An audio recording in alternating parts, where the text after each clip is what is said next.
I don't know if that's government instructing them, employer. People of Burns shouldn't be living in fear that way they're living. It's not right. Is that the first incident that you've heard about that? That was my personal. Have you heard of other I've heard incidents? of it, but that was my first. Me personally. So the people in Burns, you feel are very afraid because of the I authorities. think they're afraid and they're intimidated. They're scared for what's the repercussions of speaking out with the truth. In the meantime, I'm going to walk over here and get a few shots of the refuge for you.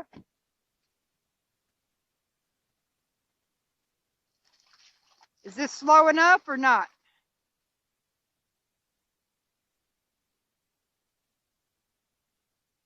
Okay. Well, I can't see them right now.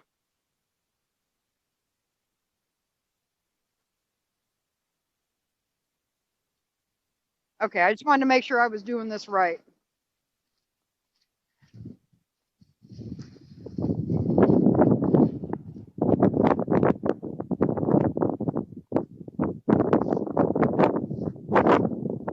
I'm going to do this so that it kind of blocks the audio a little bit from the wind.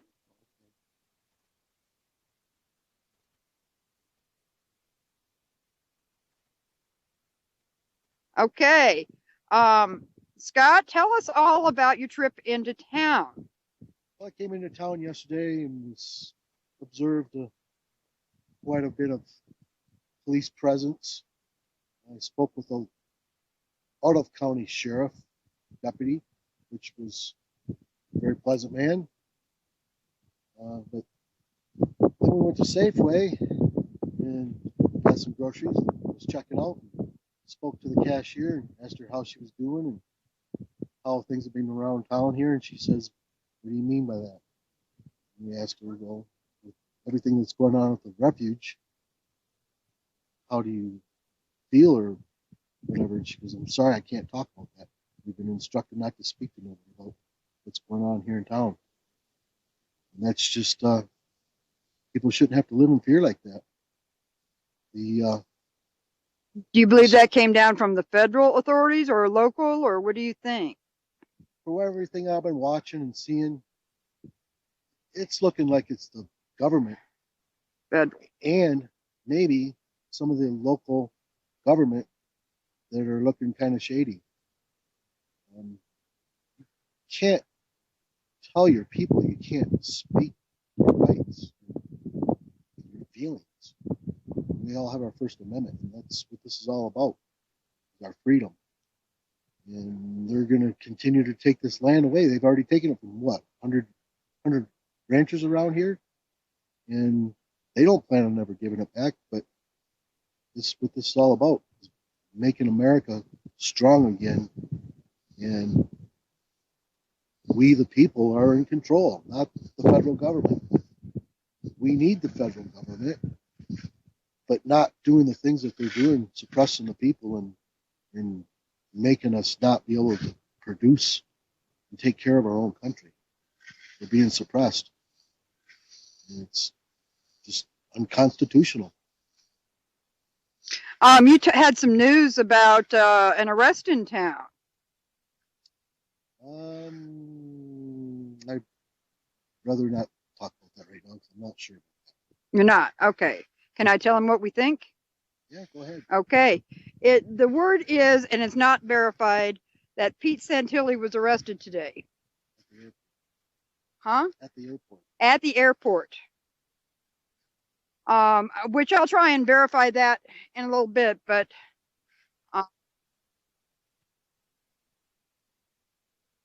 well, like I say, I'm going to try and verify it, but that was the word that came down. That's what we got a phone call from Jake.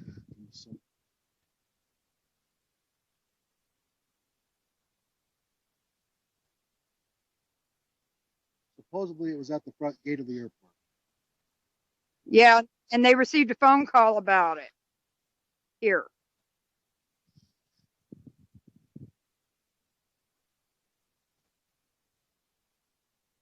Well, like I say, it's unverified, but that's the word that's come down. I will try and verify that later.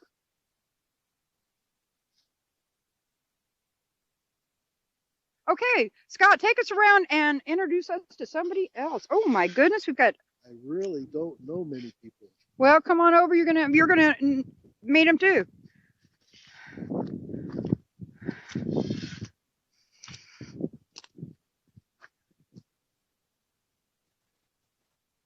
Yeah.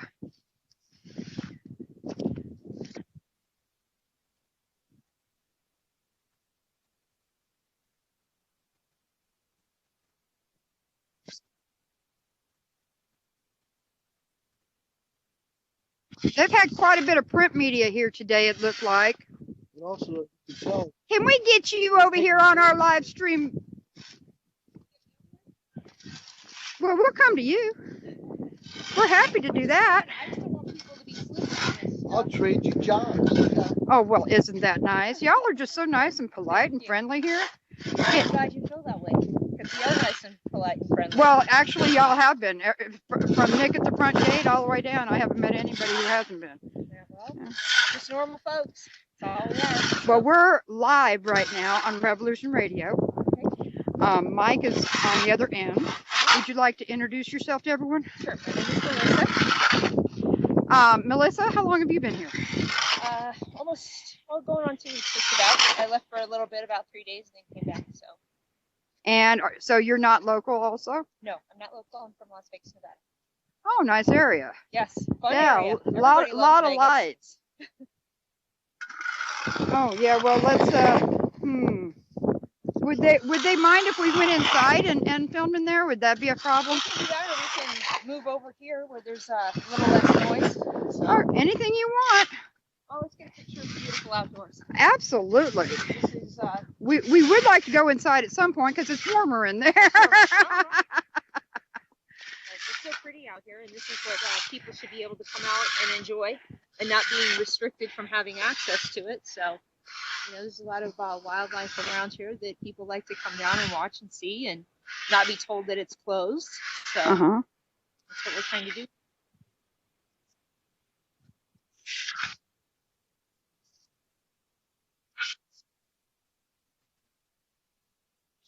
Yes, that's correct. I was just shoveling the sidewalks and making sure that people have safe passage into the buildings and across the lands.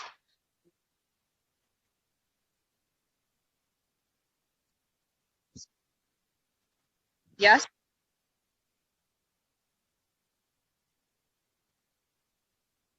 Right. Well, if you think about it, when you have a public area, everybody else thinks that everybody else is going to clean it up or be in charge of it. But when you actually have responsibility for it, then you take more interest in maintaining it, and we see that in individual property ownership. You go out and you maintain your own yard and you make sure that it's clean and you sweep the sidewalk. But the minute that an overbearing entity comes in and says, now we have control of it, everybody stops caring because they expect the overbearing entity to take control of it and to keep it clean. And it doesn't happen.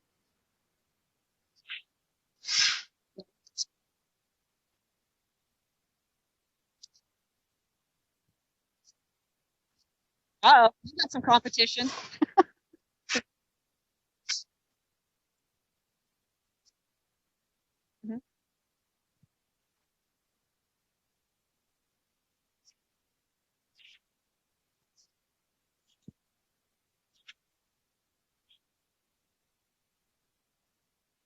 Right.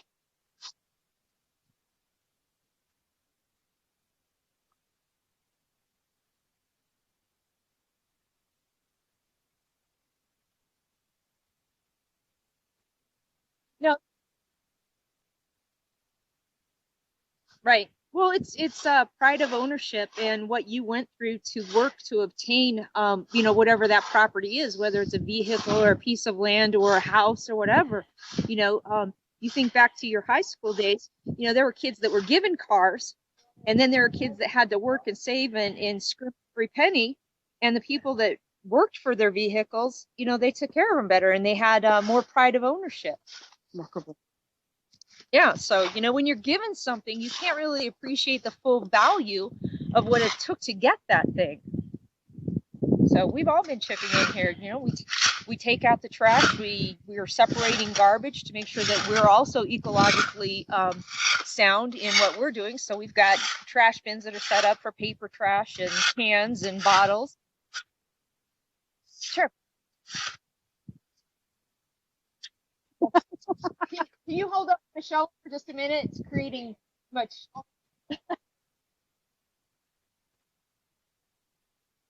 Hey, work goes on even when we're trying to educate people. Yeah, I turned her around so we would get a better shot so she wasn't in the shadow so much, and then I picked him up a little bit more.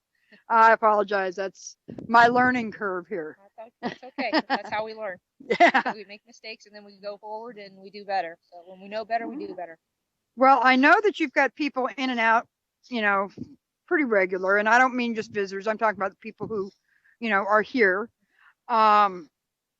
At any given time, can we ask how many people are generally around? There is no set number because it's a revolving door. People come and go on a daily basis. So there is no standing number. I know everybody's interested in knowing what that number is, but there honestly isn't one. Well, that's why I asked. We have 100% free access to this area. Anyone can come in and So go nobody's out been at turned any time. away. Nobody's been turned away. And Okay. reporters have come and spent the night. We've had townspeople that have come down. 2 nights ago, a rancher brought us a butchered pig, and we had a barbecue. So there is no standing number. There really isn't.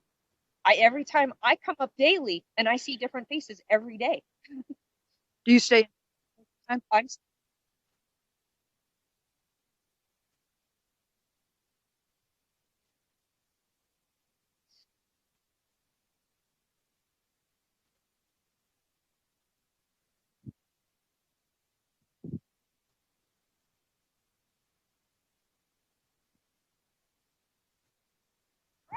And that's the key, drawing attention to a problem.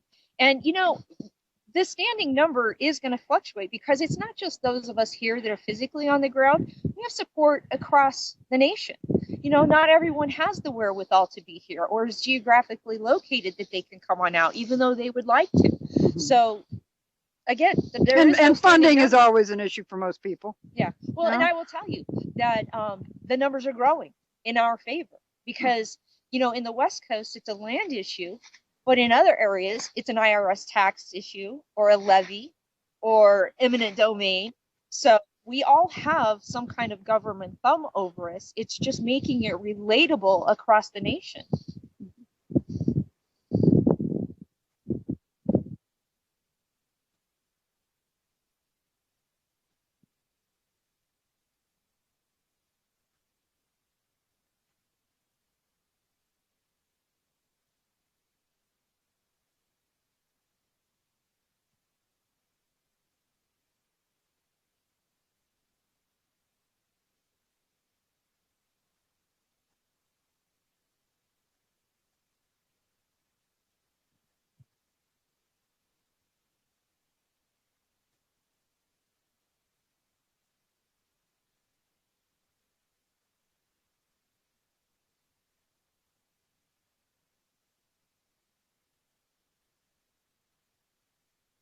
Well, it's like I really like to explain it to people in about 2 sentences.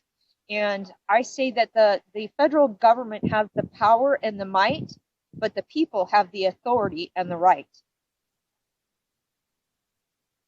That's the dynamic that we're trying to change, is to make sure that the authority is restored to the proper power, which is the people. And, you know, now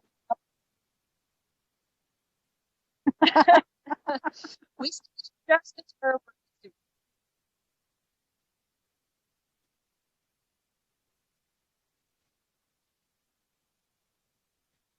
They have those issues here in Oregon too. yeah, every has these issues because, like, here recently, within the last couple of weeks, a gentleman was put in jail for collecting rainwater on his property.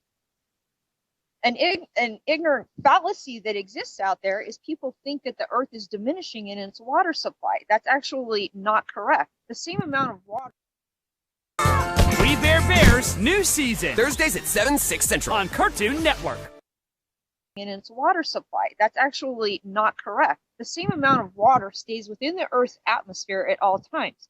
It takes different forms, but it is still all in the Earth's atmosphere. And if anything, we have water added because we have space rocks and debris that come in the form of frozen matter, and then it too joins the Earth.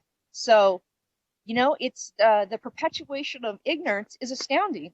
And hopefully we start getting people to start thinking about things for themselves and asking questions. Well, we have enough aliens coming in on the southern border. Let's not worry about the ones in the skies just yet. Yeah, horns and Sure. such. Yeah, absolutely. Everybody has their own version of nirvana. Yeah. Minus being a free country and being a freedom fighter.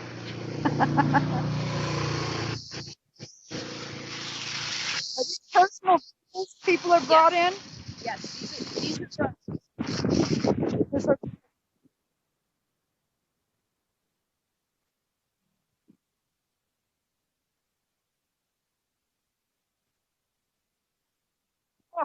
How about part of it? I can give you part of it. This building that we're at right now, formerly it was a carp station. Apparently, the person that worked in this building, they have signs up called Carpe Carp, so that's seize the carp, a play on Carpe Diem. The carp out here have become an invasive species in the waterways, and they're actually destroying the indigenous populations of fish. So they've had, I guess, a mass carp netting take place out here to try and get rid of the invasive species. But they're very prolific, and they breed pretty quickly, so it hasn't been successful. I personally see that there's really no public oversight of the activities that have been taking place out here. Another activity that's taken place out here is inventorying frogs. So we've spent almost $1 million as an American population inventorying frogs. And how many do we have? Well, I don't know. I don't know exactly how you catch all the little froggies, other than I'm sure they draw out a grid and they count how many frogs are in a certain part of the grid, and then they extrapolate the numbers and try and figure out how many are here. But the thing is that species come and go all the time.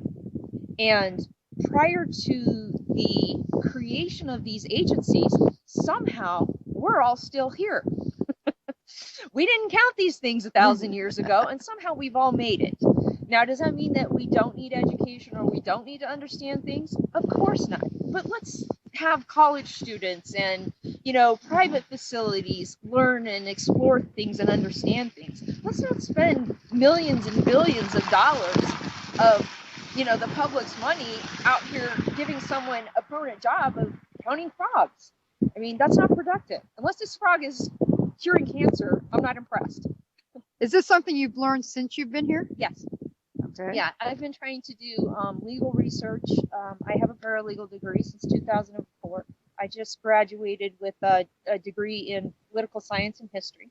So I don't often fit the narrative that it's all ignorant redneck hicks out here. So I hope that I can bring a little bit of elevated conversation to the table. But back to what you had originally asked, which was a little bit of tour of the grounds. Across from us, there's a little museum.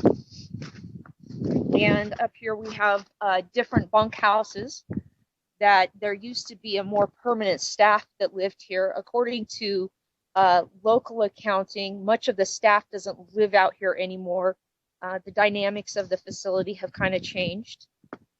If you go further down, Can we go inside any of the buildings today? well, we have people in there that are that's now their personal quarters. So I wouldn't walk into them, just like I wouldn't walk into someone's house. Sure. So Sure. Maybe we can arrange for some of the buildings to be. Yeah, some of the buildings are. So I can come out tomorrow and do it any way I want to. Sure. But over here you see we have Hellboy, he's the mascot. He has his space all staked out. He's pretty calm about the whole thing. And then most of these garages here house, vehicles and equipment. Which is really pretty feather. There you go. You got the pretty feather. That's right. You can see some of the wildlife that's out here and the plumage that they drop. But these garages pretty much house a lot of the trucks and the heavy equipment that are out here.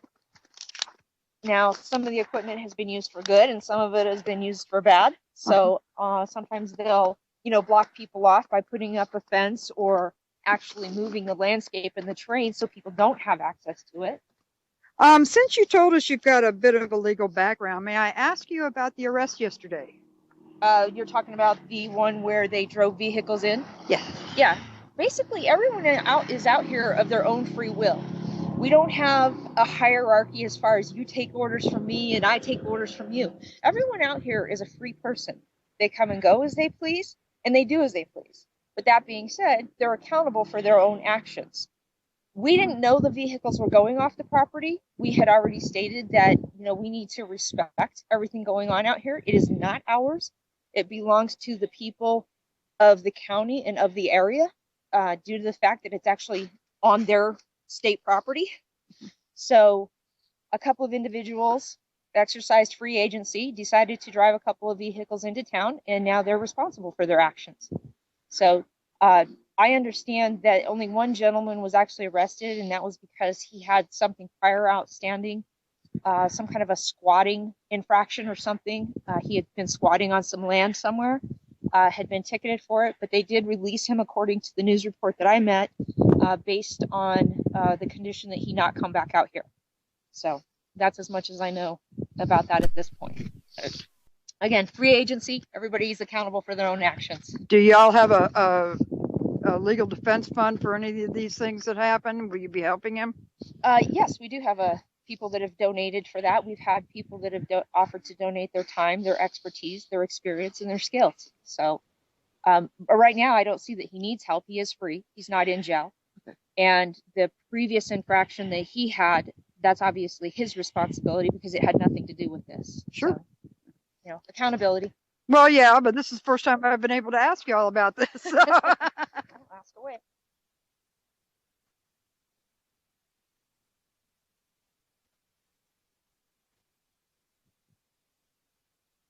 I feel safer here than I do in town.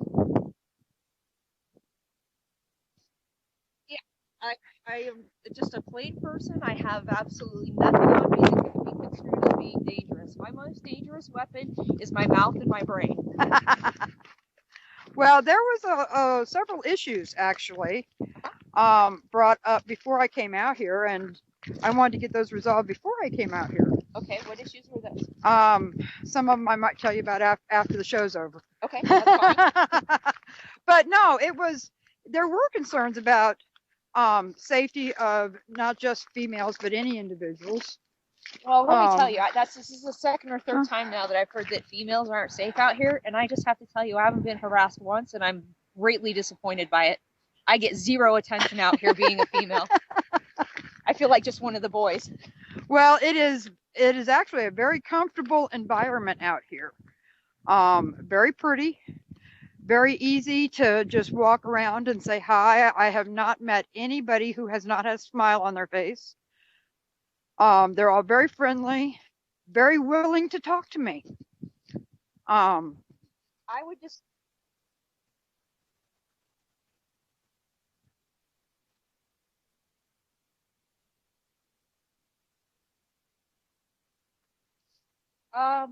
you can. I could give you highlights of it since I. Well, we'll start with you. Absolutely. Okay. I'm trying to block it. Is it helping? Okay. They desired to see their kids. They were missing their kids. They had given temporary guardianship to their babysitter over their kids. One of their direct relatives was concerned that the kids were possibly going to come here and visit their parents, and he stepped in and put a halt to it by involving officials. And he really, just kind of took it upon himself to make his own decisions about someone else's children. So it'll all be handled. Let me try and block them.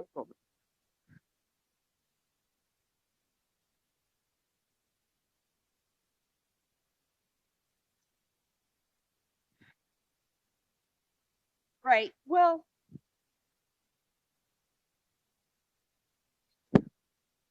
you understand that there's a couple of different divisions of family court system, the Division of Family Services and Child Protective Services, which they can issue, depending on what state it's in, 24 to 48 hour hold on kids. And in some ways, I personally think that that's good, because if a child really is being abused or, harmed in any way, shape, or form, you want to be able to have a brief period of time in which you can review the facts and circumstances to make sure that, in fact, that is not going on.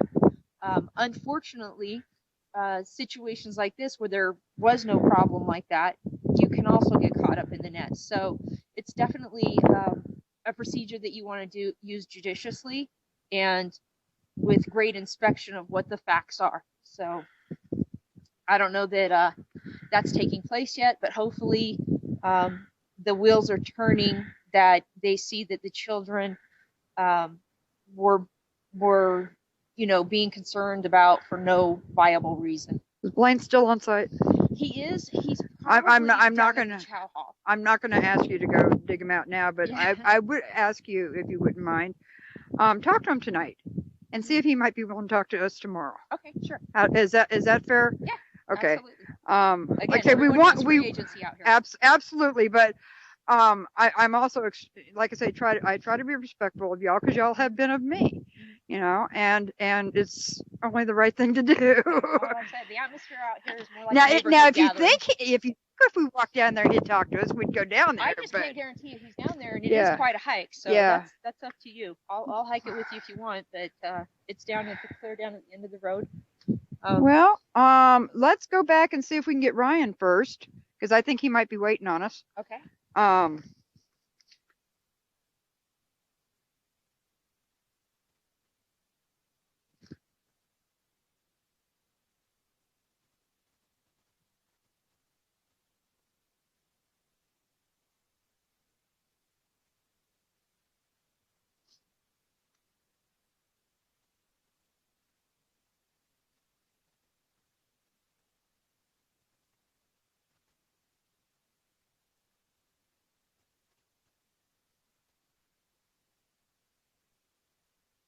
Right.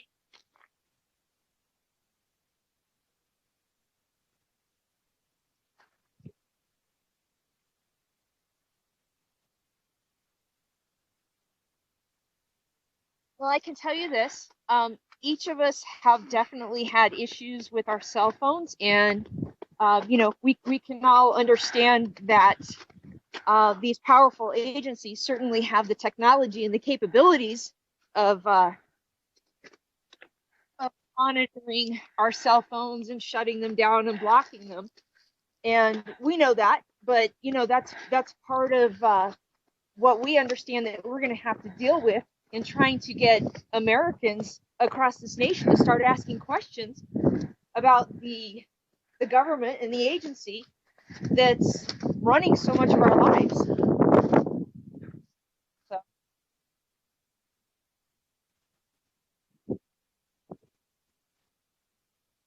Uh-huh.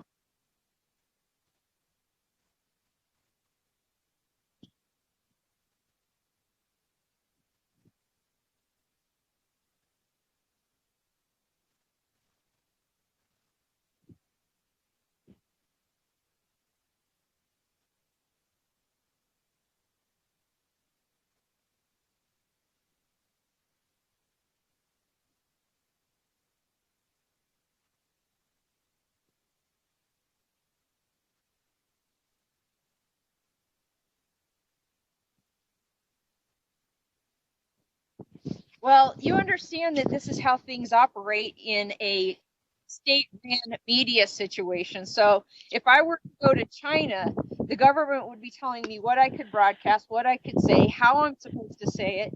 So not only do they have that capability on our end, but they also have the capability to be shutting you down. So know which came from, what they're ours, but they're there, and we understand that.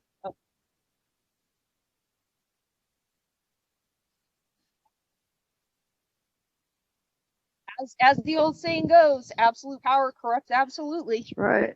But anything you want to get out, we're going to be able to help you do that. Well, and that's where, if you think about it, alternative media and social media came about at an opportune time, because it's helping us balance the scales of justice by giving out more information than what the state-ran media wants to get out. So Absolutely. we appreciate what you guys try and do, and we understand that you encounter your own difficulties trying to do your jobs. So Can we step inside where my hands will thaw out? we can do that. Should we give them a heads up, or can I surprise them? Well, just let them know that you're recording. Hello, everyone.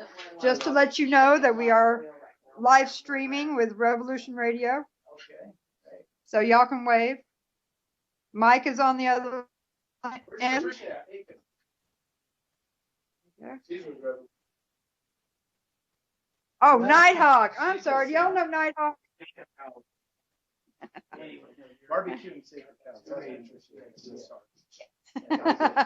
We're discussing ways to enlighten people, how to bring attention to this in a very positive way. Well, this is a good start right here. Another day, and I'm still struggling with my diabetes. I do my best to manage, but it's hard to keep up with it. Your body and your diabetes change over time. Your treatment plan may too. Know your options. Once Daily Toujeo is a long-acting insulin from the makers of Lantus. It releases slowly to provide consistent insulin levels for a full 24 hours. Toujeo also provides proven full 24-hour blood sugar control and significant A1C reduction. Toujeo is a long-acting man-made insulin used to control high blood sugar in adults with diabetes. It contains 3 times as much insulin in 1 milliliter as standard insulin. Don't use Toujeo to treat diabetic ketoacidosis during episodes of low blood sugar or if you're allergic to insulin. Allergic reaction may occur and may be life-threatening. Don't reuse needles or share insulin pens, even if the needle has been changed. The most common side effect is low blood sugar, which can be serious and life-threatening. It may cause shaking, sweating, fast heartbeat, and blurred vision. Check your blood sugar levels daily while using Toujeo. Injection site reactions may occur. Don't change your dose or type of insulin without talking to your doctor. Tell your doctor if you take other medicines and about all your medical conditions. Insulins, including Toujeo, in combination with TZDs, thiazolidinediones, may cause serious side effects like heart failure that can lead to death, even if you've never had heart failure before. Don't dilute or mix Toujeo with other insulins or solutions, as it may not work as intended, and you may lose blood sugar control, which could be serious. Ask your doctor about Toujeo.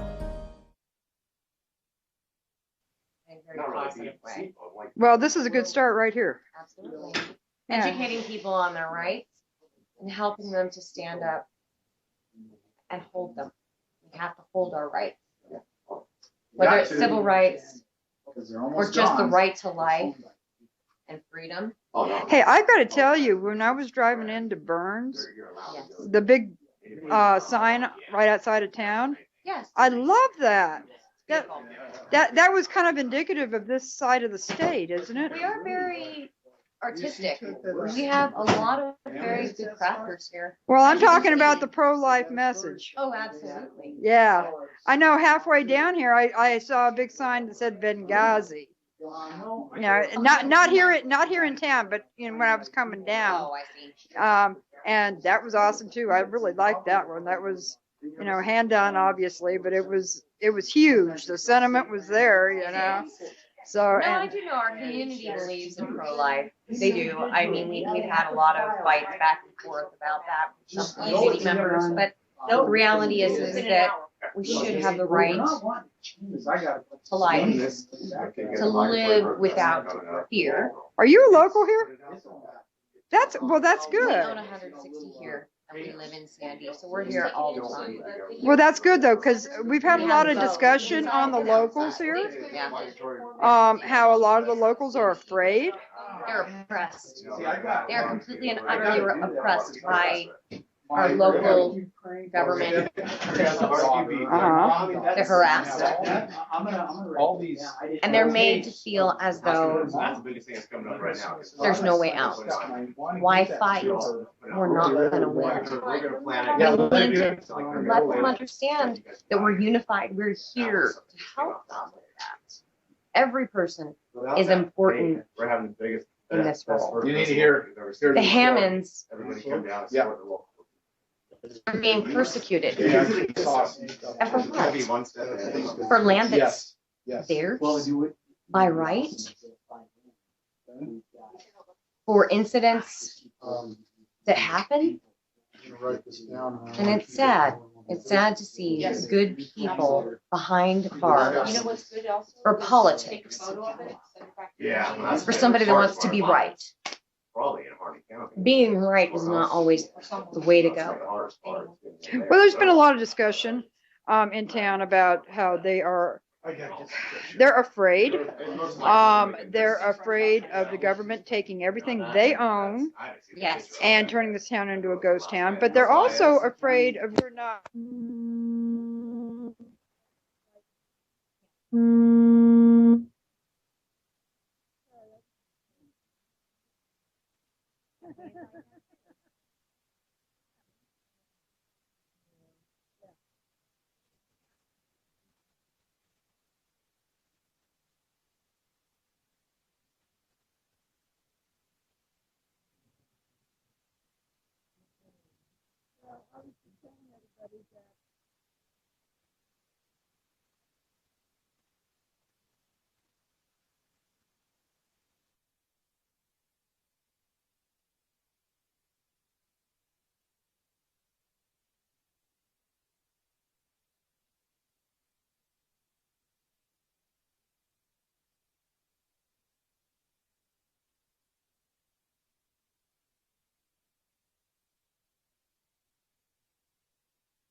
We're afraid of the people Yeah, that pretty can't much. speak an English language and read our signs and are able to pass a driver's license test And yet in they have 41 the different ability to pay languages. for the ability to pay their dollars.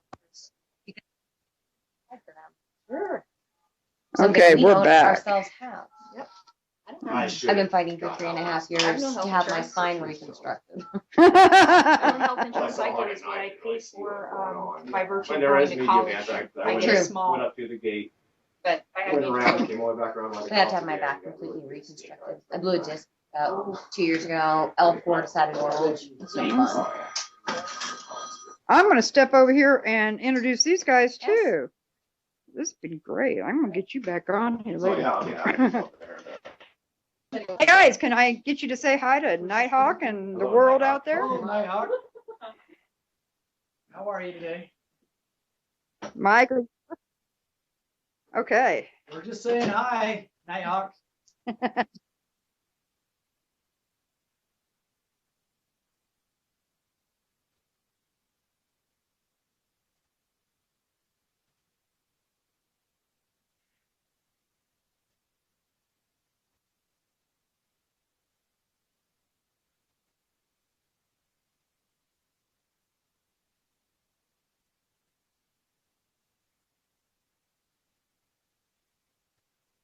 Okay, well, we appreciate it. Let people know that we're not the big scary boogeyman. And then the people in the community need to come out and find out for themselves. Come out. We're not going to barbecue them. Might serve them.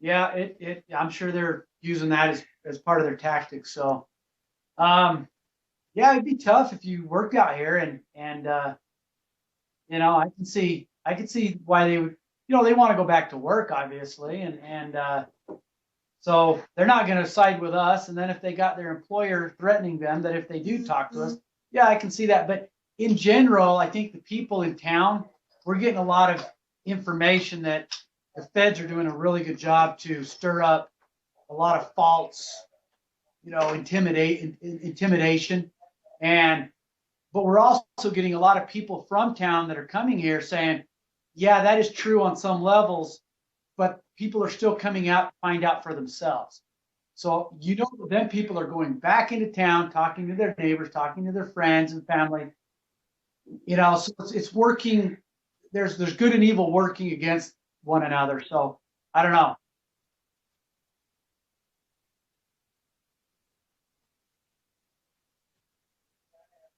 Yeah.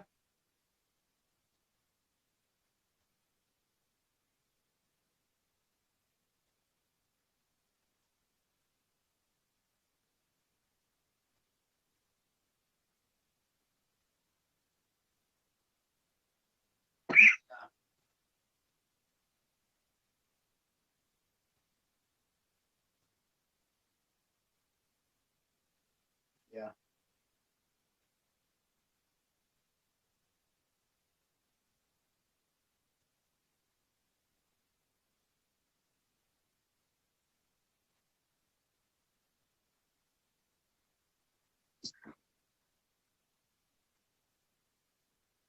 Yeah. Well, yeah, I agree. I know that the 3%ers, they have quite a presence in town, but they're not wanting to scare anybody. In fact, they're talking to people, letting them know who they are, what they're all about. They're actually pulling some of the police personnel over, giving them, they carry coffee around, talking to them, letting them know that they're not the big boogeyman. So they're doing their thing on the outside. I think that's good. I think people need to see that they're there, and then to learn and understand why they're there. They're not staying to themselves. They're talking to people. I don't know. I think that's all. I think that's good. I think the rules.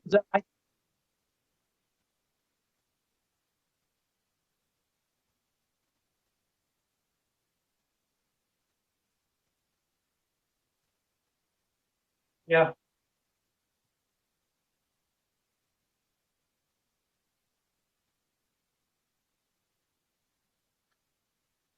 I agree.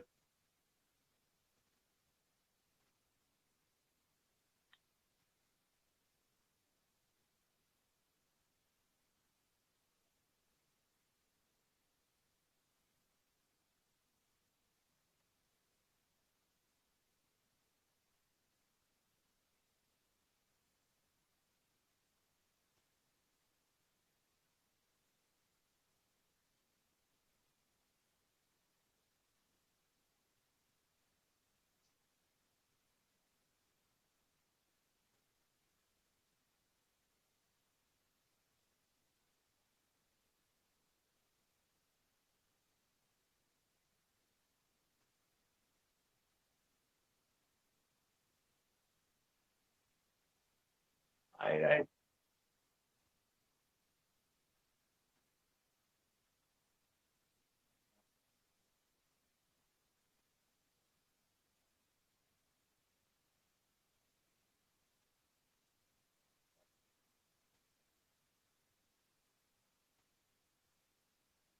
We appreciate that. We appreciate it, and I understand. There's always going to be those that don't represent the cause. There a lot of times there's nothing you can do about it. Sometimes there is. Sometimes you can put your foot down, and we've tried to portray to those supporting us a message that hopefully they can become acquainted with and to help the cause. Everyone comes with their own issues, say, against the government for one reason or another. We're hoping that we can keep focused on what we're trying to get out there. But everyone has a right to speech. Everyone has a right to protest. But you're right. There are those that may not share our same interest, but that's going to happen in any protest, if you will. But yeah, I don't know what to do about all the little quirks and negatives out there. But we're just going to keep continuing to stay positive and try to educate people more than anything. Try to educate people in a positive manner. So it's long term. This thing isn't going to be over overnight. And How long do you expect? I don't know. Well, the reason I ask is some people were putting out the word that y'all were planning on being out of here in 2 or 3 days. No, we knew that this wasn't going to be a quick deal. Right. Well, no, that just came out a day or two ago. That you thought that there would be a resolution here real quick. Well, I mean, you always hope for resolution. We would hope that the elected officials here in this area, this county, the state, will recognize that there's a problem. I mean, their economy is flat on their face. The only one who seems to be working around here are the ranchers that are holding on, and the federal employees. The timber industry's flatlined. Their economy's flatlined because the feds have imposed such stringent restrictions on land use and use of minerals and grazing and everything else that it's pushing everybody out. And so they've got to look and ask themselves, is this what we want? I mean, we elect officials to represent us. I would hope that my elected officials in my home state understand that their job is to ensure that the economy is healthy and that my life is protected, my liberties are protected, and my pursuit of happiness is protected. My pursuit of happiness is being able to provide a living for my family and to raise my family and to have security and to have all these things. So when you see the feds coming in and putting a stop to that productivity through restrictions, through what they call laws that they claim are needful in protecting the animals, it's not helping the economy. We can protect the wildlife, we can protect the environment, all the while being productive. While as we utilize grass and utilize water resources and minerals and timber. I mean, you think about it. If something doesn't change, all we're going to have is a bunch of federal employees claiming to protect the earth. We got to eat. We've got to build our houses out of something. The clothes they wear, farmer, rancher, somebody made this happen. The steak you and I eat, if you're a vegetarian, the vegetables that you love, a rancher or farmer produced that. Okay? So what do we want? We want to be healthy and happy and have jobs? Or do we want to just have federal employees that produce nothing in the name of preservation of wildlife, which we all love? It's a bunch of baloney, and people just need to wake up or they're going to find themselves either working for the federal government or be completely out of work entirely. And we see what happens to an economy when you only have federal employees. Buying hamburgers down at McDonald's. Federal employees buying hamburgers at McDonald's and buying their groceries at Safeway is not an economy. It's not a sustainable economy. You've got to use your resources. You've got to cut a tree down and cut it up into 2x4s and build houses out of it. You've got to produce meat and vegetables and wool and cotton. Okay?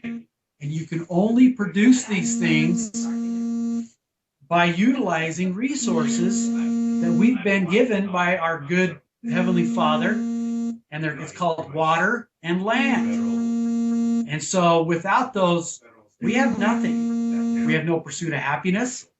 We have nothing. So that's pretty much where we're at. We're going to educate people and give them those options. Either you continue down this road you're on, or we do something about it. I mean, there's two lanes we can take here. Nighthawk, I just got some pop-ups. Somebody's trying to hack us. Are you there? Mike, are you there?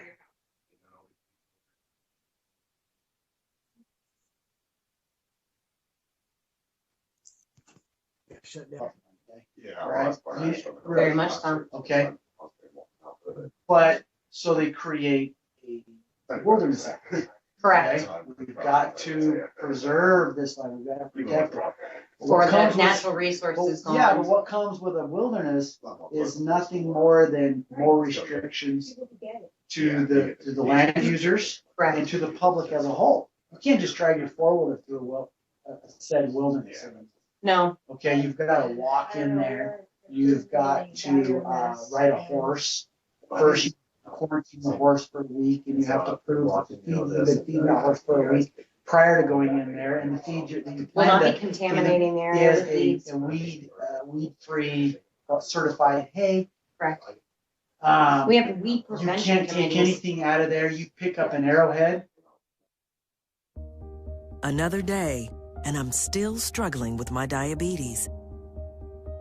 I do my best to manage, but it's hard to keep up with it. Your body and your diabetes change over time. Your treatment plan may too. Know your options. Once Daily Toujeo is a long-acting insulin from the makers of Lantus. It releases slowly to provide consistent insulin levels for a full 24 hours. Toujeo also provides proven full 24-hour blood sugar control and significant A1C reduction. Toujeo is a long-acting man-made insulin used to control high blood sugar in adults with diabetes. It contains 3 times as much insulin in 1 milliliter as standard insulin. Don't use Toujeo to treat diabetic ketoacidosis during episodes of low blood sugar or if you're allergic to insulin. Allergic reaction may occur and may be life-threatening. Don't reuse needles or share insulin pens, even if the needle has been changed. The most common side effect is low blood sugar, which can be serious and life-threatening. It may cause shaking, sweating, fast heartbeat, and blurred vision.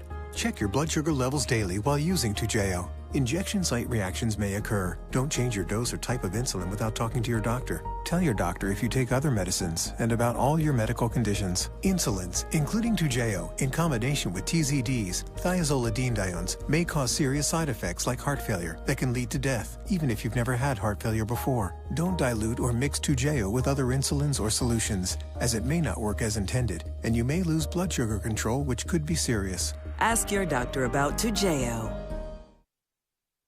Weed You prevention can't take committees. anything out of there. You pick up an arrowhead. And It's a violation of the it's a LM. federal violation because Yes. what? They claim that rock, that arrowhead. Oh, we Okay? know all about that. I mean, if it belongs to anybody, it belongs to the Indian tribe that's still there, but, you know, that's a whole nother discussion, but, okay, so they create all these restrictions, but at the meantime, it's costing us millions of dollars To enact them.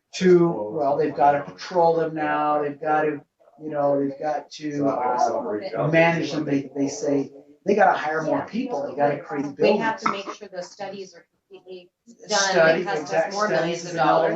one, okay, but the whole time it's a violation of your rights. True. Because your rights to use that land supersede any of these acts that Congress puts in place. Any of them. And the supersede. Constitution set that in place. Exactly. And then now they're claiming not only management, but they're claiming ownership. But they're not allowed to own anything. But they're not That's allowed the to own. restrictions of the Constitution. Yeah, they're not allowed to own these lands. So there's a lot that we're trying to teach people. I mean, they've done a very good job. The federal government has done a very good job I know, right? pushing these type of ideas to the people in the name of we're saving the animals, we're saving the environment. We're creating new populations. Okay, and so people buy it, but they don't understand that one, we're trying, our case is that no, usage of land by farmers and ranchers benefits the land. True, very much so. So that's a farce. And two, it violates your access rights, just like this place here. Do you think that anybody, until we showed up, do you think that anyone had the right to just go down here on the Absolutely four-wheeler? Say, I want to look at the birds. This is public property, right? It is, but But they're the not heck allowed no, to. they're made to stop right out here. They can walk through their little visiting center in the museum, and then they've got a couple of places here that you can go out there with binoculars and look. And they have a few walking paths and stuff. It restricts your access, but they do it in the name of, well, we're preserving the wildlife. We're creating an area where the birds are free and nest safe and feel nest safe. stuff. Their own studies there again prove quite the contrary. That birds would rather land and nest and feed In an active field. in an active Yeah. field where there's animals or there's farming and stuff. You get everything The worked farmer out, Mike? irrigates it, the cattle grazes it. The bugs feed on Yeah, what's left over of carcasses. there's a diversity there that they're not gonna find here on the refuge, Mm-hmm. okay? And so, anyway, we just need to do a Mike, is better everything job good? improving all these things and getting them out there. It's common sense. It Because- is. Because when you start talking about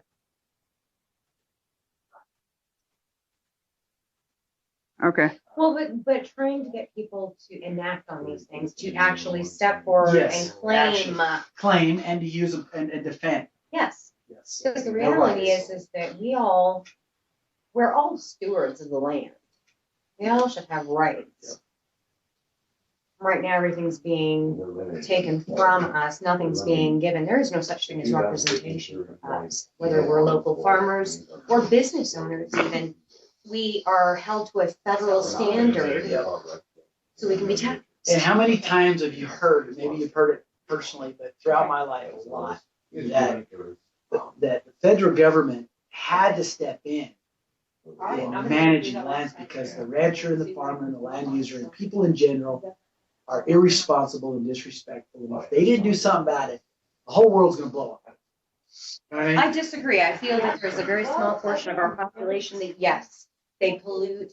They They're- leave they're- their beer bottles all over in the wildlife, step on that, cut But themselves. does that inside. give the federal government reason No, to absolutely come not. in?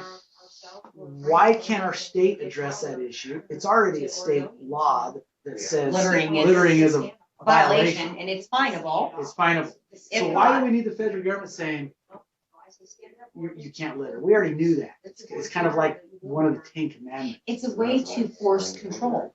The more control they have over us, the dumber we become. They're feeding our children what they want our children to learn, not what they need to learn in order to survive. I mean, George Orwell had a good take on this a long time ago. Absolutely. Our children, their information is limited. There are no economics that are being taught in an appropriate manner. My daughter doesn't even know how to cook outside of what I'm teaching her.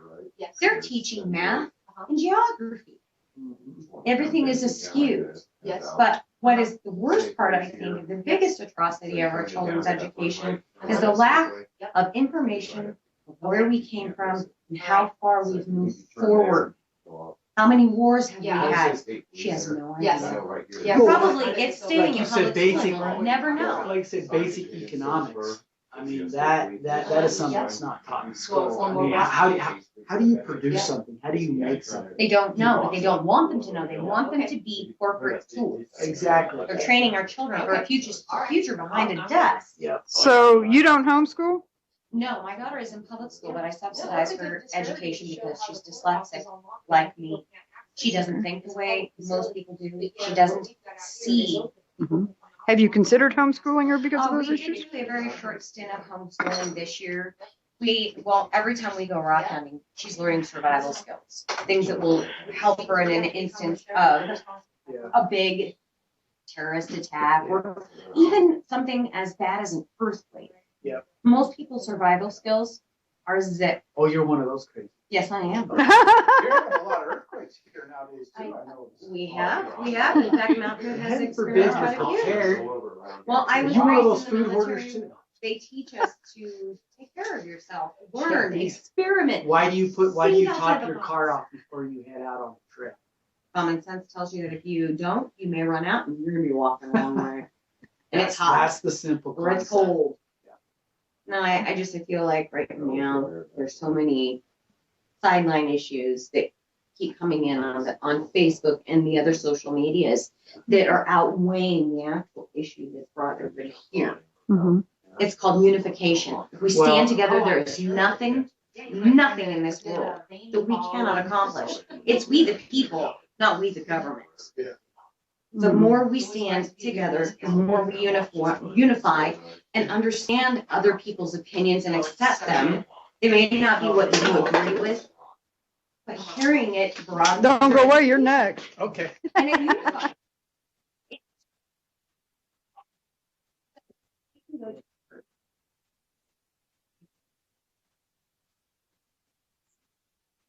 Neutral ground where people Yeah. feel safe. They feel safe enough to say what is on their mind, whether they're afraid, whether they're supportive, whether they're not supportive. It's an environment that creates a dialogue that everybody feels comfortable opening up about. We won't unify this town until such time as everybody feels safe enough to say what's on their mind, whether it's. good, Oh, that's bad, or not gonna indifferent. happen anytime soon. I hope it will. I think. Well, we no. need an open All right, dialogue let with a me church me member, maybe. clarify. It's not gonna happen soon because people are still too afraid in there. I mean, I'm gonna get out there in the next couple of days and I'm gonna get some of this and I'm gonna show y'all. You know, that's the best The way. other side's thoughts and feelings. Exactly. That's the whole point is, you know, I can show them what we're doing here Yes. and show you what they're saying. Absolutely. You know, I can tell you what they told me, but it might be easier if you see it. The Yeah. truth is that a picture is worth a million words. Yeah.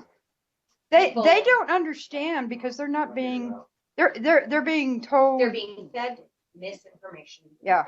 By Yeah. who? and they are afraid. They are very Well, afraid. what I would- Not of you.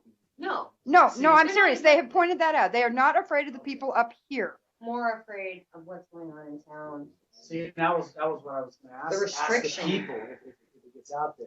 The people of this community have already been living in fear. I mean, think about it. A rancher or a recreationalist is already scared that he may be in trouble if he does this or Mhm. goes over there. Mhm. There's already a level of fear before we came into town. We've come in, I think it's being made known why we're here.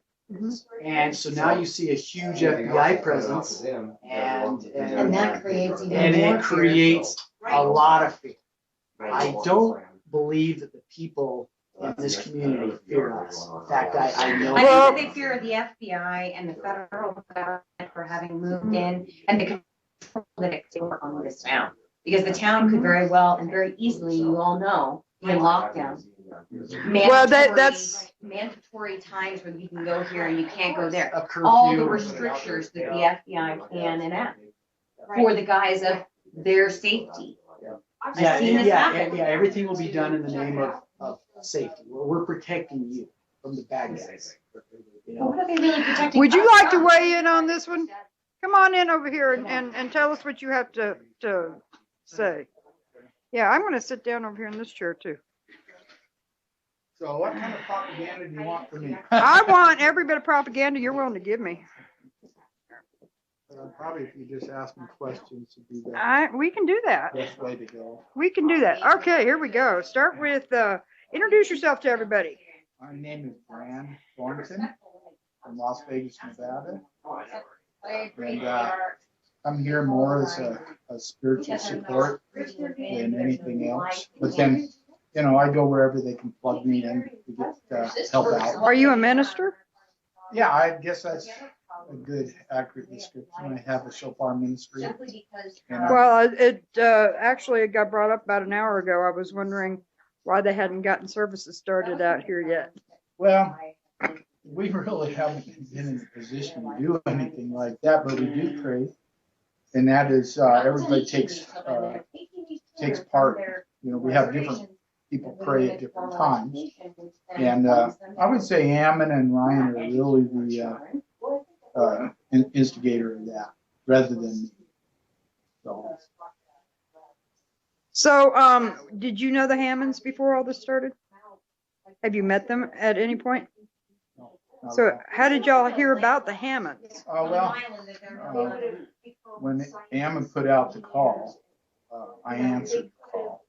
I was there at the Bundy Ranch when that all took place, pretty much from the day after they beat up Davy Bundy, when he was taking pictures of him still in a cattle on something the next day. And I was there for 9 days and participated in that whole thing until we got the cattle back. So. Absolutely.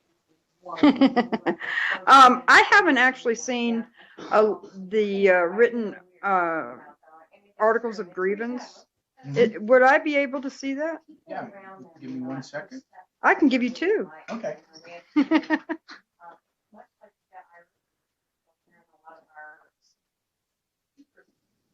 I'm eavesdropping on y'all over there, Melissa. Just to let you know.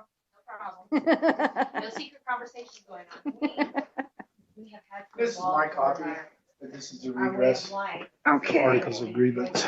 I'm actually going to put this on the camera, Mike. You ready for that? Are you able to see that? Maybe I should move this stuff out of the way and get a little bit of light on it. Okay.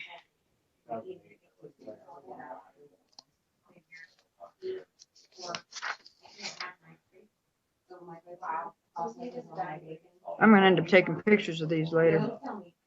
We'll post them up if that's okay with you. Sure, absolutely. We encourage it. This is what the big bugaboo is all about with the local sheriff and the judge. Yeah, I need to find out about Judge Grasty. He seems to be quite the character. I mean, these are very, very basic elements of our constitutional legal system that has been given to us, by our founding forefathers. There's no big mysteries there. Is to get to the bottom of things and find out the truth. So. What can you tell me about this county sheriff? I can only give you my personal perspective of it. Okay, so you've never met him? I've never met him. I did carry on a bit of correspondence with him before I came down here as a spiritual and legal minister of the faith. I addressed some of his. So I'll get some pictures of that before we're done. Yeah, I addressed his interpretation of Romans chapter 13, verses 1 through 7, which talk about honoring, sustaining the law of the land. From Paul's perspective, Apostle Paul's perspective. And so I addressed that at some length. I was up till 3 o'clock in the morning putting it together for him, and I emailed it to him, emailed it to the Bundys and a few other people so they could look it over. But his interpretation was not just pretty much destroyed by that, but completely destroyed by what he was, trying to say that means. So, yeah. There's been some discussion as to whether or not he was on the original jury for the Hammonds. Do you know anything about that? I don't know anything about that. I don't believe that. Okay. He was appointed, from what I understand, approximately a year ago. He was not elected. He was appointed, and that's always raised some red flags because historically, power corrupts, and absolute power corrupts absolutely. And so, anytime you have somebody appointed, you really got to take a hard look at it. Yeah, but it's not a lifetime appointment. He's going to have to get. He comes up for re-election here in November.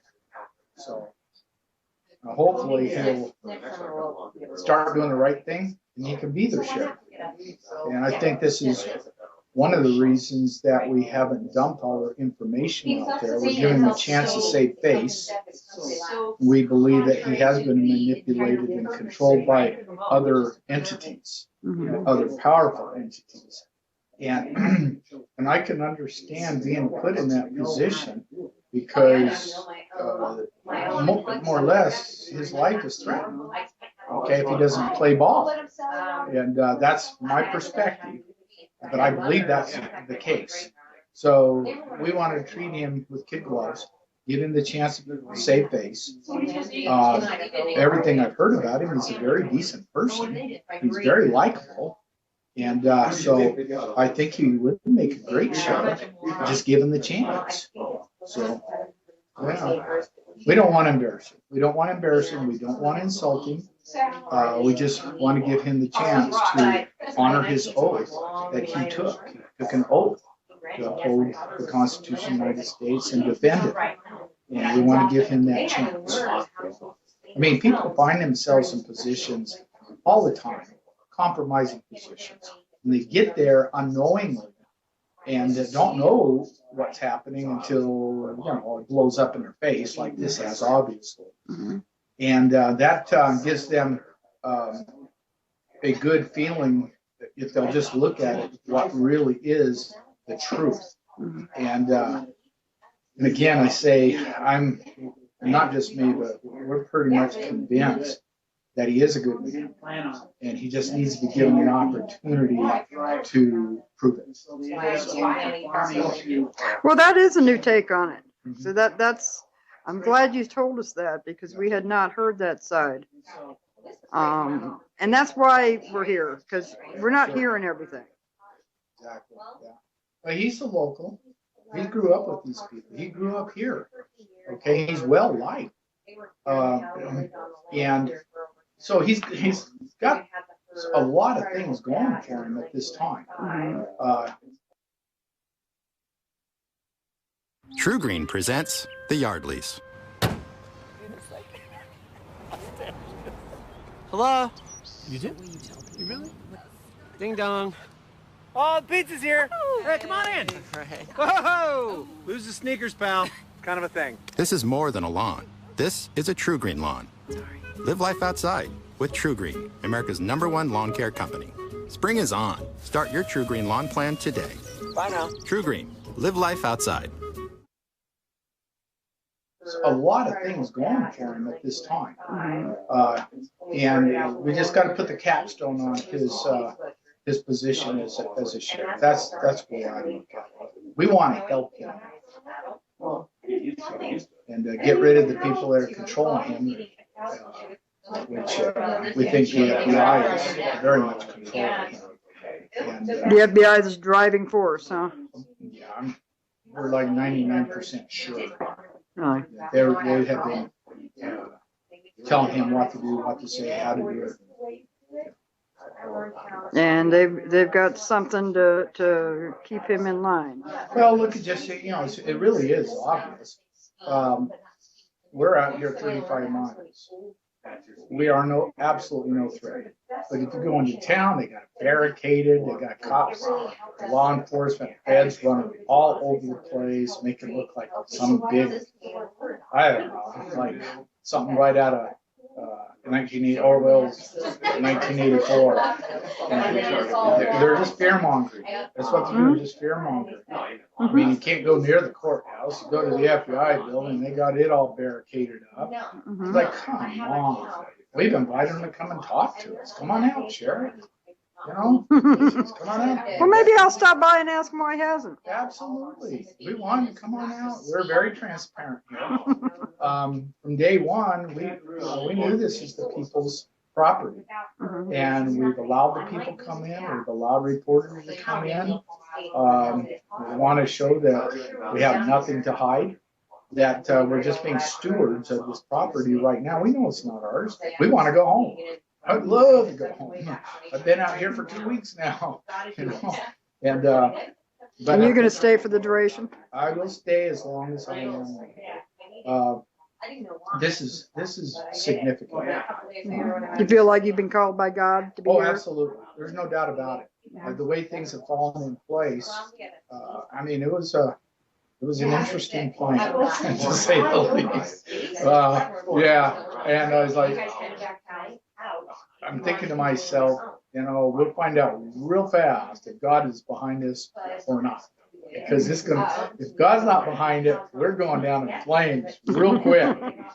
And just really the first couple of days showed me absolutely that God was behind it. The same thing happened at the Bundy Ranch.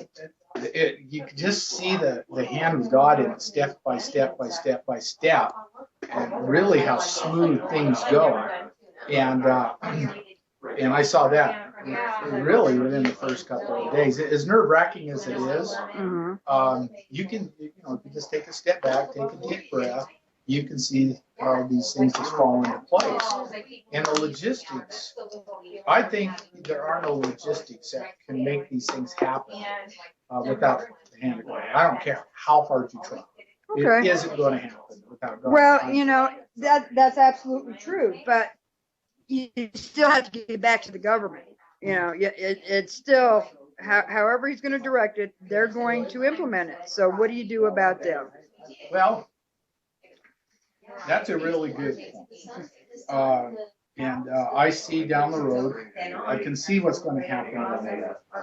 And this is going to be an insult to the neighboring states and eventually to the entire United States as how things are supposed to be and how you can put them back the way they're supposed to be. Once, because we're an oppressed nation. Badly oppressed. Every part of our country, business, law enforcement, the judicial system, virtually everything you can think of is turned oppressive. And we need to pull those yokes off of us. If we can pull the yoke off this place, your neighboring counties are going to take notice. The state will take notice, and the neighboring states will take notice. And we're already heavily involved with that with cows. Right. Yeah. And how about we walk outside and you show me some more of what's going on? Maybe, you know, maybe the wind won't be so bad on the background noise.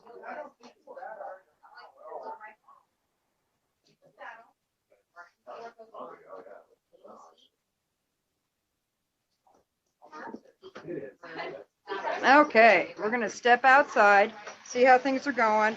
I know it's gonna start getting dark soon. I'll end up having to quit, but well, as you can see, here's a rig coming in now that you can see it's just chock full of donation. Okay. Is that from locals or are they trucking it in from? We have an awful lot that does come in from locals.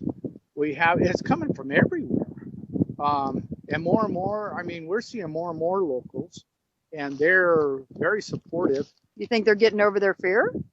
Oh, absolutely. Some of them, maybe? Oh, absolutely. We've had well over 250 local ranchers come in here. That is a lot. That is a lot. And at first, I mean, it took a while before. Like I said, the ones I've been talking to in town are not the ranchers. Yeah, it's going to take a little while to reach them. The first rancher that came in here was livid. He was absolutely livid. And guess who got to talk to him first? Me. And we talked for some length right there. And, you know, then Ammon walked up and started a conversation with him, and it brought him inside here. And I think between Ammon and Ryan and myself, probably, I would say we spoke to him for about 2 hours. Yeah. And he was back today, by the way. He's been back multiple times and just completely changed. He has some, what they call some permits out here. He was very concerned about them. And we helped him, we alleviated his fears that he's going to be able to retain those. You know, because whoever's working the land now, you know, has that prior apportionment or preemptive rights. And so we want to make sure that whoever's working the land is taken care of right off the top. And that's really important. And then what we're going to do, those lands that have been stolen, that are not being worked by the people, we're doing the research, and we're going to find out who they are, and we're going to notify them that they can come back out and start working the land again. Well, there's also the debate about whether or not it's the regular citizens of Oregon, or is it the Paiute tribe, or, you know. Well, I don't really see any difference.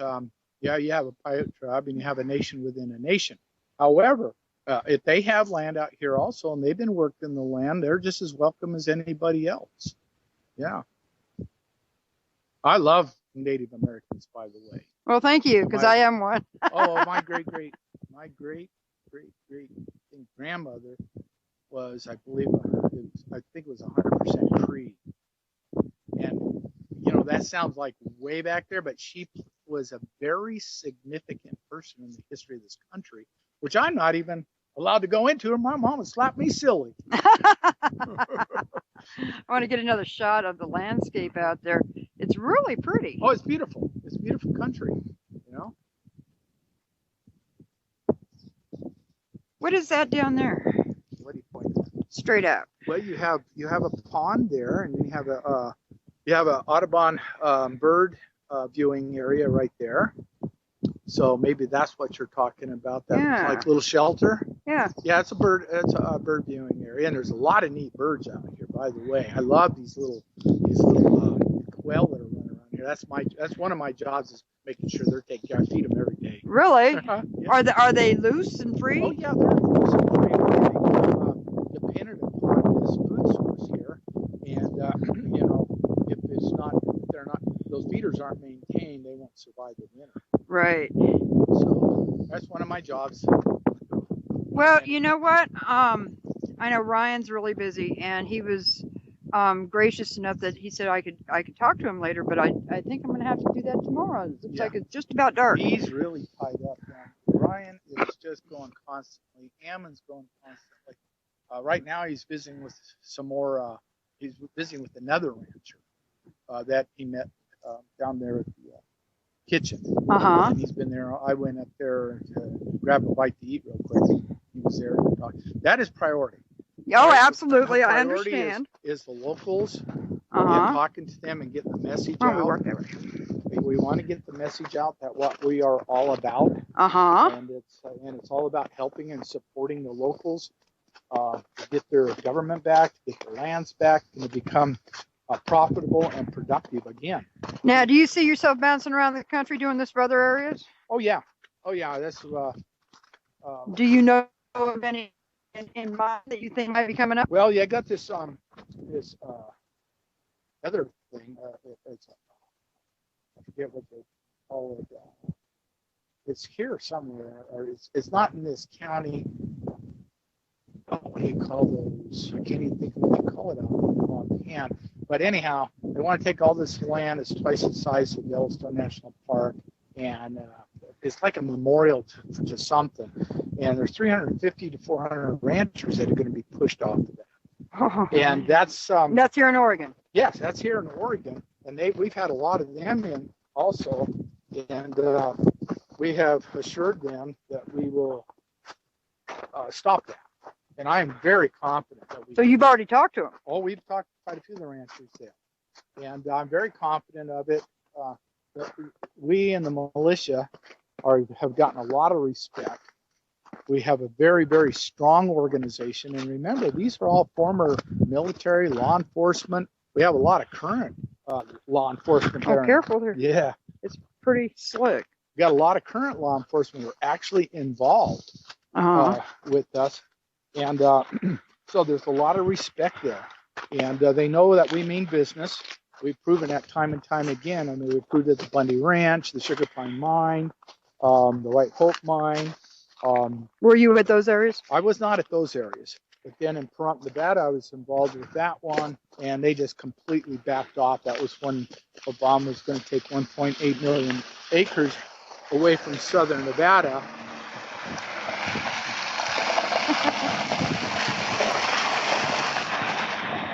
Okay. Looks like some newbies. Oh, there you go. So they were going to take 1.8 million acres from southern Nevada, and I got involved with that with a handful of militia. It didn't take very much to end it. I was interviewed by Channel 8 there at the Clark County Library the day before we were supposed to go to Pahrump, and I just told them I call it 25,000 militia. Now, I exaggerate a little bit, but I am connected with them, and through the Bundy Ranch, and I said we will defend the sovereignty of this state. And we had a couple hundred people at Pahrump, and the BLM never showed up, and they've never been back. And they're causing issues up in Elko County, I believe it is right now. And we got that on our radar, and it has to do with the miners and the mining. And so we have quite, and our organization is expanding tremendously fast. Mm-hmm. What was really I found interesting is during the Bundy Ranch thing, the militia in Arizona, you couldn't even get onto their site. It crashed. There's so many people who are trying to get involved. So, Okay, 1 second. I'm going to go ahead and close the streaming. So wave to everybody and tell them we're going to be back tomorrow. So y'all have a good night. At the end of it, and so I try to answer all the emails I can throughout the day. So I will do my best. If I don't get back to you, send me another one, and I will. And how do we support our reporters that are going out there reporting this? Yep, you want to go that through Revolution Radio, which is freedomslips.com. Click on the donate button there. You should be doing that anyway because you're listening to this through Revolution Radio, the live stream, all of it. And, Hawk does this day in, day out. And, man, he really is putting his money where his mouth is. He's helping us out with expenses and equipment and software. And, the whole reason I was able to go down and in bed with Stuart Rhodes the very first time I went to Bundy Ranch was because I was working with Revolution Radio. I had my own podcast too, but that's what opened the door to, I started broadcasting with Hawk there live. And that's how we met, wasn't it? I was doing fill-in work for, what's his name? Oh, the Radio Mike with. Yeah, that's right. That's how we met. Okay. Yep. Yeah, and then you went out. Actually, I can't believe you were 100 miles from me or 80 miles from me for months, and we never managed to hook up. But I can't never leave this. That's terrible English, but I can't never leave this damn place. Here, that's Kentucky for Kentucky speak. You've probably never seen this. There's my, see that? Yeah. That's the mess I got to keep running all the time. And that's not all of it. See, there's more of it around the corner. Plus the one I'm sitting on. So and every time it's like sometimes I'll go to the barn and everything blows up. It knows I'm out of the room. Yeah, I hear you. Well, they've got the Pacific Patriot Network. One of the email addresses is intermedia@pacificpatriotnetworks.com up in the chat room. And again, I can vouch for all these guys. They're awesome. They really, most of them have previous military experience. Joseph Rice is a pilot. He's a helicopter pilot. And you always have your detractors. There's people that are spinning stories about everyone. A lot of them, I think, are probably government trolls to one way or another. We should have Sergeant Major here coming pretty soon. Let me see. Check my phone here quick. Let's just turn him back on, so I may have missed his text, but we'll try calling him here in just a little bit. All right. We've got about 30 minutes left. He was at Safeway, so. Was he getting snacks? Yeah. Yeah, that's been the joke, so. I had to, I really pissed off an English media site yesterday to the point they blocked me and just attacked my Facebook, my YouTube, and everything else because they were doing this just hugely unbiased bullcrap about what's going on out there. Who are you talking about? I can't even remember the name. It was like, I can't remember the name of the channel, but there was some kind of broadcast that was going on. And the guy was just acting like we were a bunch of crazy lunatics over here in America doing this stuff. And, I said, this is probably why America separated from Britain. And, of course, that just set all the Brits off, and they were ripping my YouTube apart. I had to delete 100 comments. Well, you know what? I actually talked with there was a guy from New York. No, he wasn't with New York Times. He was with Reuters. One of their photographers is one of our trusted media contacts, which we do have. We do actually have some bigger media contacts that we trust with different stories. He was embedded with one of the photographers that we work with, and this is a guy that gets embedded with VPN and whatnot. We got on the subject of Piers Morgan. Apparently, Piers Morgan is one of the most despised and hated people in all of Britain. And that they hate him so much they couldn't believe that we took him over here and gave him his own show. Yeah, I kind of thought that was funny because, the way they spin it here, he was, just so popular over there, but decided to just come over here and bless us with his presence. Yeah, he is kind of a despicable human being. Yeah, he's a piece of something, all right. But that's just that's a shtick, you know. No. Yeah, and you know, I don't know if you've noticed that all of the news companies now are always something entertainment. You know, the news is entertainment. Pop news is what gets me. Pop news, like they literally call it that in the morning. It's like, wow, come on, guys. So, you know, I don't know what to do about it. We're never going to get mass media to do anything. They want the fear. Fear sells headlines. If they can't get any fear, they're going to create some fear. Well, I think there are certain writers. I think that the Patriot community is huge on the radar of the general population of the world, you know, Western world. And, you know, not a week goes by that I'm not contacted by, you know, a major production studio for Discovery Channel or History Channel, whatnot. You know, the next series of reality shows and documentaries is going to be all on the Patriot movement.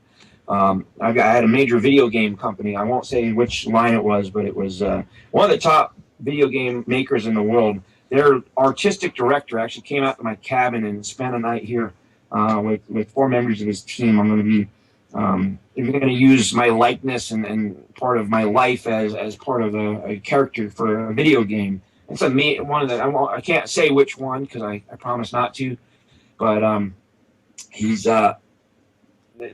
the point is, you know, they want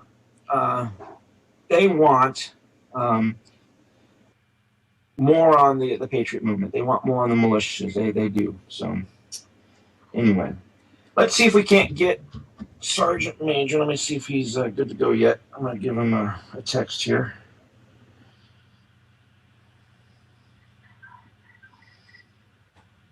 Give me a second here, folks. I am texting Sergeant Major. Now, he's the operational commander of Oath Keepers.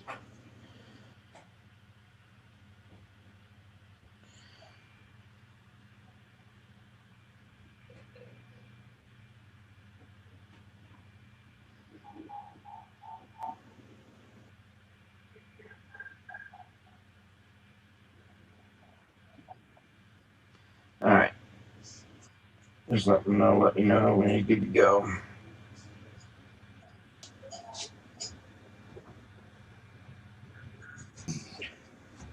And he was the guy that was in charge of the cat cam. Well, I figured we'd make it go viral. Anything with a cat in it seems to go viral. I've got a dog that matches your cat. I got a jet black German Shepherd. This is Ivan, the terrible. Like they say, anything, if you want to make something go on YouTube viral, put a cat in it. So there you go. All right, let me see if I better wait. Let me right here back. I don't know if this text went out yet. I gotta hold my phone up. Get it to go. And literally, Hawk will vouch for this. 1 out of 4 phone calls to my cell phone makes it out here in the woods. I don't think you can actually see anymore here. I'll show you guys where I live. This is, I don't know if you can see out. I don't think you can. Yeah, you're not going to be able to see it. I saw a little bit of it. Yeah, here, let me unplug this power cord. Power cord, it's the mic cord. You just went dark. There you go. Now I can see it. There. That's it's my front yard. Awesome. Kind of looks like mine. Except for we have one house across the street, but I'm looking straight at a mountain myself. Well, we don't have, like I said, our neighbors are about a mile away, so a whole lot of pine trees, mountains. All right. About 40 minutes here. Let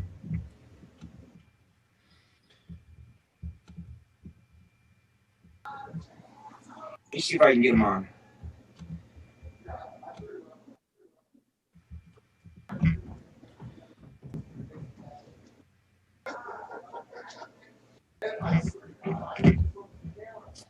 I'll have to wait for Hawk to get back because he is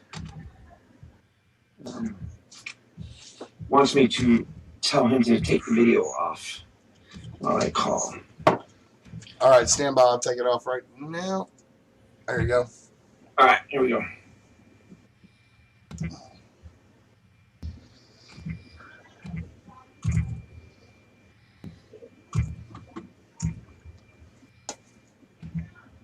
Oh, mirror image. Interesting.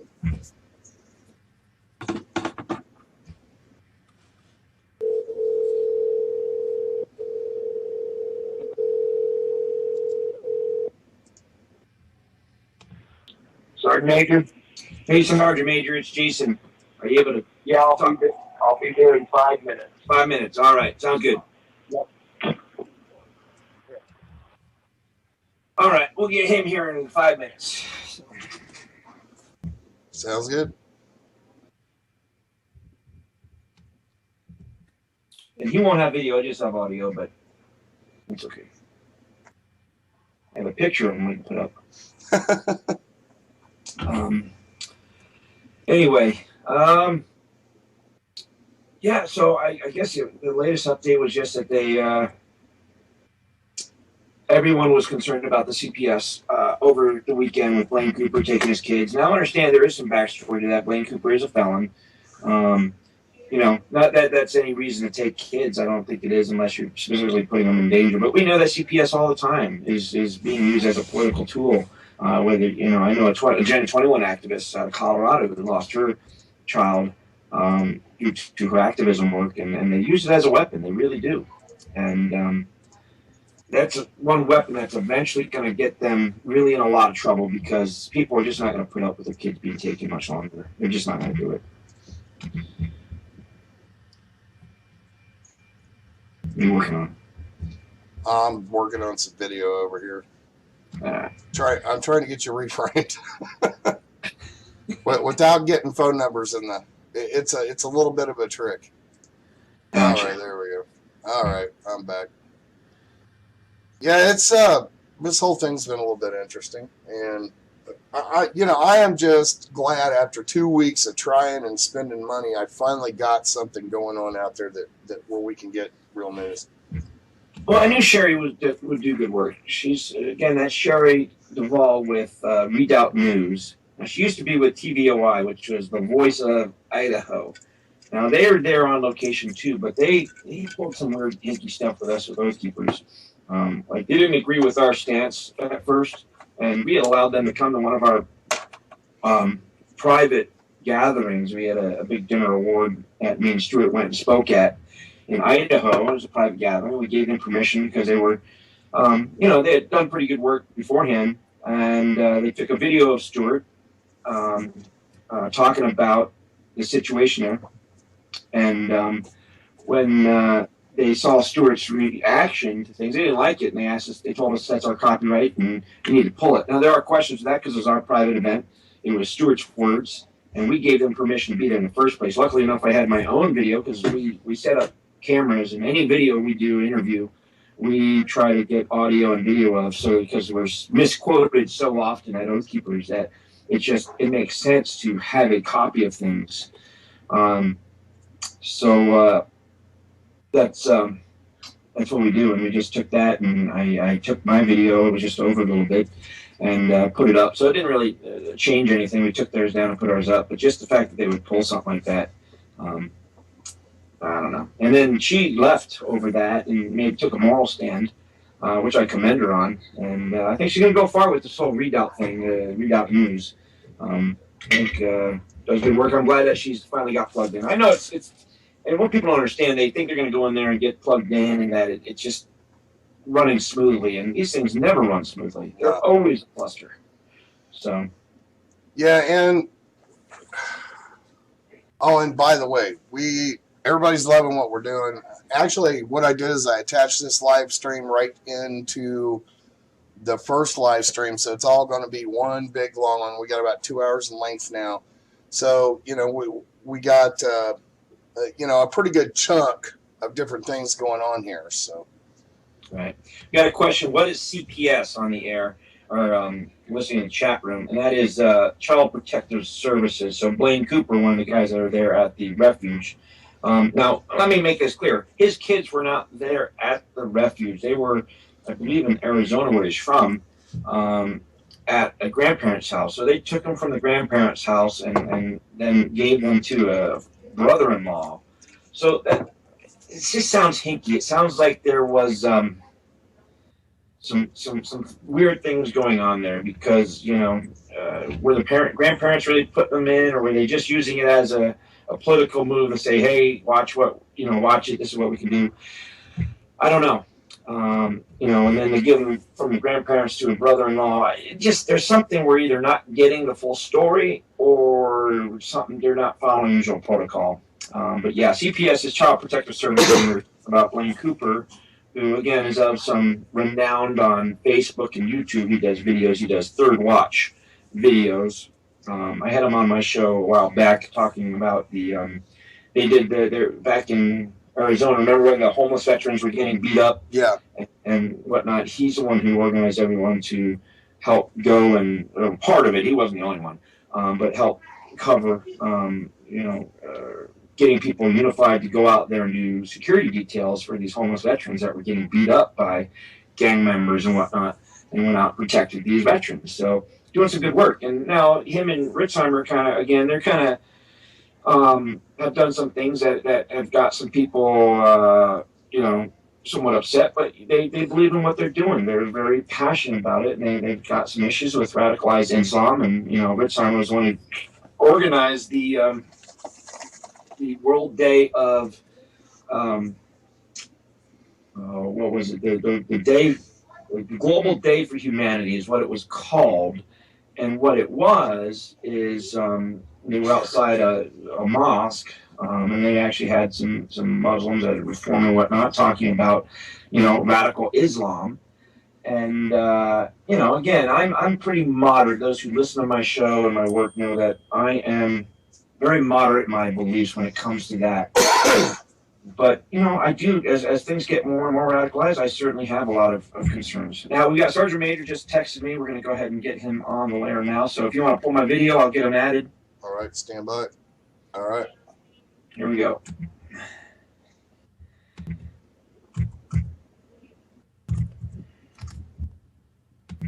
By the way, ladies and gentlemen, being a resident of Kentucky, support your local economy. Your call has been forwarded to an automatic voice message system. He must have just got another call. Hold on.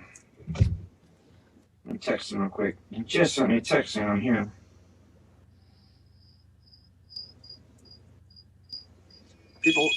Oh, he's calling my cell phone. Hold on. Hey, Sergeant Major, I'm going to call you back with my Skype number, okay?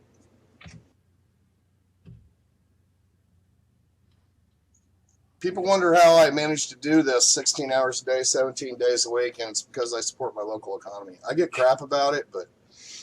You know what? I actually, when I was there, I was drinking moonshine. Oh, no. That would take me out way too fast. Yeah.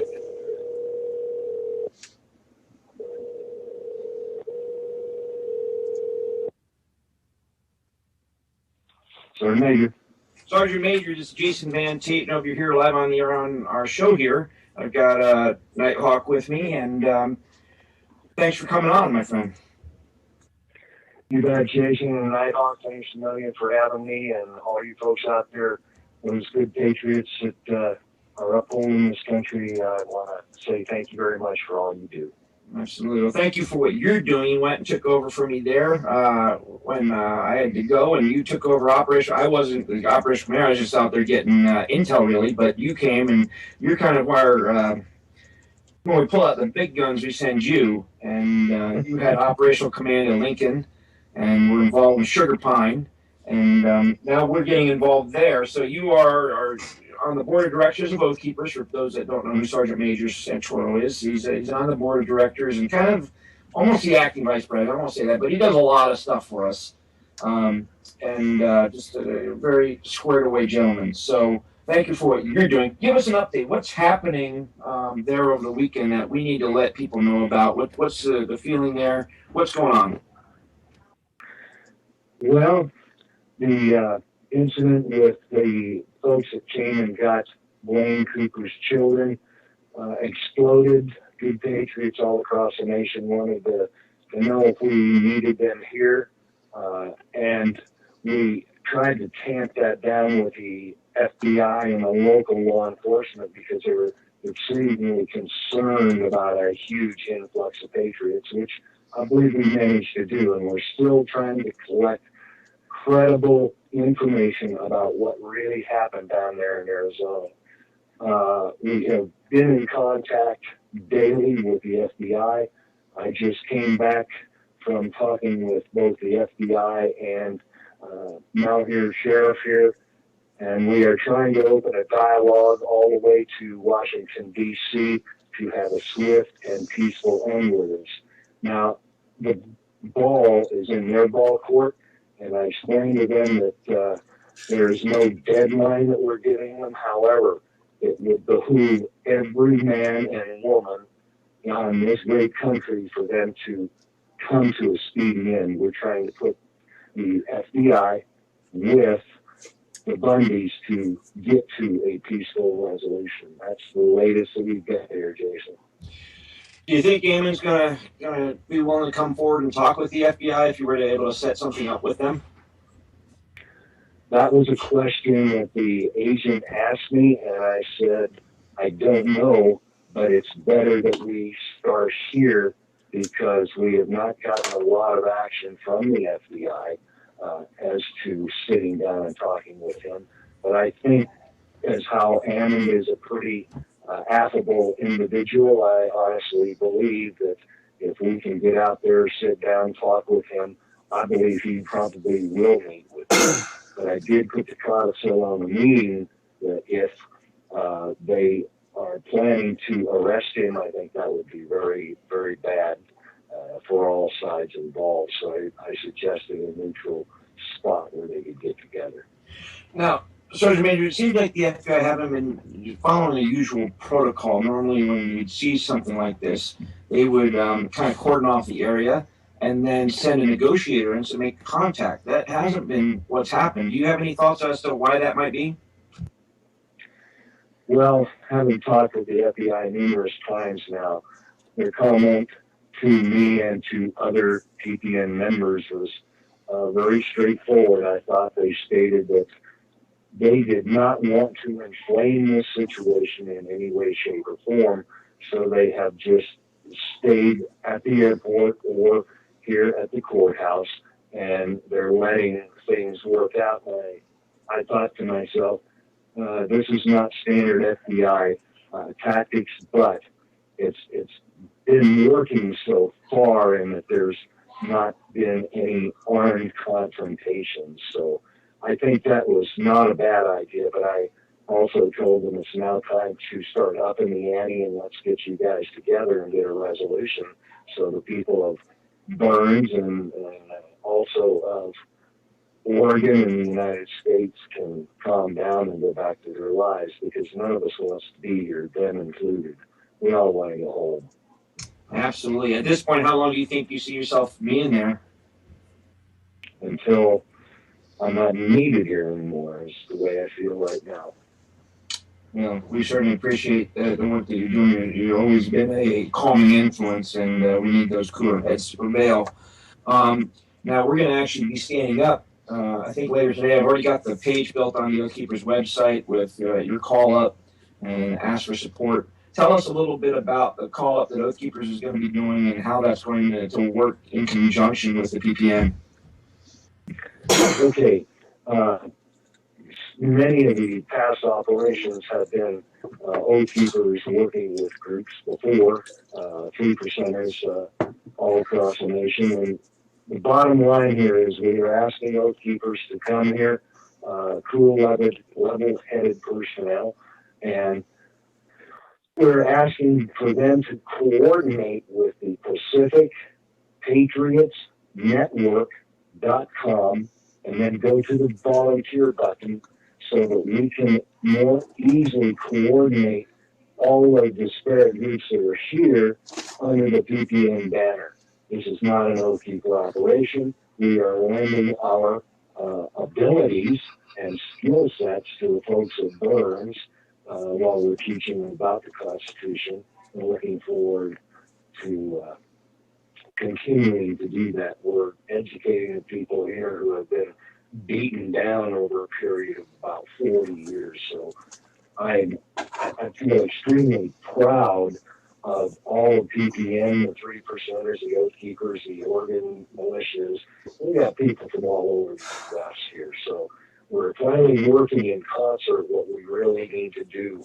And hopefully one day PPN will not just be a group here in the western states, but it'll be a group across the United States of patriots, regardless of what you call yourself, working together towards a common goal of having a constitutional America again.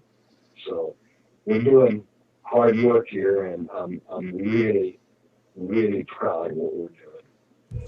Absolutely. Now, if people can't make it out there and you just want to give financially, you can do that either through the PPN website directly or through Oath Keepers. Again, we're going to be putting this website up later tonight.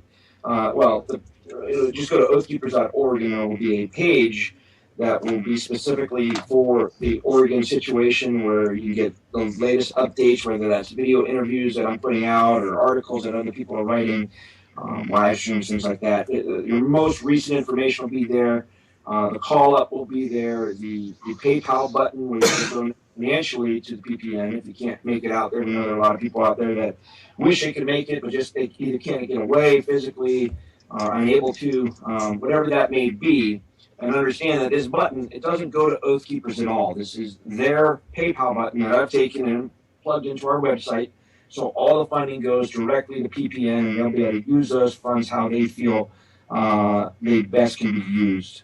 And again, if you want to help support the media coverage of what's going on, you can do that through Revolution Radio, and Hawk has helped with getting people out there and adding financial support. So go to freedomslips.com. Click on the donate button there. So we only have a few minutes left. What do you think? Do you think things have calmed down? I know that over the weekend they got real tense. I know that we're tracking some wide vehicles, and now we're getting pictures from some of our intelligence assets there of some armored vehicles that seem to be on wide vehicles. Do you think they're calming down at this point, or do you think we still need to be worried about a possible Waco type situation? I was told today, and I've been told for the past 4 days by the FBI themselves, that they have no intention of Wacoing the refuge. They understand that if they do that, that will be the fuse that lights the second American Revolution. They don't want to do that, and that is another reason they haven't been going out there. But I said that we got to talk. The time for posturing is over with. So I'm really hoping that the SAC will get the information that I put out and that he will act upon it. But again, we have to realize that unfortunately the SAC is answerable to Washington, D.C. So we'll see what happens with that, Jason. We're just doing the best we can here. We're like that little duck that's out on the pond, looks all calm, cool, and collected, but on the bottom we're paddling.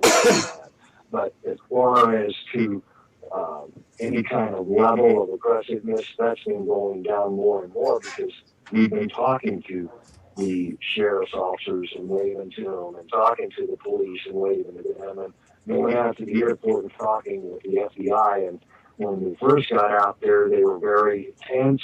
But now it's, hey, how you doing? You got enough coffee, and we offer them coffee. And so they're starting to listen to what we're saying, and we're trying to listen to what they say.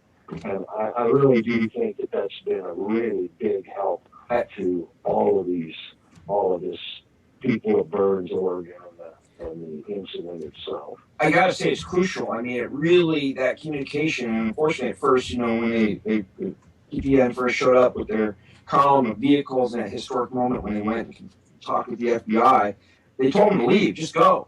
And, Brandis Curtis relayed to me, he said, no, we're not just going to leave anymore. The days of people just up and, when you tell them to leave and go away, we're no longer living in those days. And I'm so glad that they're talking with you. and communicating, and the dialogues are being started because they're so necessary to a good outcome. So we have about 5 minutes left. Is there anything else you'd like to add, Sergeant Major? Yeah, you know, all you patriots out there, as Jason was very pointed in saying, if you can't come, then you can help us with a donation. We don't care if it's a penny, a nickel, a dollar. It doesn't matter. It all combines and helps everyone involved here. We moved away from our families. We are here for the duration. Many of us are traveling back and forth hundreds of miles to be here. But what we really need is people that can come and help us do administrative things. We have many people that are not physically fit, but they're able to come and help us unload supplies or talk with the locals or just help us do our paperwork here, keeping track of those donations and keeping track of everything that's coming into us. So, you know, for every person that's out there on the ground, there are probably 7 or 8 that need to be supporting those folks. So, hey guys, if you're not physically fit, please come. Hey guys, we'll utilize your skill set anyway. Sure. Hold on, Sergeant. What's up? Yeah, we can still go. We're off on B. We're still on A, and we can carry over on live stream. And I'm trying to get Sherry to join us on live stream, just to kind of do an after show before we sew it up for the night. As soon as she answers me, if you're available. I'm going to have to kick out. I got to cook up some steaks for the girls, and then I promised them, because I've been in Oregon and then out to Idaho for this training right away. I promised my girls I'd take them to Star Wars tonight. So, okay, cool. I'm going to make good on that promise and take my girls out. All right. It looks like we're clearing on Studio A too. So. All right. Well, Sergeant, thanks for joining us. If you're still there next week, we'll get another update from you, and I'm sure I will talk with you on a daily basis anyway. So we'll talk with you soon. Thanks, Jason, for having us on, and God bless all you good patriots out there. All right, later, guys. United we win, and divided we fall. God bless you. God bless you and my freedom with it. All right. See you guys later. Enjoy Star Wars. I won't give you any spoilers. Bye, guys.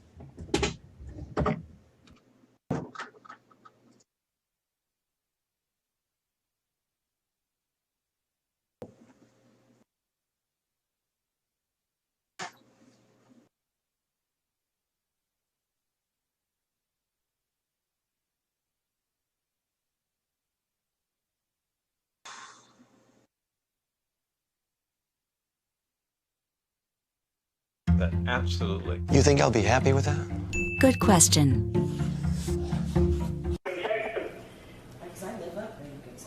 Are they calling us here? If they're anything like my husband, they just keep talking. He loves his radio. Okay, I'm gonna come on over here and give us a tour. How's that sound? Would that be a good start? Would that make it easier?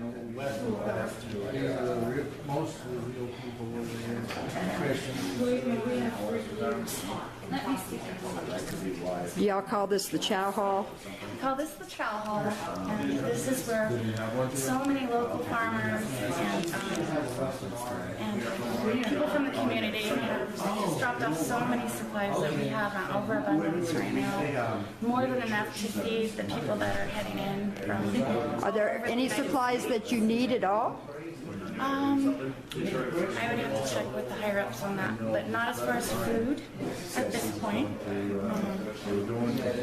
I think that the supplies we might need might be other types of supplies. Would you like to give us your name and introduce yourself? Rhonda. Rhonda? And I fought fire for 22 years here in Oregon and all over the western U.S.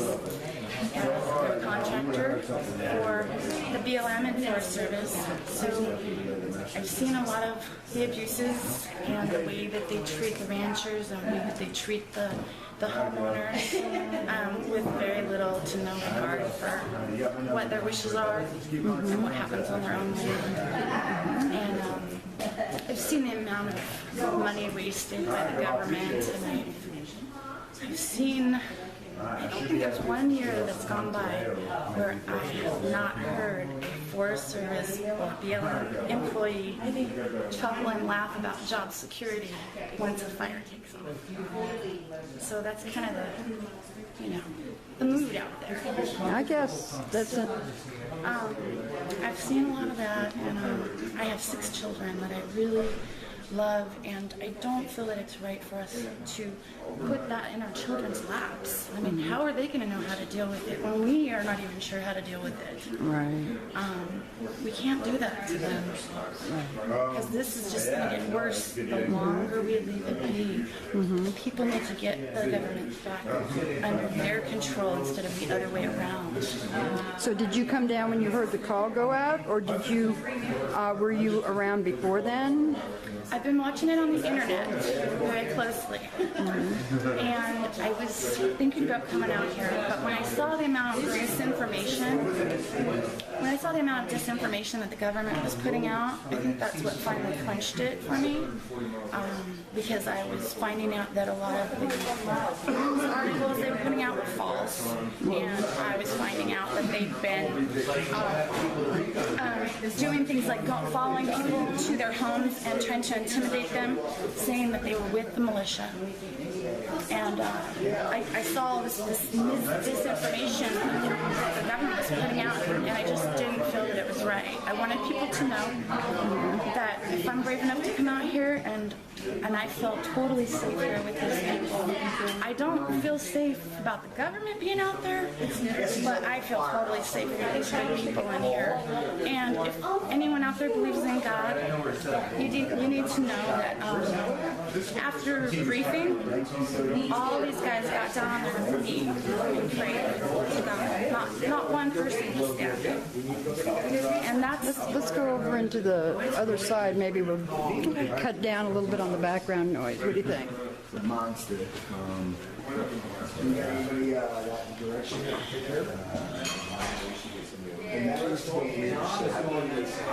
I really appreciate you taking some time with me. You're welcome. This is so important, and we're trying so hard to get your story out and the story of everybody in here, compared to what's already out there. Yeah.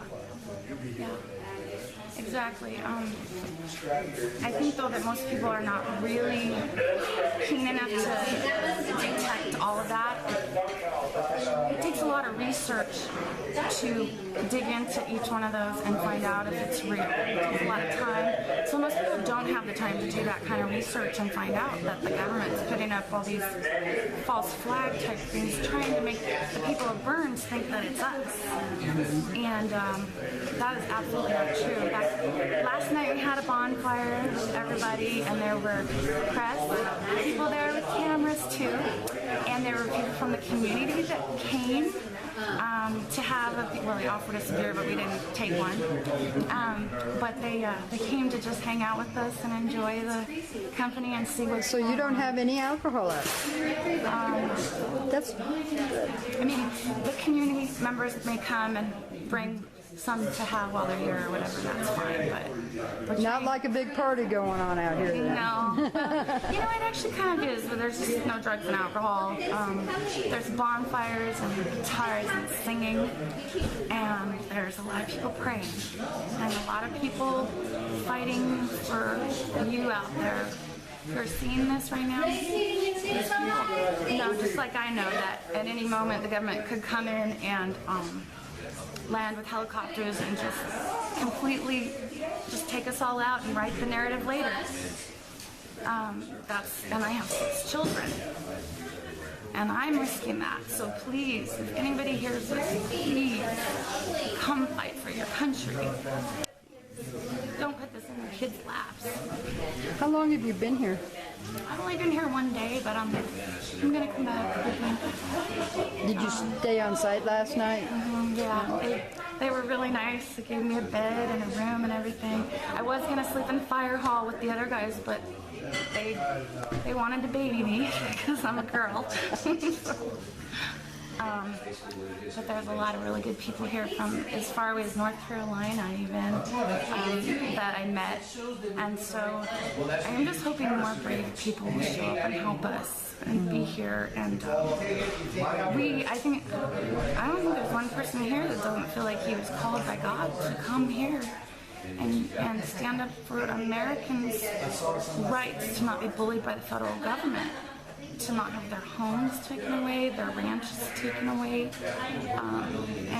I mean, if you think about it, people out there, think about your life. Is there any area of your life that the government is not involved in? Think about that for a minute. I totally understand what you're saying. And even if I don't always comment, I'm letting everybody else absorb it. Yeah. But yeah, it's interesting because the more, I look into different issues, the more I'm seeing. And I thought I knew a lot. I learned that I didn't know that much. Yes. And another thing I would like to mention is that the media in America has a complete blackout on what's going on in Iceland. Do you know what's going on in Iceland? No, tell me. The people have taken over the government and they have killed a bunch of their leaders, kicked them out, put all new leaders in, and they're writing a new constitution for their country.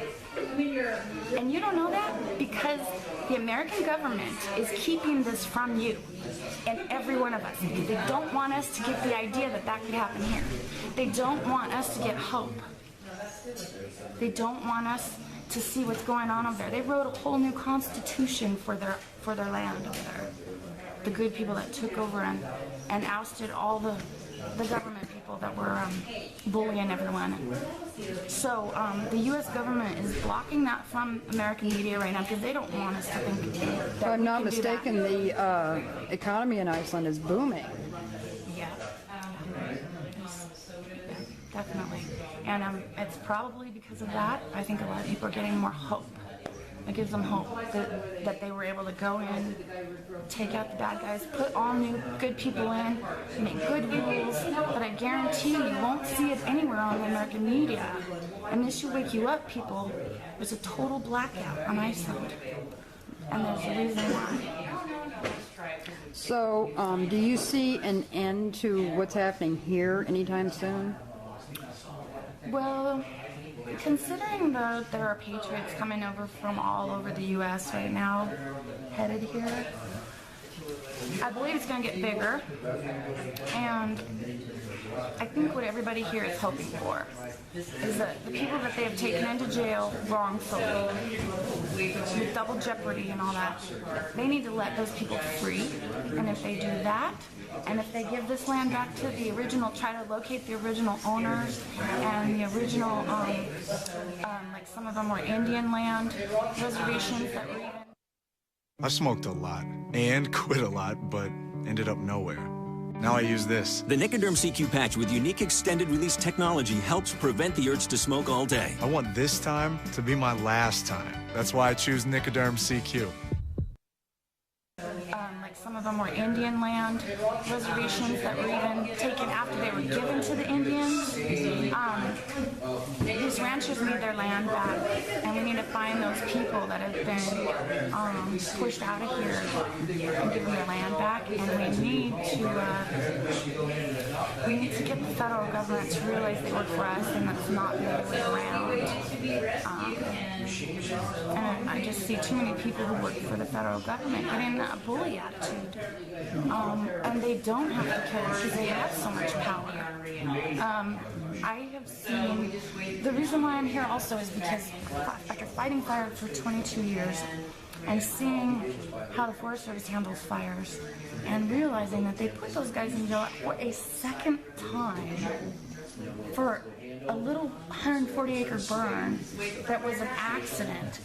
And I work with BLM people and Forest Service people that they do that all the time and then joke about it being job security. And then they're going to put us in jail. The rules for them and the rules for us are so different, so far apart, and they should be the same. If we have to go by something, the government people should too. I got sick of seeing all of that going down, and the ranchers and homeowners being treated terribly by these bullies, you know? So, I just want people to just stand up and be strong, you know? If I'm a mother of 6 and I have a lot to lose, one of these people, one of the leaders, just Blaine Cooper, just had his kids taken away by Child Protective Services, where they were at with the family members at home or whatever. While they were here, they went and took their kids. You think maybe we could find him and get him to talk to us a little bit? Possibly. I'm leaving, but I'll try to get you in contact with someone. I know he had some meetings and stuff he was going to, so we can try and track him down. But yeah, he had his kids taken, and they were devastated last night. They were crying. Have they been returned? No. Really? They headed back to Arizona, where they're from, and because they wanted to, you know, find out what's going on with their kids after they found out they got taken. And then when they were almost there, I guess they found out that they had brought them here. So I don't know where, or brought them somewhere else, took them somewhere else. So they're trying to find out where the kids are right now. And, you know, I mean, there are a couple other people that have been jailed, either rightfully or wrongfully, I don't know. But they're... Yeah, we heard about the gentleman in town with the truck at Safeway. Heard about that one. And then we heard about Mr. Cooper. Yeah. And I hadn't heard about any others, though. Have you? I think there were one guy, they arrested him for something with his shotgun, or not a shotgun, his gun not being registered, or I can't remember what it was. Really? Something like that. So, what I would say to people who want to come out here is don't bring your children, because they will see that as a reason to take them away. Keep them at home with someone safe.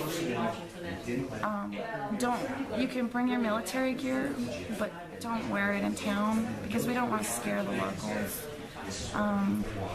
Bring your long guns, but don't wear those in town if at all possible. And just try to be in town as friendly and nice to people as you can, because there's government people out there dressing up like cowboys, trying to act like idiots and give us a bad name. Have you been in town to talk to anybody? Yeah, when I came through, I stopped at Safeway and I saw that thing going on with the truck. And while I was in there, I had a couple of ladies ask me, "Oh, are you with the militia?" Because they saw my gun. And I wasn't sure if I should say yes or no. And they said, "Well, thank you if you are." And so they were really nice, and thank you for being here. But yeah, I've talked to several people, and it seems to be kind of split. You know, I think the tide is turning towards everybody out here, but there are certain incidents that will happen that will maybe back it up. Yeah. And some of those incidents are actually not even us, which is sadly to say that the government's disinformation is working on a lot of people out there. And so I would really encourage people to really dig into these stories and make sure that they're not just listening to another lie the government's putting out there. Well, that's why we're trying to help. We're trying to get the truth out. Not too many people inside have been able to get their story out. Yeah, there's kind of a block, but you know, if people will... I think they're having a party. I know. If people post this on YouTube, you know, and get the word out there to everybody, it'll help. And if more people come, the more of you that come here, I think the safer we'll actually be, because we'll have more cameras going, and it'll be less likely that they'll just come in here with helicopters and shoot us all, or take us out with a drone strike and then write the narrative later kind of thing. Because there's going to be live cameras, live footage going on to prove that what's really going on here. We're not a bunch of radicals. These people were like, they praise God and they're good people. They're just trying to fight for not their rights only, but everybody's rights in America right now. So we need help. We need you. We need help, or it's not going to work. We'll see what kind of word we can get out for you. Yeah, and I would also say to those of you who are out there that just want to get your guns and camo and come play soldier, this is not the place for you. This is not a game out here.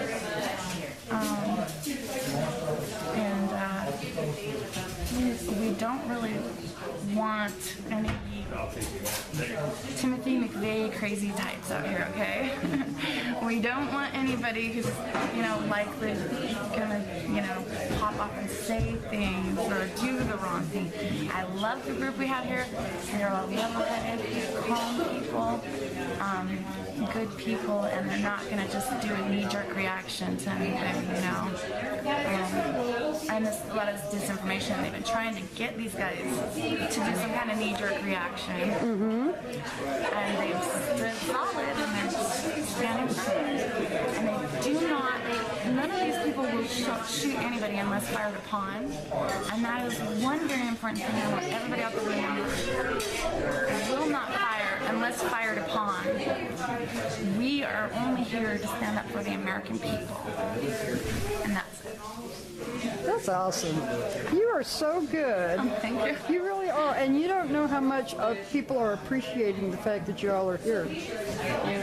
Maybe not 100% yet, but we're trying to, like I say, get the word out from inside. Yeah. Instead of the outside looking at it. Yeah. I understand their situation because I was sitting on the computer looking at all this stuff and going, what's really going on out there? And I just thought, I'm going to go out there and find out for myself. And I was scared coming here. I was scared driving up. My hands were sweaty. I was just really fearful that coming into this unknown situation where the government could shoot us or whatever. And I don't even know these people here that I'm coming to meet. But once I got here and I knew they were there, I was out here yesterday and I was, talking to a few people, and I have to tell you, So you want to travel to Disney World. You would also love to stay at a Disney-owned resort, but not just any, a deluxe Disney Villa Resort. Talking to a few people, and I have to tell you, I feel safer out here than I do in town. You actually are, because in town you're not surrounded by people with guns that would die to save your life. In town you're just surrounded with normal citizens. Out here, well, not just that. There's a lot of federal authorities and county authorities and militia that you don't know what they're doing necessarily. Yeah. So I say, if you want to come out here, don't bring your kids. Bring your camel gear, but don't wear it in town. We don't want to intimidate anybody. We're trying to keep the townspeople happy by helping them repair things and stuff. And any of the townspeople or anybody is welcome to come out here and have a bonfire and kick back with us and talk with us and see what's really going on out here and meet some of these people. Oh, cool. Did I hear you say you're getting ready to leave? Yeah. Can I hitch a ride to the front gate in a minute? Sure. Yeah, I want to talk to Jimmy first if I can find him. Okay, sure. He wanted to ask everybody for New Testaments. So that's one thing that he said that he knew that they needed here was some more Bibles. He brought me one. They have it right here. Oh, how cool. Well, almost everybody here has Bibles already anyways, but you know what, this is kind of a keepsake for the moment, for the time, so. Well, if they need more for people that are coming in, anybody that didn't happen to bring theirs, that's something we can do is ask everybody for, if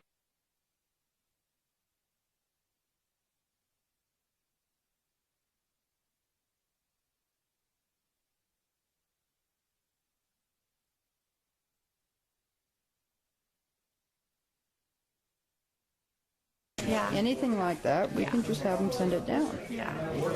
And I thank all the people in town and bringing us all these blankets and pillows and jackets and books and games and food of every kind. they're just totally spoiling us, and it's just really awesome. That's cool. It's very cool. All right. Yeah, you want to see somebody else? You see him around over there?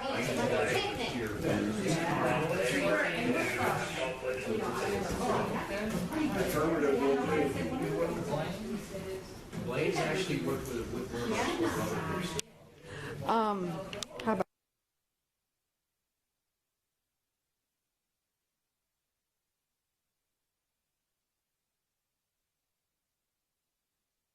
pickup truck that could run to HQ to pick up some donations and bring them back, please? Thank you. Oh, I'm going to let you get your hand. Hey, gentlemen, I appreciate it. And you know what else?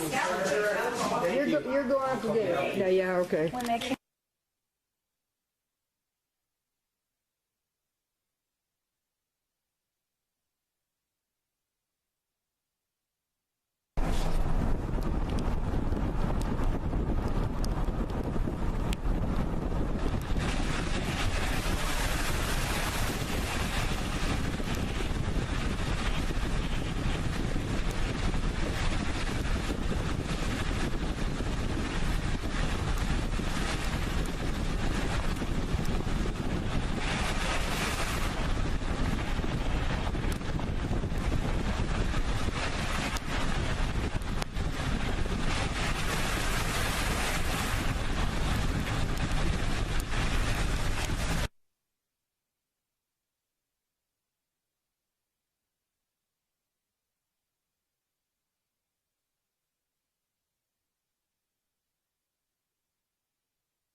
When you have plaque psoriasis, you see patches on your skin's surface.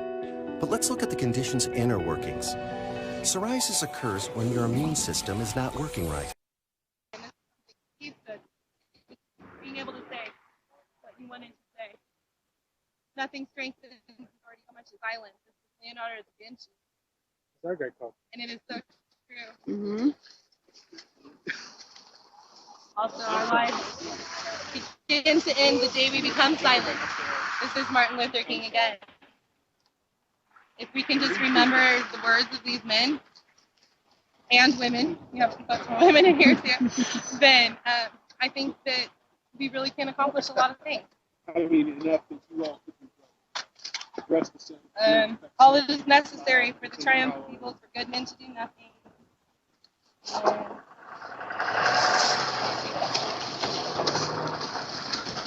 Free speech. When we all protect each other's right to speak, to express different opinions from our own, that is freedom. This is freedom right here. We need to remember there are different opinions, and there's not just Bundy supporters, there's not just government supporters. There's a lot of people in the middle, and they need to be heard too. They need their voices heard. I happen to be one of them. So you're kind of in the middle, huh? A little bit. I don't know how I feel about the takeover out there. I think that I don't know that that was 100% necessary. However, I don't think any of you guys would be here if that can happen. Certainly a lot of hard feelings in town. Yes. Judge Graspy and how is this place going to heal? This is all one. Well, one thing Kearney County is pretty good at is forgetting. This one. So I think hopefully the harsh things being said and all of that can be forgiven and we can move on from that. Right now, my biggest purpose right now is to get people to come together and start talking without all the cruelty and for us to start making some change that can be for the betterment of everyone. And as of today, are you optimistic that, or is there a hard period ahead, Bill? We are,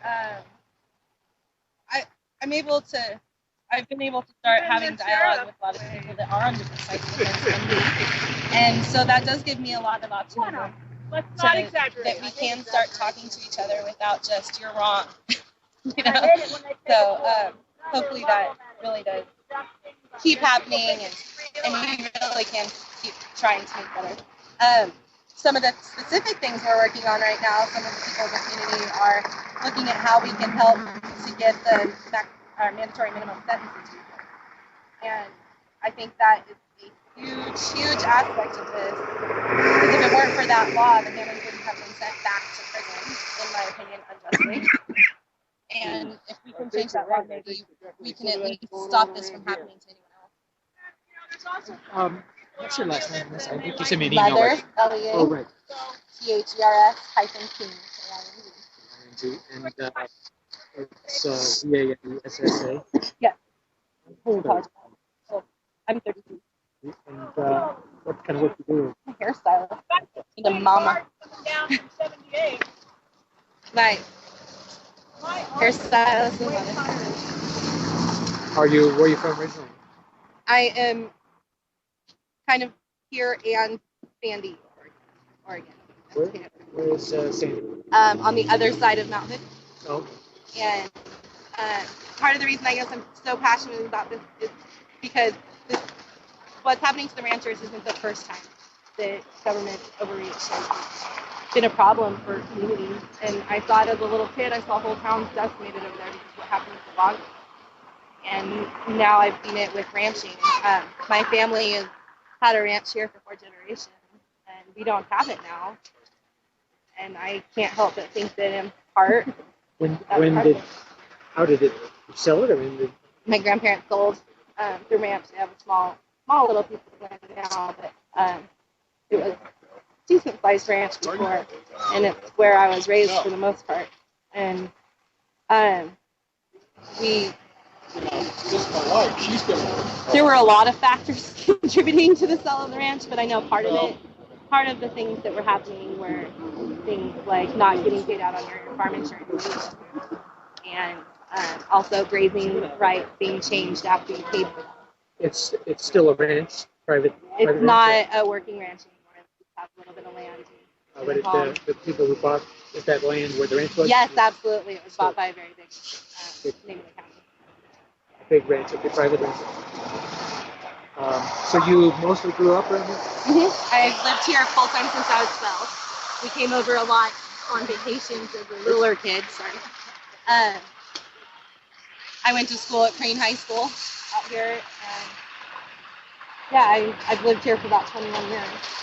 I do keep leaving and coming back because this is a great place to live. It's generally a great community, but the last few years I moved came and came back this spring because Thank you. You're going to be over at this thing tonight? At Chris Ann Hall's? Yeah. Yes, absolutely. It's at 5 o'clock? 5 to 7. And then it's a 2-part. It's the seminar and it'll be tonight and tomorrow. I'll probably see you tonight. All right. Nice Thank meeting you. Good seeing you, Kim. Have you ever heard Chris Ann speak before? I have not in person, no, but I've watched a lot of her videos. Yeah. And I think as many people as possible should be there tonight. Regardless of how they feel about the refuge takeover or anything else, they should be there to hear it and take what they want from it. So what do you think about all the extra people in town? Now, I'm not talking the refuge, we're talking in town. Feeling. My husband works in a local service business, and it has caused a little bit of strife in there. Not so many local customers as normal because there's so many from out of town. You're allowed to plug any business if you want to. Yeah. We're live. Go I ahead. don't know that my husband wants me to. Gotcha. I do know that there have been reports of people being followed, stalked, harassed, etc. And I really pray that whoever is doing that doesn't anymore. I don't know who they're with or who they are, but that needs to stop, and it needs to stop in both directions. Have you been personally afraid yourself? No. How much fear is there in the community in general? There's quite a bit of fear. People are very afraid. I know that some of the kids of police officers have been followed around. Like I said, I'm not going to say who's doing it. There's differences of opinion on that. I don't know for a fact. So, but people are worried about that kind of thing, tires being slashed, stuff like that. Although, in my opinion, those kind of things, tires being slashed and regular things like that, have been, they were going on long before any militia groups were here. But in fact, I know the week before anyone showed up. I think a lot of people are afraid though, because there is a climate of fear that's being perpetuated, in my opinion, by our local officials. They're saying, don't talk to these malicious people, don't go out there, don't talk to them, don't support them, don't, so when that's coming from your local officials, it's going to make you a little scared. Mm-hmm. And that's happening. It's also interesting, I talk to just as many people that are more afraid of the FBI as I talk to that are more afraid of the militias. So I think it's about evenly split right now. Yeah, the people I talk to, I'm not going to speak the entire time. Sure. But yeah, there's a big split in that. May I comment? Absolutely, we hope you do. We're having a whole big old conversation here. I thought the other day, okay, so I'm a little afraid of the FBI. Oh, and some of my friends are afraid of the militia. Why are we all so afraid? Well, forget why. Let's just go into the dynamics of this fear. What is it doing? Keeping our minds on fear. And I know that a tactic of people who are trying to pull something off is to run interference by causing other distractions. Is it possible that there's something really big happening that none of you about? I don't have the answer, but we're going to find out. How are we going to find out? I can't divulge that yet. Hopefully there'll be some news. Have you been personally afraid yourself? Actually, I have not. But there was a slight tendency to want to be afraid that the FBI were going to do something rash. And then I realized that doesn't make sense for me or for what they're trying to prove is happening. And it may be that the FBI actually can see the point. You live here in Burns? I do. What's your name? Joan. Joan? Yeah. And your last name is? Not given it. How long have you been here in Burns? Well, this time about 6 months. I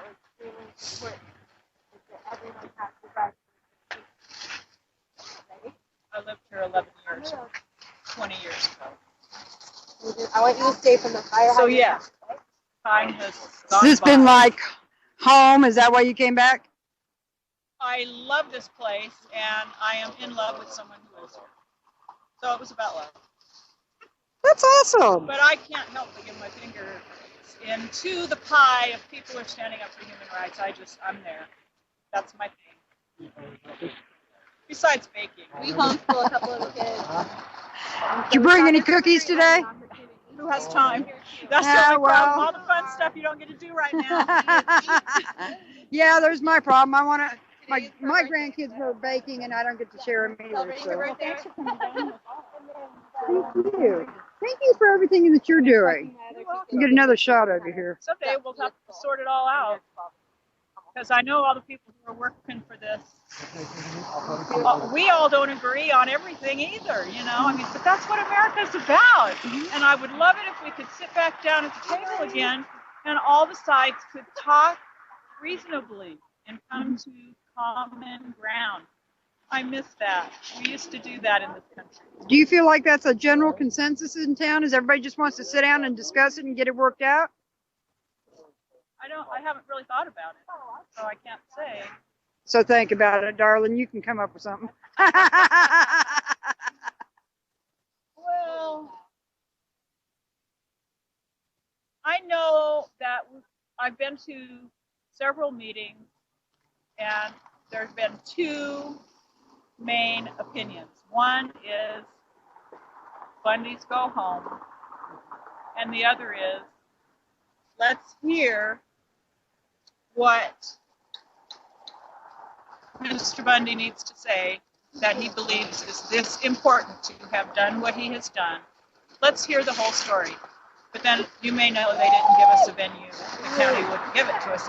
But we're still working on something. And we're trying to work with the county. We're waiting to hear. There. Now you got what you want to do. I'm going to go back out. Well, when you hear, can we get in on that? You bet. Grab the box of granola bars for the kids. Hi, how are you today? Come back here. Oh, yeah. Hi there. Every one of them. Sophie, get back behind she did make it. We've been having a lesson in our first. All right. So what does her sign say? So she came up with that on her own. Voices. Beautiful. Right. Takes too long. Okay. All the signs are right here. I just told people to grab a sign if they want to. Good, yeah. I'm gonna walk over here and get some wide shots of everybody if I can.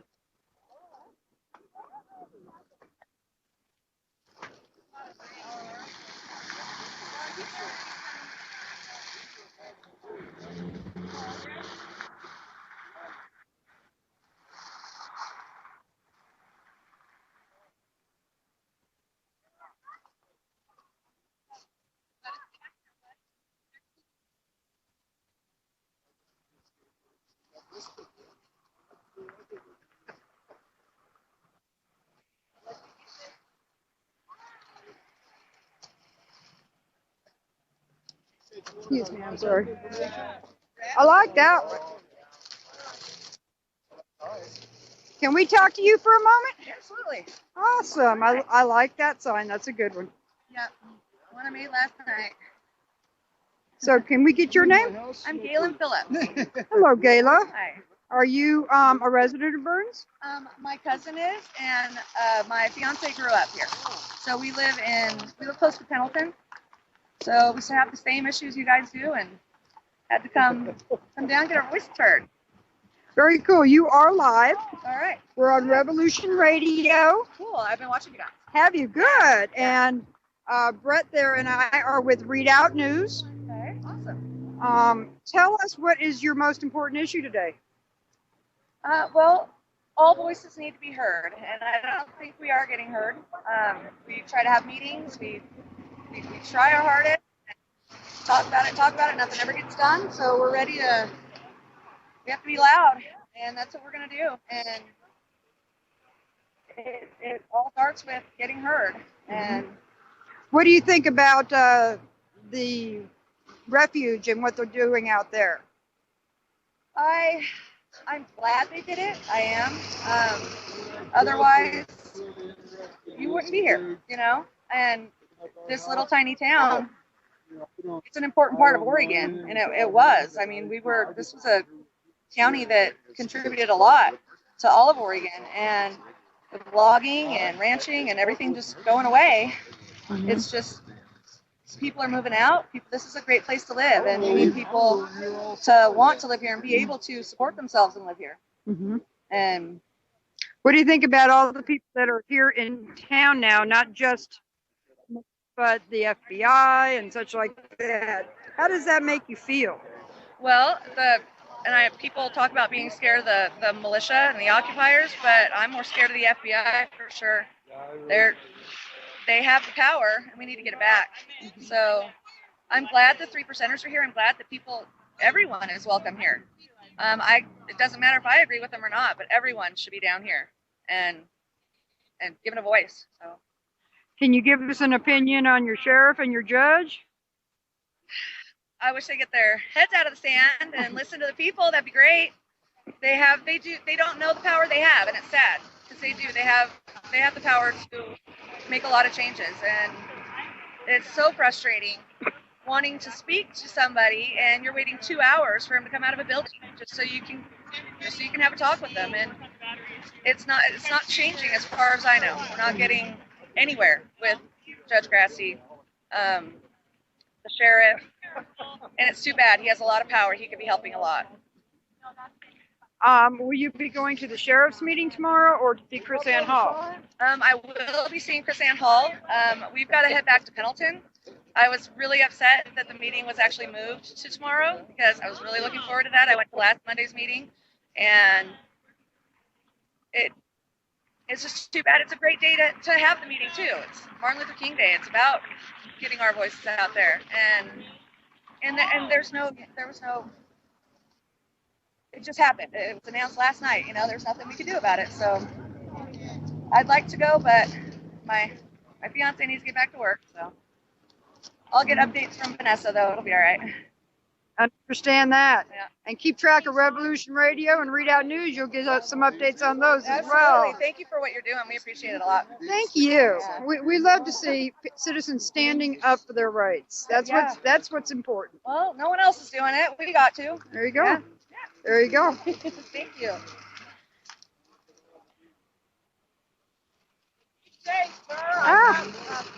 I'm sinking.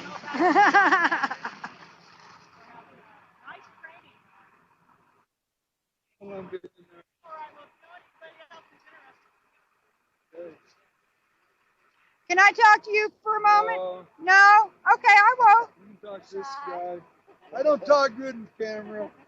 Well, pretend I don't have a camera. What do you think? All right.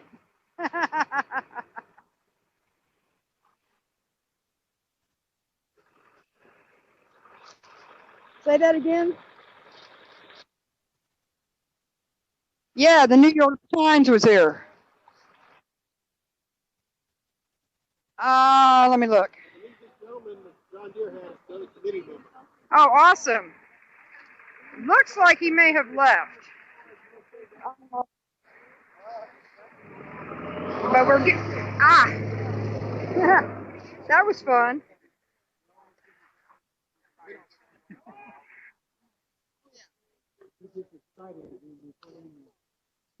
Can I talk with you a moment? Sure. I'm Sherry. That's my husband, Brett. We're with Read Out News, which is an independent news outlet out of North Idaho, and we're also with Revolution Radio, and we've got it going live right now. Okay. Somebody told me that you were a member of the Committee of Safety. Is that right? Kind of a member, yeah. Yeah? Yeah. From the beginning? Yes. Yeah? From the very beginning. Yeah? I've been on it since day one. Can we get your name? Is that all right? My name is Ed Snipes. S-N-I-P-E-S. You know what? Last time I heard the word snipes was when we went snipe hunting with my kids. So you're out here standing up for your, let's see your sign. Come on. Oh, this one's going to kids. I'm just holding it up. It was on the ground. Well, you're helping. That's great. So you're standing up for freedom of speech. And what else? Free the Hammonds. And free the Hammonds. Free the Hammonds. You feel like they got a double jeopardy deal? Don't feel like it. I know they did. Okay. Okay. I know the Hammonds. Do you? They're friends of mine. Okay. We're all friends out there at the ranches and stuff. Mm-hmm. We all look out for each other. The Hammonds would do anything in the world for anybody. Right? They don't belong to get what they got. What they amounted to was like a little minor rear ender at a traffic light where there was no damage. Okay, would you like to do that happen to you in town someday? And then you get a charge with assault with a deadly weapon, which is what they can do. Sorry. There we and go. Put you in prison for 5 years for bumping into the back of somebody's car. No, I hear you. I hear you. That's what's happening. That is what is happening. They did absolutely no damage at all. Not $1 worth of damage did they do, and got fined $400,000 plus 5 years in prison.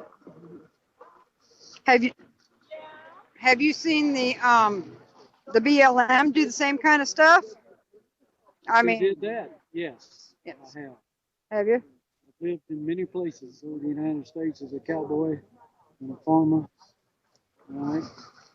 And I've seen it happen everywhere I've ever lived. Sooner or later, somebody this happens to. What do you think of the Bundys and them out of the refuge? Ammon Bundy is probably the nicest guy you'd ever want to meet. He's a very peaceful person. Okay? They're only doing this because they know there was an injustice done. And he drove all the way from southern Nevada up here to stand by us. He deserves a big pat on the back. He's given you a voice. He's given us a voice that we would not have had because our local government wouldn't let it get out. What do you think of your local sheriff? He's an appointed sheriff. He's not elected. I don't think about him. We'll have an election. Yeah, he's up for election this year, isn't he? Huh? He's up for election this year? I don't know exactly when it is, but I will know when it comes time. Okay. And I will vote. I don't know who I'll vote for. It may be him. But I'm going to have to learn a lot of other stuff about him first. It's been a pleasure talking to you. Thank you. Thank you. I appreciate everything you're doing. I really do. I appreciate all these people out here. People standing up for their rights, that's what's important. You know, there's been a grave injustice. And it could happen to anybody. Doesn't make any difference whether you're in the city or out in the farmland. It can happen to you. Absolutely right. Absolutely right. Let me come over here and say hello to this gentleman. Thank you.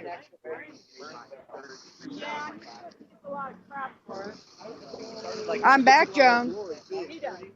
It always makes it feel better, and I'm the one who gets to sit there and see him go through the anger. Can I talk to you for a minute? Can I talk to all of you for a minute? Absolutely. Awesome. You are live on Revolution Radio. We are live streaming, so you have the chance to say anything you want. It won't be cut. It's all raw footage. I am Sherry. That's my husband, Brett, and we're with Readout News. And the sun is just tearing me up. There we go. Can you introduce yourself for us? Oh, concerned citizen. That's a good one. Are you here for the Hammonds or any other particular issue or a whole broadish bunch of issues? Are you? Can you tell us about them? I'm concerned where our nation is headed, and I'm here to stand up. That's about all I can say. Do you feel like citizen rights have been taken away? Are you a part of the Committee of Safety? No? Have you considered it? No. I'm going to move right on down the line. All right, I'm honorably discharged Army veteran Stephen Walker, and I'm here to defend the Constitution today because it's been trampled for far too long. And the police were one of the main reasons why I had my discharge. And local police have gotten a little corrupt, and there are good ones. There are good police here. There really are. And I want to address forms of corruption, and I want to defend the Constitution against any threat, foreign or domestic, that I took the oath for. And I enlisted. Can you tell us your standing on the Hammonds and the refuge and the people in town? Well, I've known the Hammonds for most of my life. You know, I've lived in this community for most of it. And, you know, I didn't know them completely personal, but they are good people. They're farmers, just like most of our community. I was a ranch hand for 2.5 years. It's hard work. And I don't believe that they should be double jeopardy. I don't believe the constitutional rights should be taken. And I don't believe that their freedoms should be trampled like that. You know, they have the law of the land. They've been here since before the BLM had their roots in our community. And honestly, the way I see it, the ranchers and the farmers are the only reason why our community is even up still. They're the ones who provide us with our food. They're the ones that provide us with a lot of our income. And so, you know, I stand by the ranchers 150% all the way. And I stand by the Constitution and by our people. And, you know, I love our community for the differing views that we have. And, you know, it's been heated, but everybody has the right to their views and their opinions. And I'm happy that we have a community that can still work peacefully with all that. What do you think of the occupation at the refuge? Well, I actually went out there to try to get an educated opinion. And, you know, I didn't see one automatic rifle or anything like that. I didn't even see any rifles. Yeah, they had handguns, but open carry is legal here in Oregon. And, you know, they didn't seem like bad people. They were clamoring just to shake my hand and say hi and say thanks for support. And, you know, I went with one of my other discharged Army friends, and, you know, I was really happy to see that they were actually peaceful people out there. And, you know, that the people's threats and warnings weren't real. Because, you know, it's one of those things, until you go out there and you feel the peace that you feel when you walk down that hill. I mean, there's no better feeling. I feel safer out there than I do in my own home. And, you know, like, we live in fear of the police barging down our doors and trampling over our constitutional rights. We've lived with that fear for a long time. And the fact that these men can hold it down so long out there, I mean, yeah, the way that they did it probably wasn't the best way. But just like our senators and governors said, it's the only way that we would have gotten attention. And, you know, the BLM just has been snatching and grabbing for a long time now. You've had a lot of visitors here in town between the additional sheriffs, the FBI, and the militia. What do you think about all of that? Well, the militia, they were cleaning our fire hydrants and, you know, saying some kind words to me and my family. And the police have just been following me around. I got followed home twice just last night by the Hood River Police. And I got out of my car and tried to flag them down to see what the concern was. And they just drove right on by. No matter how much I flagged them down, I tried waving them down, nothing. And, you know, it feels like that they're just trying to harass and bully us into staying in our homes. And so when I heard that there was this going on today, I was like, oh, I got to go stand out for something. Because, I mean, it's just bad because there's people claiming that the militia's following people, there's people claiming that the police are following people, and it all just needs to stop. The citizens of this community should not be followed home no matter what their stand on an issue is. We're Harney County residents. We don't give in to intimidation. You know, we hug our religion and our guns more than anything else. Like, that's our way. And, you know, our Constitution has been trampled. And now we're standing up for it and going to take the rights back that were given to us by our founding fathers. And that's why they're rights. They're taken. And privileges are given. So if our rights become privileges, we're done. We're capsized. Game over. And, you know, being as young as I am for supporting this, it's really weird because most of the people, you know, my age are going, oh my goodness, I'm worried about this going on, my college credits or something like that. And it's like, well, there's more than just that. You don't have any of that without the Constitution. And I actually had to take some soul searching for that. You know, when the militia originally came to town and did their peaceful protest, I put my rifle in my car and was worried that they were going to come and torch our town, and because that's what the rumors that were told to us as people. And when they didn't, and they were completely peaceful besides taking the refuge, I was like, well, they took the fight outside of our city, our residents won't get hurt. It's like, at least they didn't start the fights on our streets. And I realized that they weren't here to hurt our citizens, because if they were here to hurt our citizens, they would have. They have the power to. And, you know, I'm just hoping that it all ends in peaceful resolution and that the people can go back to the way things are, but in a lot more regulated fashion. You know, rather than police trampling on us, have it to where the people can actually stand up for one another and get the rightful jury trial. I mean, my father's case, the one that involved my discharge, he had his right to a jury waived by the lawyer, and the lawyer used to work in the same law office as the judge. Really? And they would not allow any witnesses in the courtroom. And, you know, to me, that was so unjust because I was trying to fight my way into the courtroom. I wanted to go and defend my father. They took my guns, not my father's guns. And I kept trying to tell them. When one of the officers came out of the courtroom to try to figure out how to open my bolt-action rifle, I showed him how to open it. And then I said, it's my rifle. I would like to speak and say that this is my rifle. And they wouldn't even allow me in the courtroom. What kind of a case was it your father was under? He was in a case of, basically this guy had said that we had assault rifles, leaning up against sliding glass doors, said that my father was doing a bunch of illegal things. And, I came home on holiday block leave, and I told that guy before I came home that he better be gone by the time I got there. And sure enough, he was gone, and he was going and getting harassed by the police. They coerced his statements, and then they entered my residence without a search warrant. The search warrant came later. And how long ago was this? This was December 26th of 2012. And I don't want to see that happen to anyone else. I loved my career. I loved being a soldier. And, that one incident made me lose it all. Made me lose what I wanted to do with my entire life for a couple of years. I didn't even know up from down. And I had to actually go to therapy because of it and got diagnosed with PTSD because of the police. Oh, be careful about saying that one live, huh? I know, but I'm not saying all police are bad. I mean, it's just certain ones hold some corrupt things. And I don't want to see our people hurt by that anymore. And so, as a person, I'm standing up for the constitutional rights of everyone. Fourth Amendment against unlawful search and seizure, everything like that. We need to stand together and regulate it. That way, the people that are truly doing things bad and, horrible can be busted by the police, and the people that are doing the right thing can be left alone.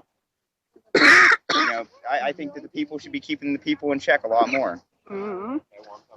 And, I hope for a good resolution to our community. Brett's going to hold this for a few minutes. All right. I've been standing there. Yeah. But, I just love our people and I love our community. And like I said, there are some good police in our community. There are. I mean, I waved one right on the way over here. It's just there are some that need to go because they are not following the rules. Well, we appreciate everything that you're doing. Yeah, I mean, I got to stand for something, and I took the. Well, when a citizen stands up for their rights and the rights of their neighbors, that's what's important in this country. Yeah, well, when I was 17, I raised my right hand and took an oath to the Constitution, defended against any threat, foreign or domestic. And it's about defending the guidelines that our country was based on, and that's where I stand on it all. I mean, anyone who's willing to stick up for the Constitution, stick up for our people, they're good by me. And if the police honor the Constitution and stand by their principles, then right on, they're welcome here. Like, they can come and go as they please. It's just when they start trampling on our constitutional rights, then they're not. Absolutely.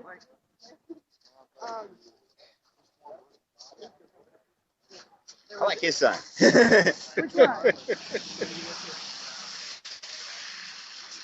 I think you got the full sign out of the phone. Really didn't get all right. So thanks for taking my statement. Yeah, not a problem.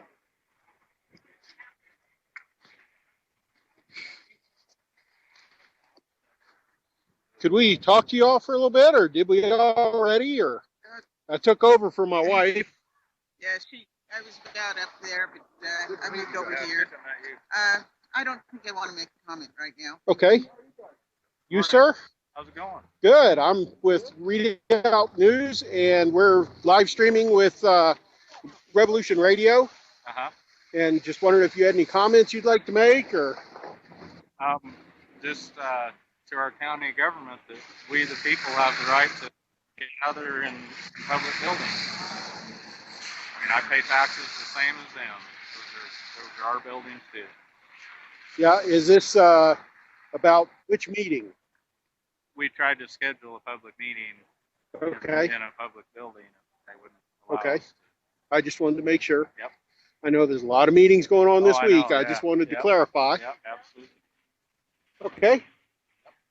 Well, thank you. Thank you. How are you doing? Sophie, tell me if you leave your spot.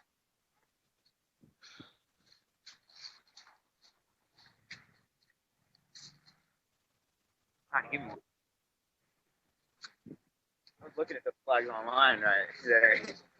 Don't tread on me, Oregon. I haven't seen that one before. Oh, that one. First time I seen it was first militia protest happened. Well, that's the first time I've seen it. Yeah, you can buy it on the jdflag.com. Okay.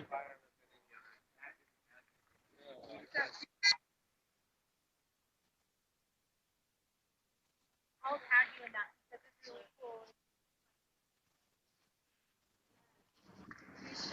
Okay, you still with me?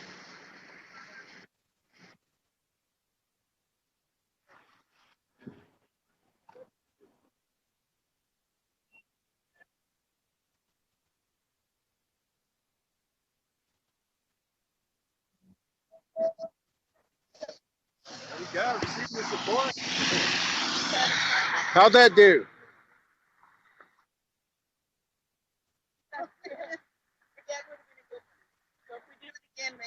Something like that. That's what makes me Some come of these out. are fun back. Trying to watch the kiddos. Would you like to make a statement? Did my wife already talk to you, or? No, I'm good for the moment. Thanks, bud. All right. Yeah, that would teach you a lot. I was on Grand Canyon once.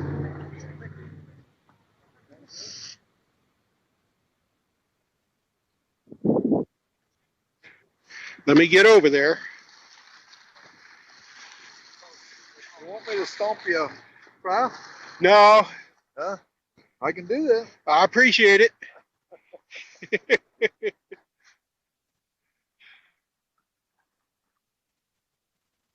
No, I'm not going to get run over.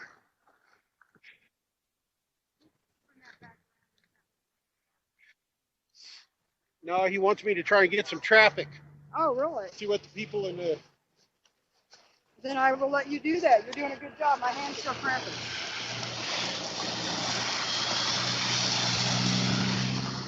Of course, there was a string of 20 cars here a minute ago.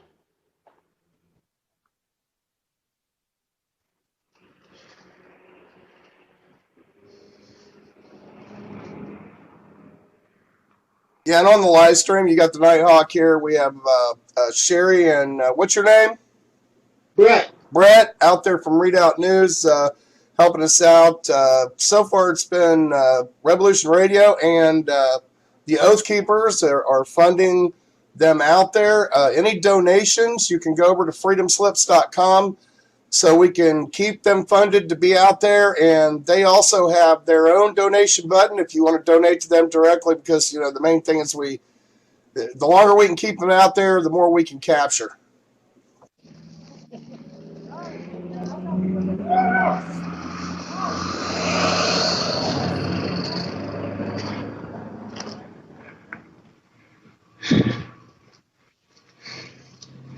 Would you like to make a comment about what's going on here? I'm blocking traffic. Now the light turned green.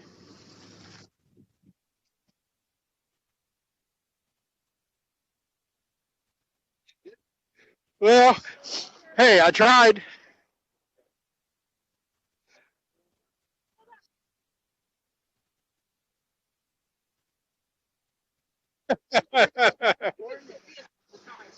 Ma'am, would you like to? I'm with Readout News, and we're live streaming with Revolution and Radio. Right. Would you like to make some comments about what's going on? I mean, what are you all doing out here? Silent oppression. We need to have more people speak out for what they believe. And it seems like the government scares everyone off, you know? Okay. So I just think that there needs to be freedom of speech. And, you know, the government needs to back off just a little bit. Okay. And I understand this is, they wouldn't let everybody have a community meeting. Right. Now, is this the one where they're having tomorrow night, or? No, I couldn't tell you because I don't live here. Okay. So, All right.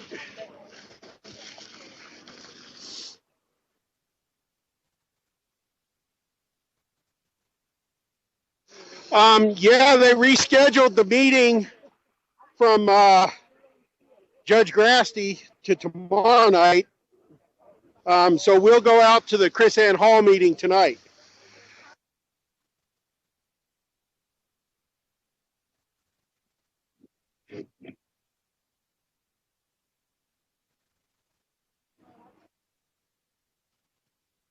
Well, it said on the website that they might not allow media.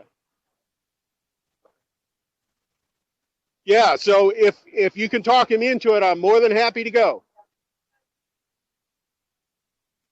Okay. That's great.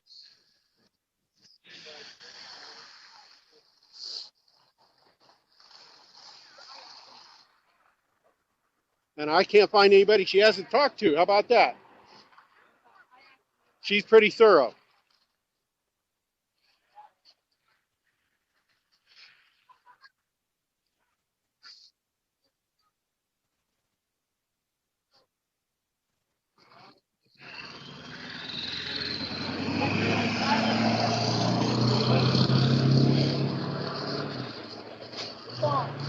We've been having an interesting discussion on, oh, that's good, dear. My legs are tired. You're going to have to take that. Okay, we got bread buried in the snow.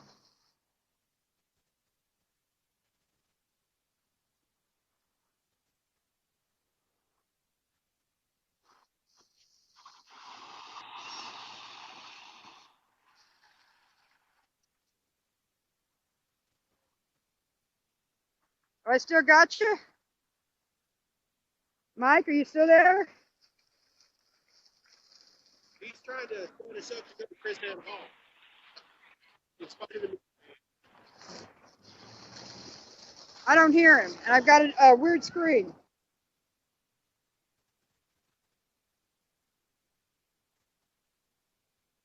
Okay, I just wanted to make sure I didn't lose you.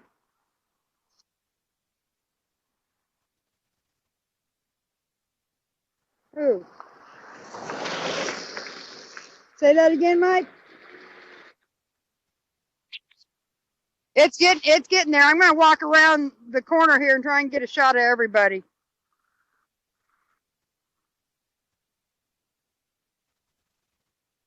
All right.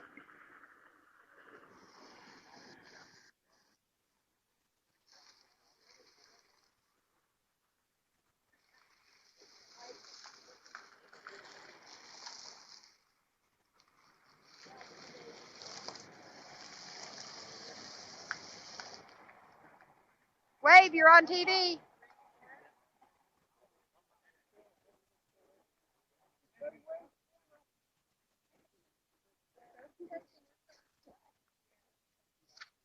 See if I can avoid this flood, huh?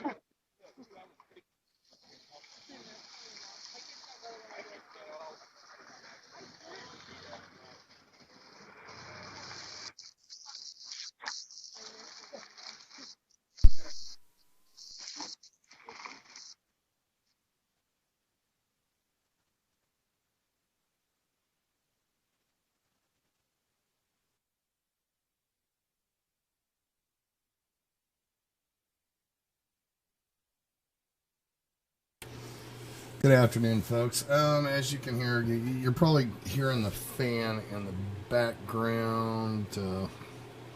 Not a ton. Of course, I'm about half blind these days. But anyway, yeah, I got a little desk fan going on. It's probably making a noise. But anyway, listeners, thanks for tuning in. As you can see,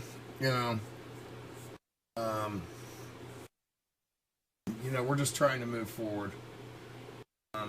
The video I did yesterday, I have put in private at this point, unless I get engaged again. Now, I'm not going to apologize to Scott, because Scott engaged me, but I do want to apologize to Mike Sior, because he got entangled in a drama that I absolutely did not intend. There was nothing ever malicious about anything. Dude has been doing great work. I'm putting that video in private for a reason. Because it waters down what we're trying to do. And I let my emotions get the best of me.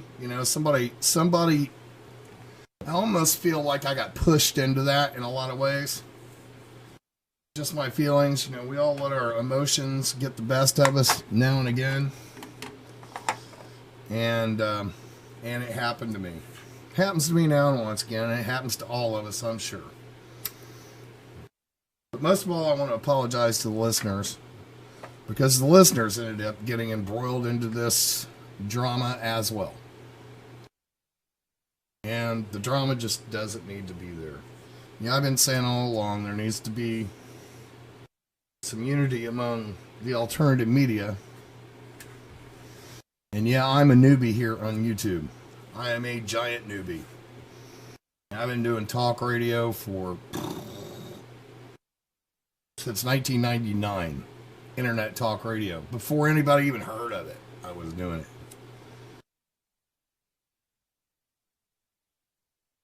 And over the years, I've had to learn to get my heart off of my sleeve and all this kind of stuff. But this whole issue with me has been a little hot button anyway, because I'm just trying to get something done like the rest of us. And instead of bitching and moaning about what other people aren't doing, I put my money where my mouth is. And we did a lot of work. I sent people around here and there. And quite honestly, I felt like my integrity was being insulted. And, you know, sometimes it just makes us go apeshit. So anyway, over all that stuff that went off yesterday, I put all those videos in private. I'll hold them. I'm not going to delete them. But anybody out there that got middled up into that drama, I apologize to. I did not intend anybody to get involved in that drama. But it seemed like the only way I could outlet what was going on my end. So anyway, living and learning, that's what I'm doing. And this whole video TV thing is something I'm learning, obviously. As you see these videos progress, they got better as they went, but man, those first couple of days, we couldn't figure out our head from the hole in the ground. I knew how to make all the audio stuff work, but I could not make the video stuff work there correctly for a little bit. But anyway, so we'll just go ahead and continue and let this roll. But again, I apologize to the listeners for having to get involved in that drama. I apologize for Sergeant Mo, because I don't know if she got scooped up in any of that drama, but she seems like a very intelligent woman and probably just ignored it anyway. So anyway, we're going to get back to this, and then we're going to get back to business. Or we're going to get back to business now. And I know we have some rallies that are supposed to be happening again. Stand for Freedom, I think first Saturday in April. So if you'll go over to OperationAmericanSpring.us and let us know about any of them that you might know about in the form over there in the rally report, so we can start getting ready to get out there and report this stuff and start using our power as the people of this country to start trying to affect some kind of world change. Thank you. We are allowed.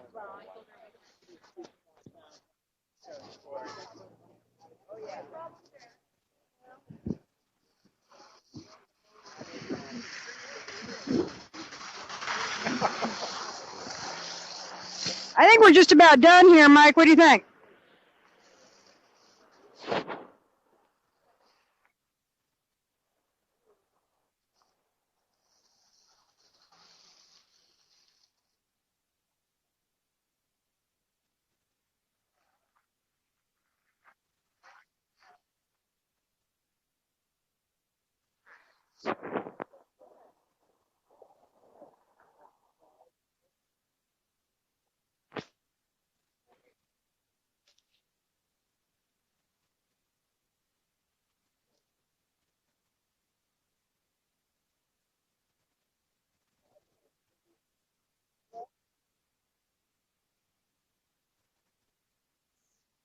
That's what she usually does, but she doesn't necessarily mind print and photograph media. Live streaming would be a problem for her, probably. Okay, we're about done here, though, right?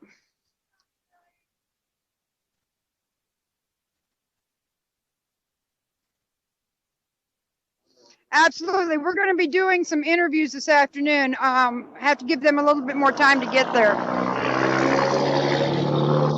Some more. Huh?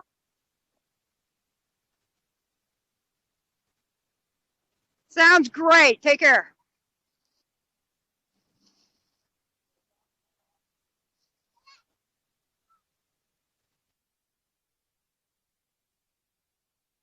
All right, this is Revolution Radio.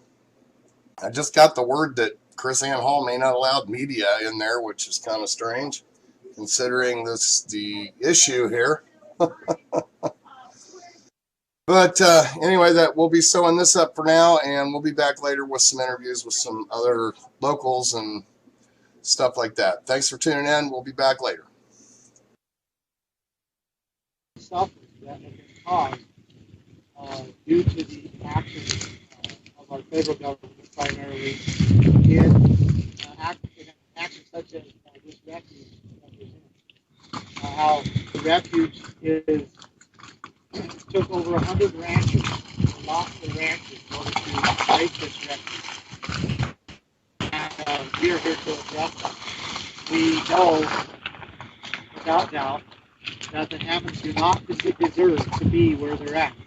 And that Dwight and Stephen should be back with their families, enjoying raising their children, enjoying being with their grandchildren, with their wives and ranch.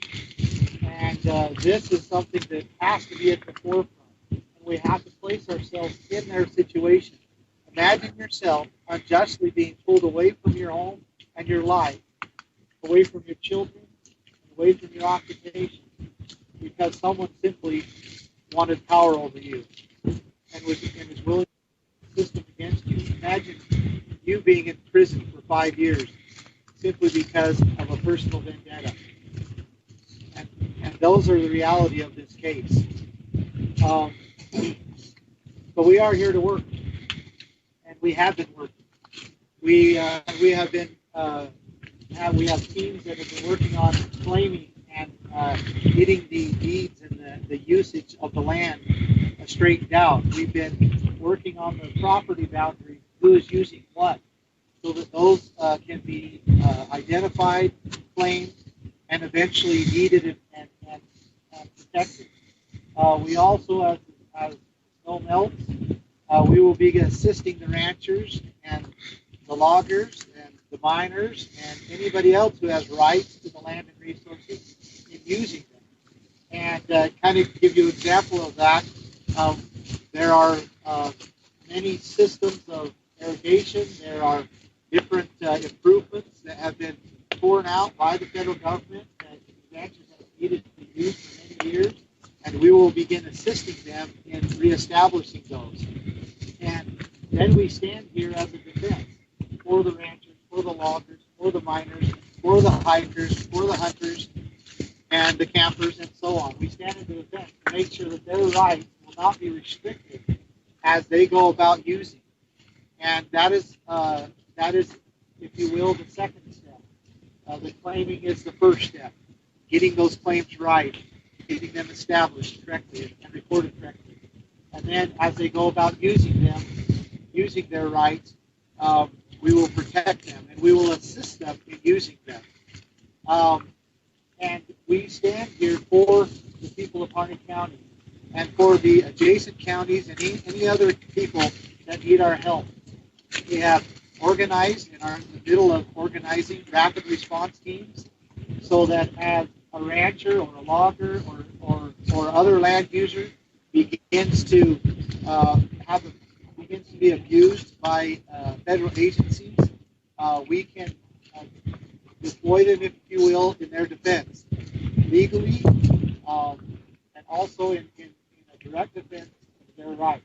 And we believe that is necessary in order for people to have confidence to be able to express and use their rights. One thing that I I guess an additional to that or on that, we also want to give warning to federal agencies that begin to try to put the chains back on these people, to the Bureau of Land Management Range Comm, to the Bureau of Land Management officers, to the Fish and Wildlife Service and other federal officers that tried to come in and scare the people like they did the Rancher family that removed their fence over. That we give them warning that they are not to do that. They are not to go in and try to place these chains back on these people as they freely use their lands as it's been appropriated to them, and as their forefathers established many generations ago. We intend on standing in defense of these people, and for them to recognize the Constitution and their lack of authority to administrate these land resources. We also, as many of you know, Harney County at one time was the wealthiest county in the state, and now it is poor. We plan on assisting the people in turning that around. We plan on getting the loggers actually back on the mountain to log. We understand that there's 7 to 10 years worth of dead trees that are still standing that are good lumber, and that it can be, like I said, 7 to 10 years before we even run out of that and have to cut down a live tree. Those need to be cut down, and they need to be milled. And we intend on getting a mill opened up that'll employ hundreds of people in this county. We also plan to intend on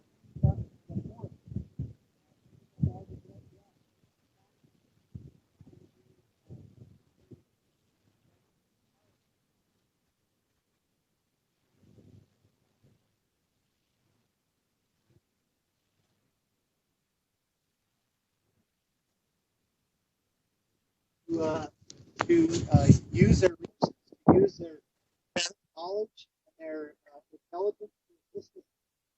This is, again, exciting. It will take some time to accomplish. We understand that it is a large undertaking, but it is necessary.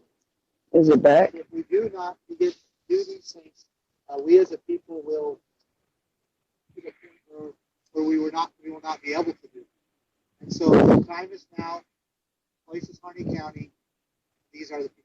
Thank you. And there's a question that a good school home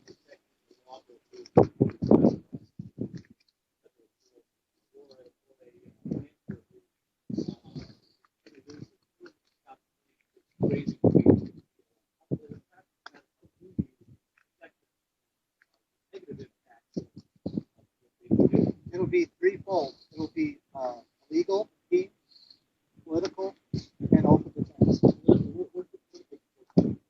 We have a lot of political support, but I'll let them be the one to step up ahead. We also have a tremendous amount of deep pockets, if you will, financial support that are willing to invest in the people of Harney County so that they can get very low interest loans so that they can buy cattle, they can buy equipment, they can buy mills and pay employees.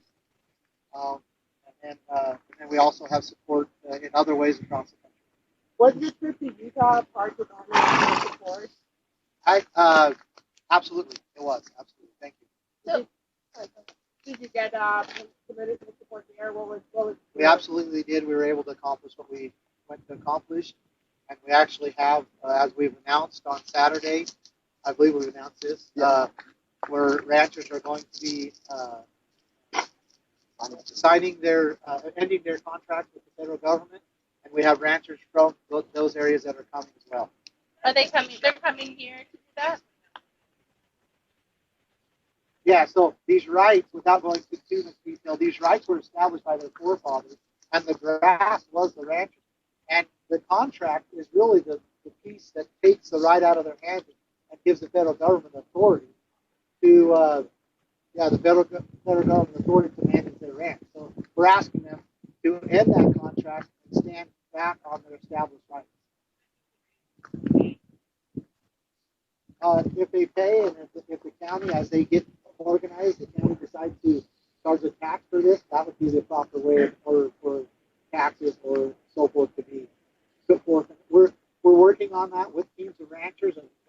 that'll look and how they want to do that. And so I won't vote on it anymore. So it doesn't sound like you're going anywhere anytime soon.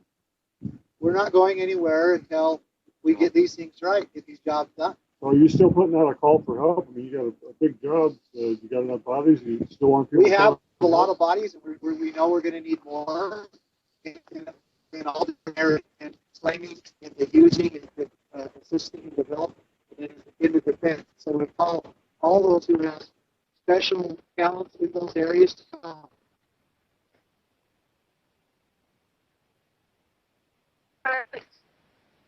That would be the county. I've seen pictures of all the also spoken with the sheriff's office still barricaded. Maybe you had accommodation with the FBI or the sheriff's office. No, and negotiate is the wrong thing because we're not here to negotiate our rights. We're here to make sure that the rights are protected. Ask the federal government, who has a role in defending the people of the state against the outside world, to begin performing that. We're asking the county, who is the highest elected official, the whole policing authority in the county, to stand up and defend the people and their rights. Get in line. There's no reason for those people to have the schools barricaded. There's no reason to have the county buildings barricaded. They're only creating fear inside the community. And the thing is, the community is getting wise to it. They know we're not here to hurt them.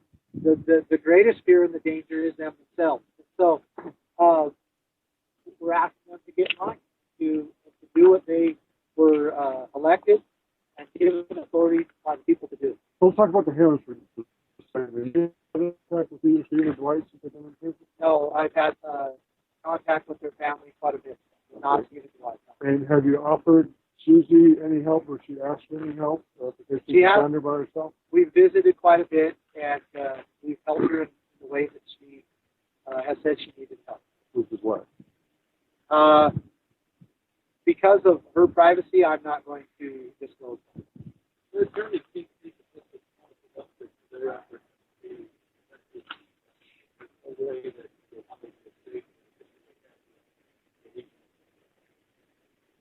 And it's still worth an effort, but that is not the direction we're going either.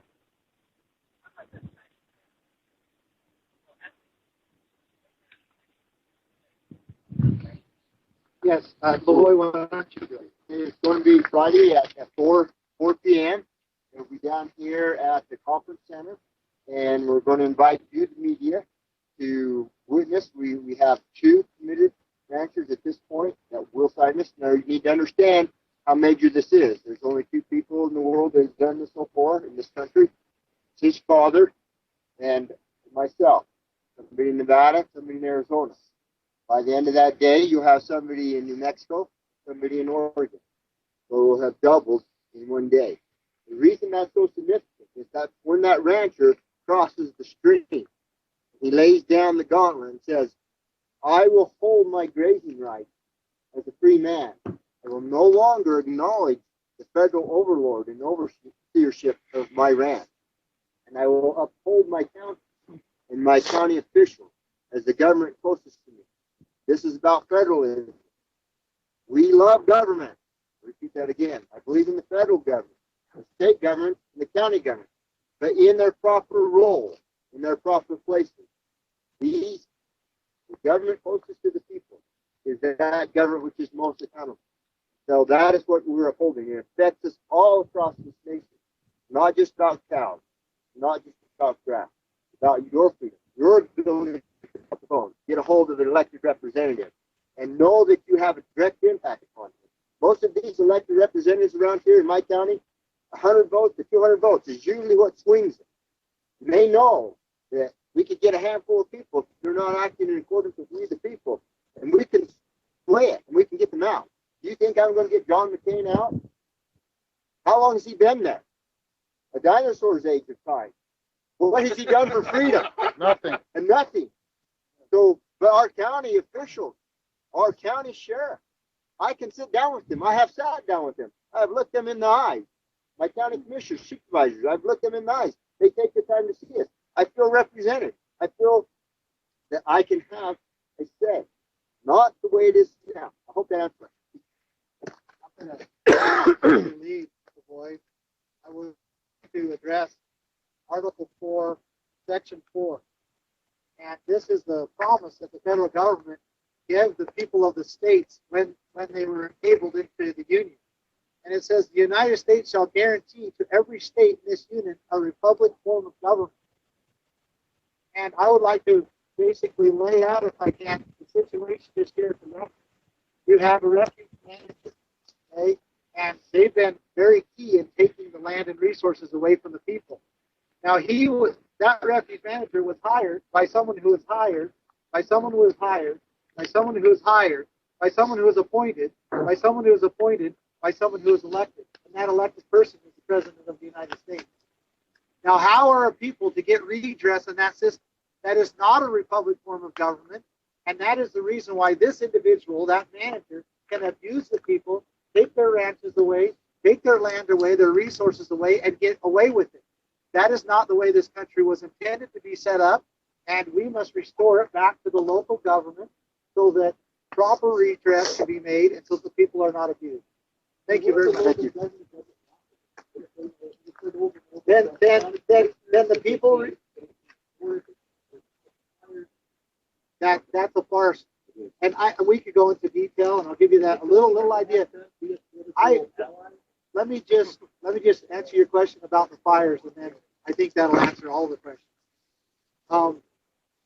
Multiple told me that when they were growing up and they were managing the fires, a large fire was only about 1,500 acres. Okay? And that was because the local people had a system in which they all went out and put the fire out. What we have now is a system where federal employees, firefighters, do not want the fire to be put out because, as their own quote says, black earth, green hand. Black earth, green hand. Or green palm, black earth, green palm, because they make a lot of money for that. It is much better in the local hands. The waste is not there, and the people are protected. Thank you. $1 million fire? Yeah. Well, so thank you very much. You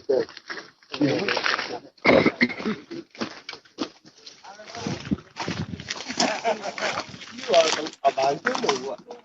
I'm abandoned, yeah. I'm abandoned with the cameras. You're not abandoned, you're on live. I'm the lone holdout holding the sign. You want to say hello to everybody? You're on live. Yes, my name is Pro-Life. I'm a farmer from Idaho. I'm just over here visiting. And didn't you run for office? yes, I've run for governor in Idaho 3 times for U.S. Senate and Congress. And I'm running for U.S. Senate this 2016.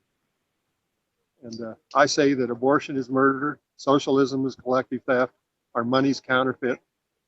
It's a Ponzi scheme, and that we need to have God's law as the basis of man's law.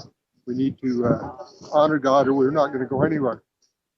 So that's a little message for you there. Thanks. I'm with ReadoutNews.com. We're out of North Idaho. Well, God bless you. And we are live on Revolution Radio. Oh, hey, that's very nice. I know Revolution Radio. There you go.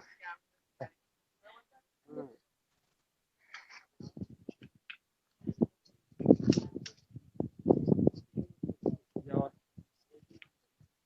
I had this sign made. That's One of my friends paid for it.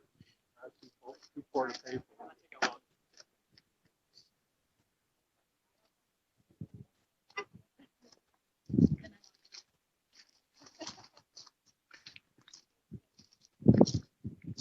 Okay, I'm going to sign off and go get my coat and my gloves because I'm frozen. And we'll see if we can't get down there and get some more interviews. All right, Sherry, we'll be waiting patiently. Thank you. All right, we'll be right back, folks. Revolution Radio, freedomslips.com. And remember to, if you can, help us out funding, keeping our reporter out there. We have her funded till tonight and or tomorrow, and hopefully maybe we can continue. So y'all hang out, and we'll be back as soon as we can. She's headed down to the shelters, and getting more appropriate for the weather, and we should be back shortly. Thanks.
Binge eating disorder, or BED, isn't just overeating. It's a real medical condition.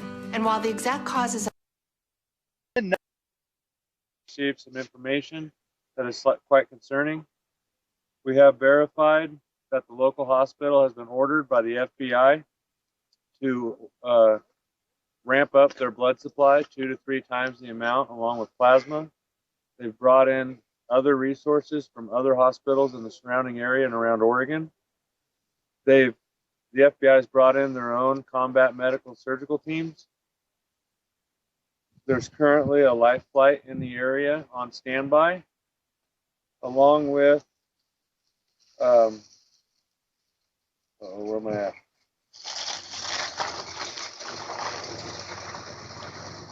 Along with the, over in Boise, Idaho at the Gowan Airfield, there's currently some new assets on the ground with heavy security around them.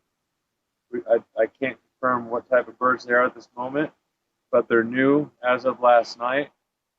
They have also, the military has restricted the airspace above our heads at the moment in Lake County and Harney County. These are all new that came up this morning altogether. The request for the blood and plasma has been confirmed by at least 4 different individuals in the community who either work for or have family members that work for the hospital. Okay, I need to ask you about that because we just went in and spoke to a couple of people at the emergency room, and they were taken by surprise. They had not heard a word. According to the individuals we've spoken to, everybody's been ordered to be quiet about it. And, you know, people are afraid of losing their jobs just as much as these people are afraid of losing their property. Sure. Okay. So we wanted to get that out to the people because if they're ramping up for something, if they're going to create a bad environment, we need not only us to be prepared for it, but we need the people in Harney County to be aware of what's going on. We've said it before, we'll say it again. There will be no more free Wacos, and we stand by that. As a pilot myself, I just went and tried to file a flight plan over Harney County and got trying to file the flight plan. I didn't get any issues trying to file a flight plan anywhere over Harney County except for the except for the Burns Airport. So if you go on the sua.faa.gov website, okay, look at their flight or their airspace restrictions, and over the night they have restricted 2 different areas over Harney and Lake County. All right, I'll go up there and get another look. Sorry, I couldn't hear you with the car driving by. I said, okay, I'll go up there and get another look. I mean, I just use this normal pilot flight plan filing procedure, and it didn't give me any issue, but it might not have worked its way down into our units yet. So, all right, Well, that's all I wanted to know. Go slow. Is there any? I'm just asking if there's any other information that they have that.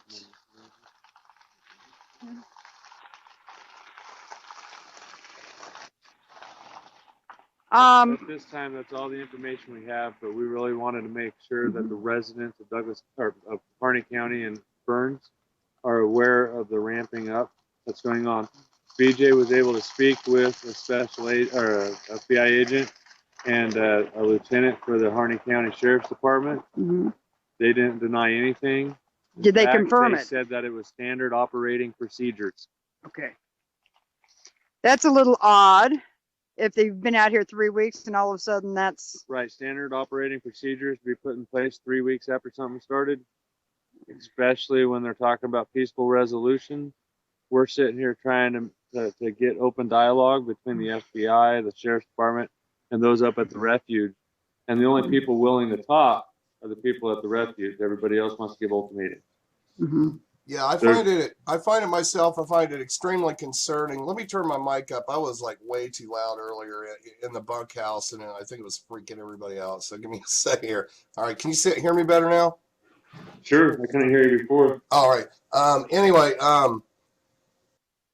where was I at? Yeah, the big concern is you know, you have this meeting going on tonight with the sheriff, and I'm wondering if possibly everybody focused there, something else could go down elsewhere. You know, just doing logistics myself and being former military, that's kind of how that works. They'll get everybody busy somewhere else, and then go after the target.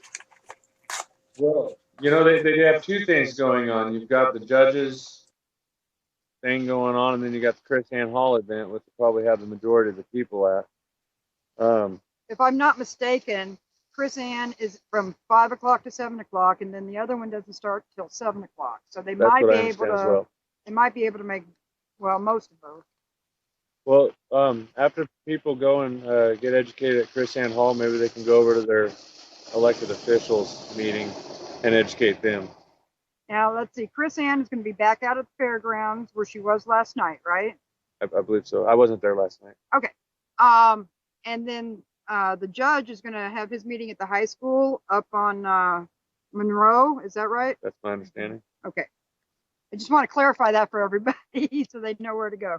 Yes. Oh, we will be.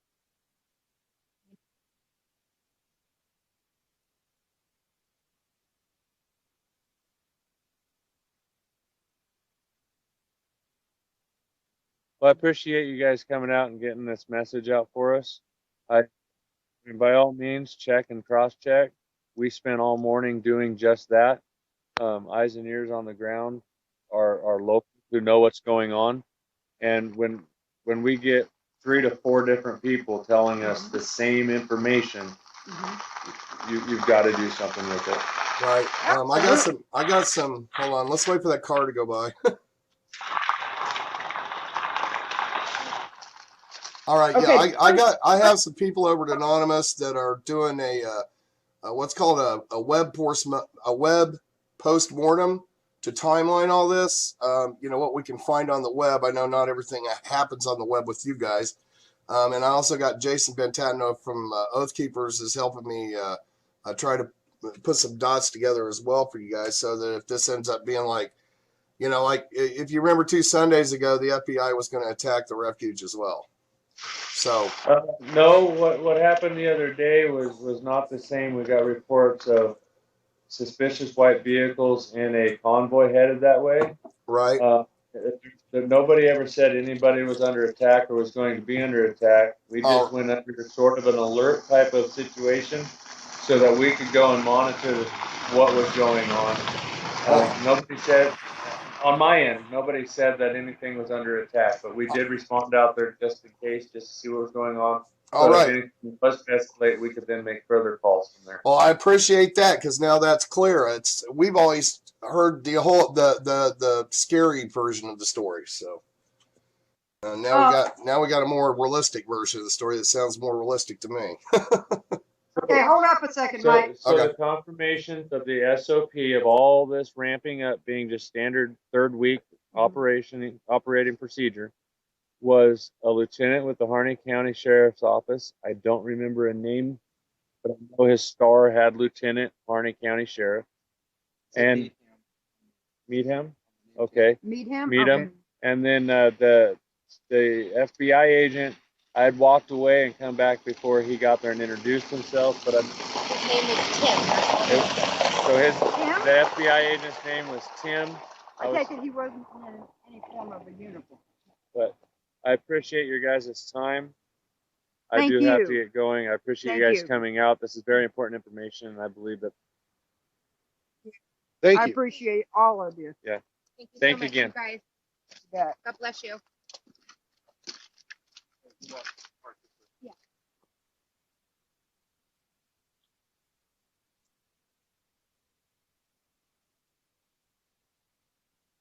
Oh, yeah. Hang on, we're getting back in the vehicle here.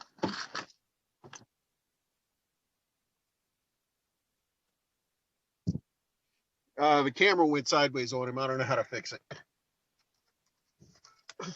It looks okay to me. Turn the camera around all the way around 360 degrees and it'll reset itself.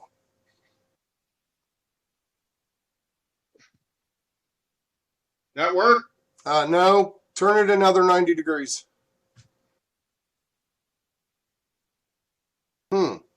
Keep going. Yeah, it doesn't seem to want to reset. Okay, there we go. We're back. All right, so anyway, just did it again. Don't worry about it. Hold on, I'm gonna get it. I'm determined. Let's see, because in here. Yeah, basically, I'm getting a skyscraper view, but there we go. All right, we're back. There we go. We're good. Now you're gonna get my rainy windshield. That's fine. Tell me what exactly happened at the hospital. Basically, I walked into the hospital. Into the emergency room. Right. I walked in the front entrance first. Oh, okay. Asked them, I said, I've been seeing reports about a trauma center being set up and just wanted to know if there was anything that was going to have to be handled between the refuge out there and the FBI. And the first lady told me she didn't know, and she took me into an office with a different lady. Now I have to tell you, Brett looks like a down-home local boy. Right. And they took him as such. Right. Okay?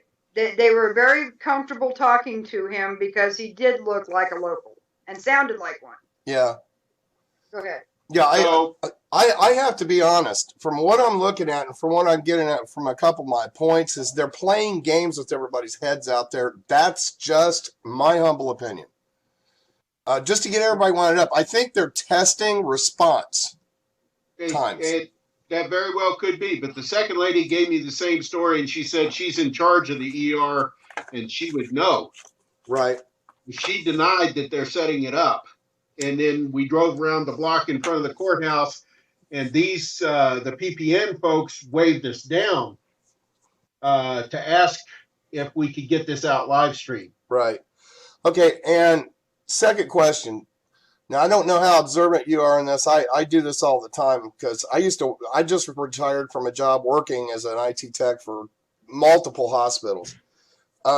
Is there helipad on the roof or off the side of the building? That looks like a 40. As a matter of fact, we can drive over there and keep you on the live stream and show it to you. Yeah, that would be cool. I want to see anything's there. And then, did you see anybody that looked like they were dressed to be in place, but these guys, they always have on winter combat boots, the kind of beige ones with the thick soles?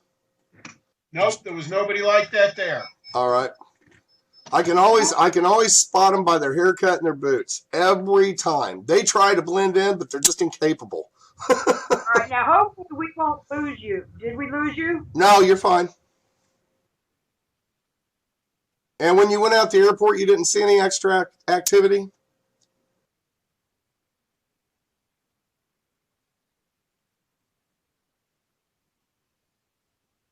When you went out to the I don't know if you can hear me anymore, but when you went out to the airport, did you see any extra activity out there other than what you saw yesterday or the day before? Nothing new. Nothing new. Okay. And I took some pictures for comparison, and it's been nothing new. Right. You know, and I didn't see. Did you see any plates on any of the cars? Any federal plates? At the hospital there? No, but like I say, we'll drive through and we'll show you everything. All Here's right. the other side of, now, I'm on the wrong side of the car to show you the best shot. We're going around the back side of the courthouse where they've got it all fenced in. Right. Is that new fence? No. Okay.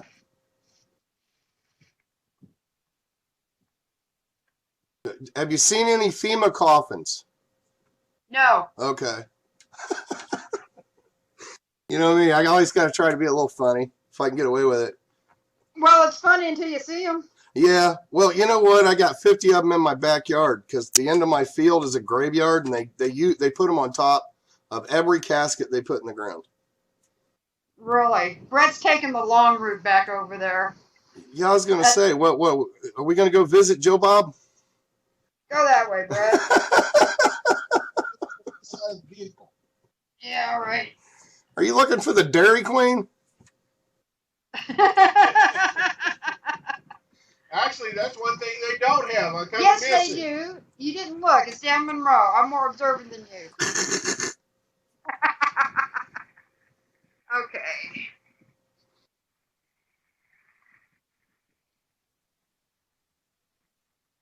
Okay, we're coming up to the hospital here.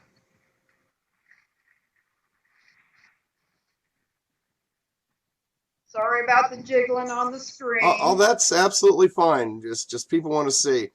All right, those vehicles right there, none of those, okay, those all look local. The truck with the rack on it and the SUV down on the corner, check their tags. They're local tags. Local tags, okay. And I can see it from here. yeah, and I don't see it. That's not a Suburban back there. Nope. These are all local tags for looks like completely. Looks like it to me. I mean, they usually have Suburbans and Chargers. Yeah. Now, over here is there helo pad over here. Okay. It doesn't even look like it's been cleaned. Yeah, it's barely got anything cleared off in the center. All right, yeah, you can't put down a military Metalift helicopter in that without making a huge mess. That's it right there across the street from you? You see the sign right in front calling it the Yeah. helipad. Yeah, okay. Yeah, they would have already been in there cleaning that up. Because you can't, if you set a helicopter in there right now, you couldn't get the patient off the chopper and across that snowdrift. And I don't see any way in and out of that thing, do you? Well, we're going to pull over there and show you, get you a better shot. Okay. We have, ooh, that guy looks like the same guy from the New York Times. What are you doing, Brett? Well, let's go talk to the guy from the New York Times. I think I'm wrong. Keep going. He's pulling around so I can give you a better shot of the All right. helicopter pad here. This is it. It's on my side here.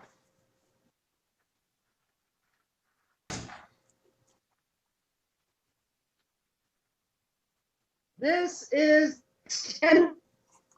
Okay, so they have cleaned the entrance, I see. Well, is that where that path goes? That's it. All right, so they've cleaned the. Okay, they've cleaned the entrance, and they could set something down there. I think it would be cleaner, quite honestly, if they were expecting heavy traffic. And you know, understand, people. I'm just trying to dissect something here, because we just don't do fear. What we want to do is information. And, you know, we don't want a whole bunch of people freaked out and scared to death and all ramped up and hemorrhoided up and asteroided up and androided up and all that kind of stuff about this. If somebody's making stuff up and playing games. on my side here, the fencing. Slow down, Brett. Don't be fast. I don't want to make it busy. Yeah, signal's getting a little choppy. Yeah. Just crawl.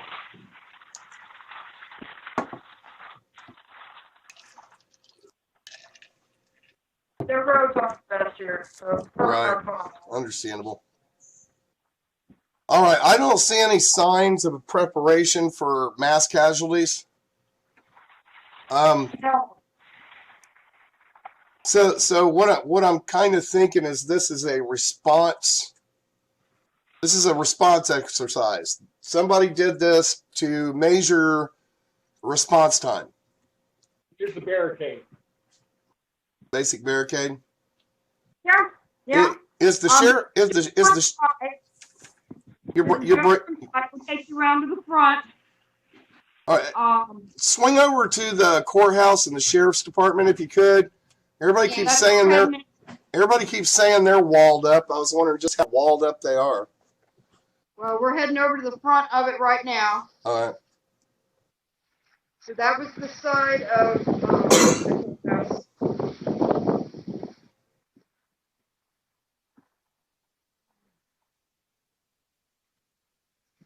Okay, hold on. That is the front of the courthouse. Can you see? They do have some barricades. Right. You do have sheriff out there watching for anybody trying to come in. If you wanted to just get out of your car and try to go in the courthouse, would you be able to? He just waved at you. Yeah. Think he talked? Do you think he? Yeah. Do you think he talked to you? Yeah, he might. Never hurts to ask. Yep. At least it hasn't so far. Yep.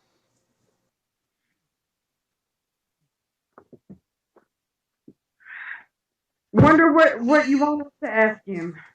This could get fun. Well, I don't know. We could always ask them why they've over barricaded it to a certain degree. And then if they have heard anything, of course he wouldn't answer you honestly, but if you can get a good shot of his eyes, I can tell you if he's lying. His eyes will dilate and you'll look up and to the left if he's lying to you. And see if he's heard anything about some kind of raid getting ready to go down on anyone. How you doing? Well, we're getting that way. Just stick your hand out and give him a good handshake. Hi, Sheriff Bobby. I'm back. Oh, Matt, how the heck are you? I'm doing well. Thank you for asking. I'm Brett. Brett, good We're streaming live. Yeah, This we're is with Revolution Radio and Readout News. Okay. We're independent media. Okay, good. And we hadn't met you yet. No, you haven't met me. No. Or else maybe. No, I don't think I met any of y'all up here. But we wanted to. We wanted to ask you about the barricades. Have y'all been like threatened with a nuclear attack or something? Good question. I don't think so. You know what I can do is I can see if our PIO is available. He's been out here a couple times today. I don't know if he's still inside or not. He's probably drying off, huh? Yeah, he may be. Let me ask. Sunbird from Max PIO available.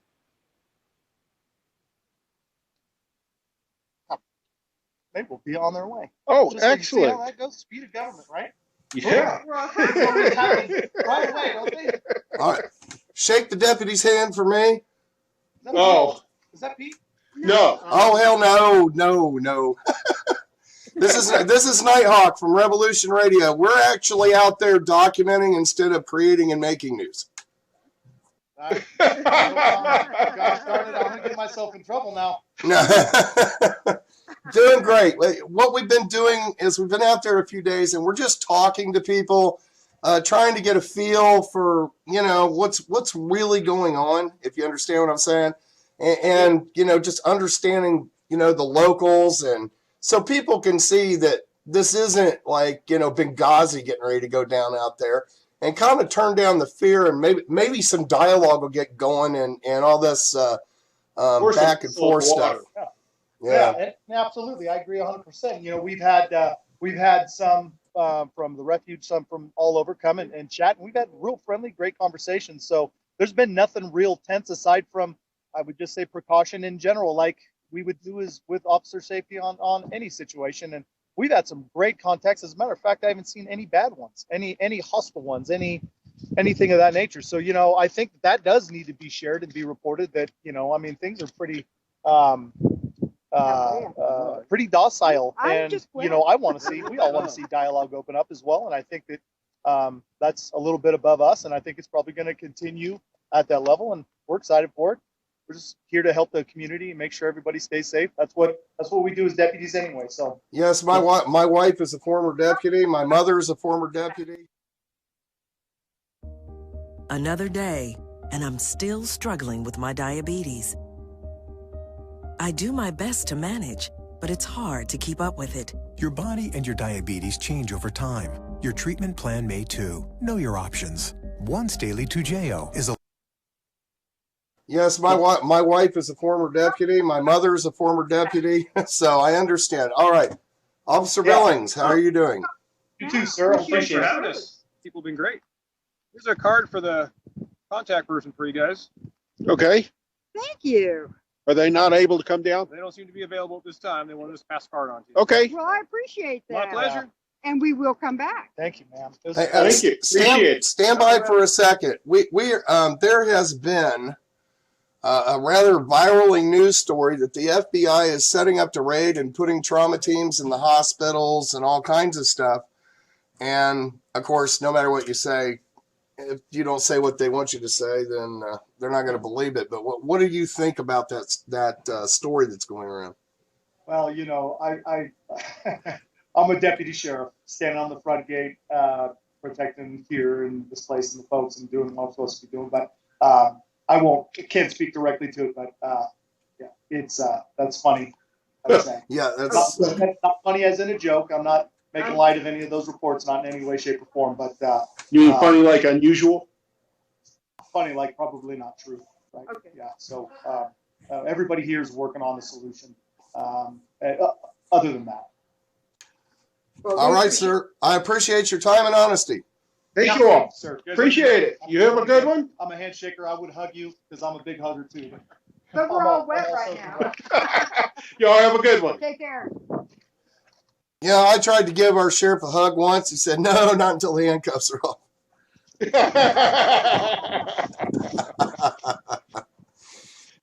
All right, you know, and see, that's the first time this has happened on the internet. Have you seen anybody go up to that monster of a barricade and actually ask a question? I haven't. This is the first time I've seen this. What do you think? Anybody talking is when you get a whole bunch of cars and guns going, and that's, you know, not the most friendly, but you know, everybody has their own way. This one is mine. This is excellent. That's why you're doing such a good job for us, because it's our way too. Shake a hand. Everybody asked me if I was armed. I said, I am armed just like Obama. I have a phone and a pen. Yep. Oh, and Jennifer has a shovel and a mouth. There you go. Okay.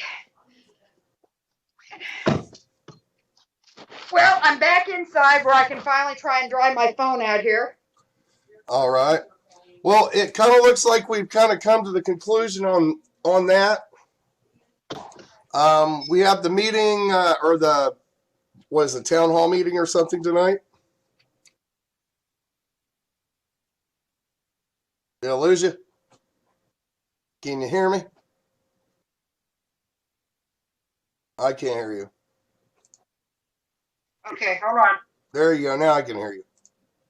Okay. All right. So, all right. So we have this meeting tonight at the high school with the judge, right? Right.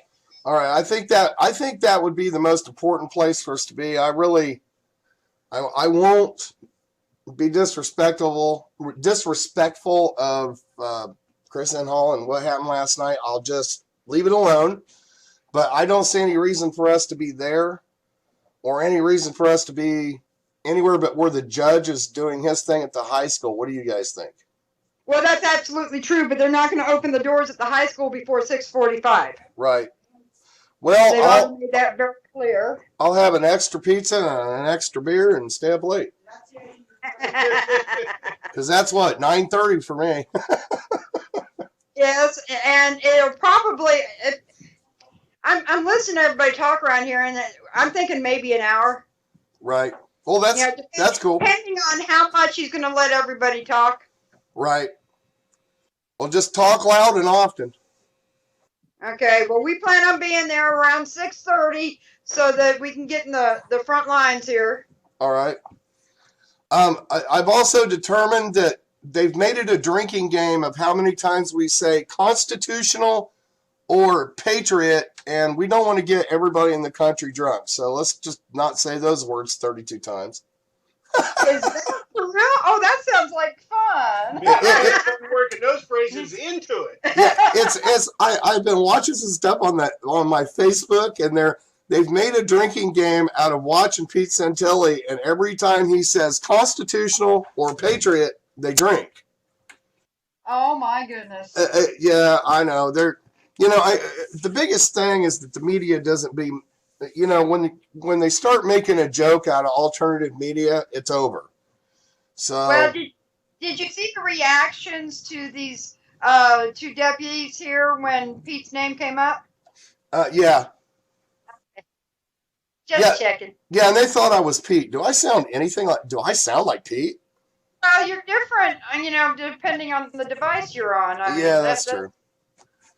Maybe I should use my DJ voice. I'm gonna let you go. We're gonna go get something to eat and take an hour off and get ready for everything else. All right, have a beer on me. You will. All right, talk to you later. All right, bye-bye. Yep, bye. All right, folks, there you go. That's all the news that is the news. Get this thing out of the way. So that's, in my opinion, let's see. Do you really want to see my ugly face? I don't think so. Last night, I put my ugly face up, and then everybody was, oh my God, I did a video last night of my personal opinion on several things. And, oh my God, the trolley crap was absolutely, it was horrific. It was like, sometimes when I'm thinking, I close my eyes when I speak, and depending on how tired I am, I tend to, I do have a drink, but, I have a little bit of a slur anyway, just from that occurred after a fever stroke that I had after having the swine flu years ago. When I get tired, one side of my tongue, which is pretty much numb all the time, starts hitting my teeth, and of course it makes me sound like that. And I have these guys going, well, he's either drunk or he's on drugs or all that. Of course, YouTube is one of the most despicable, horrific trolley places in the planet, and I guess I shouldn't. I've learned pretty well after 5 years of radio to not keep my heart completely on my sleeve. But, sometimes you just go, when you're making your personal opinion about something and then it gets attacked, you get a little upset. Another day, and I'm still struggling with my diabetes. I do my best to manage, but it's hard to keep up with it. Your body and your diabetes change over time. You get a little offended. All right, once this one folds out, I'm going to drop off for a bit and then get started on the normal show. So just stand by. There's about 5 minutes left of this, and then I'm going to drop off for about 8 minutes and let everything reset, and then we'll be back. Of course. So I'll finish my last few minutes. Let me get this on, all right? With my spider-filled sombrero. There we go. Some guy called me this morning and says, I love your sombrero. I think this thing, the head hole must have been made for a 5-year-old. Of course, my grandfather bought this for me in Acapulco when I was 7 back in the 70s. And spiders like to live in the hole. So I always got to check it and make sure there isn't a death flying cricket spider in there getting ready to suck my brains out or something. But yeah, sometimes you just got to be a little bit humor. You got to have a sense of humor about this, or you've lost, if you know what I mean. But yeah, we'll be back tonight from the schoolhouse with the judge, and see what we can get from there. It's I usually go to bed at 8 because I get up at 3 or 4 in the morning. So I'm going to do everything I can. Just stay up late. I may go to bed once we get the live stream going, and let Sherry know that when she's done, just hang up. But hopefully that all works out and we get the information. Chris Ann Hall Blocks Press. I have my own personal feelings about that. I went into last night. Of course, that got a bunch of panties in a wad. But, you know, you look into my eyes. You can't be preaching the Constitution if you're going to cherry pick the Constitution. Am I right? I'm right. So there we go. And then Pete's going, everybody's focused on him in some video I saw earlier today. Well, it's because he's the only one getting out, or was the only one getting out there for quite some time. Suspicious in its own right, in my opinion. And this whole other story, I hope it's not true. I don't think it's true. I think it was the government, maybe, or somebody malicious on another side, or, you know, there are so many trolly people, COINTELPRO, provocateurs. I could point a whole bunch of videos at you describing exactly, you know, what's going down with some of these agent provocateurs that are doing this, and then you have other people that are just they're just grossly what is the word, grossly narcissistic, and then they want so bad to be the one to be there. And you know, I've been guilty of that a little bit myself one time. I want to be the guy there to get the scoop. I run a media company, alternative media company. I have, you know, we're mostly radio over here at freedomslips.com, but we have 90 hosts, and it's a lot of work. Here, let me show you some. I don't know if I can make this work or not, right? But because it's so far across the room. All right, duck, Miss Elizabeth. You don't want to be on camera here. I gotta.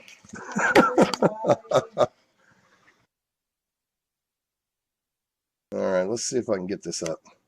This is the radio station. I sit there all day, and that's not it. There's another one around the corner, and my wife's sitting at the other one. I mean, there's literally, see, 1, 2, 3, 4, 5. Up behind that board right there is the fifth one, the fifth server, and Liz running 6, and I'm on 7, which is our TV server.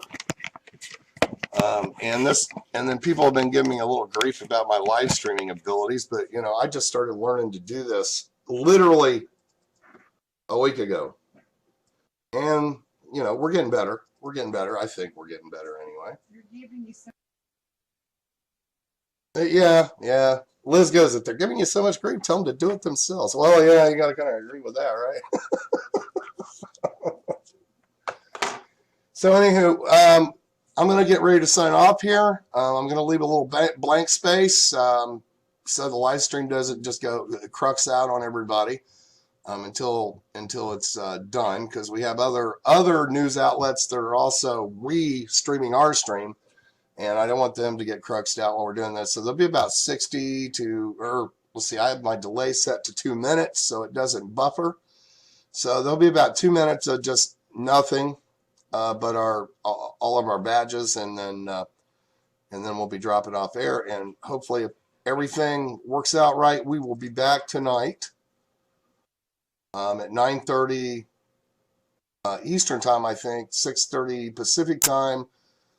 With the meeting at the schoolhouse with the judge. Thank you very much for tuning in. Don't forget to help stop over Freedom Slips, hit our support site, and you know, type down, you know, there's notes to sell, or if you want to donate to help keep these reporters out there, you know, just type in you know, coverage out there at coverage in Oregon, and then I'll make sure that that goes into that separate fund to help fund them being out there.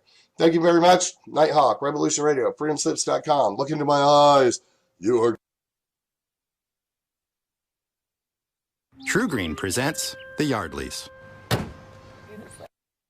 Evidence lock 40 pounds of cocaine. So, That would have been a fun story to cover. small town, and here you go. Yeah. But this county has a lot of good. And then next year, so, yeah. But it would. TruGreen presents The Yardleys. Out and you start riding, you start camping, you start working, and you go.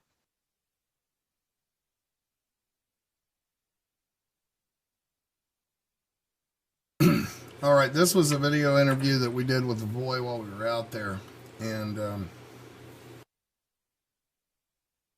I talked to this man every day for a couple of weeks. In fact, I was on the phone with them when they were in the vehicle. I talked to Ryan Payne. We were having a giggle back and forth about some stuff, and I talked to Lavoy, and then they hung out. They said I got to go. Something's going on, and little did I know until I found out hours later what was going down. But anyway, this was our interview with Lavoy Finnegum. We're with Lavoy Finnegum out here at the Harney County Resource Center, formerly known as the Maller Wildlife Refuge. Yes. And we were just discussing some of the antiquities that the Paiute tribe has been referring to in all of their press releases.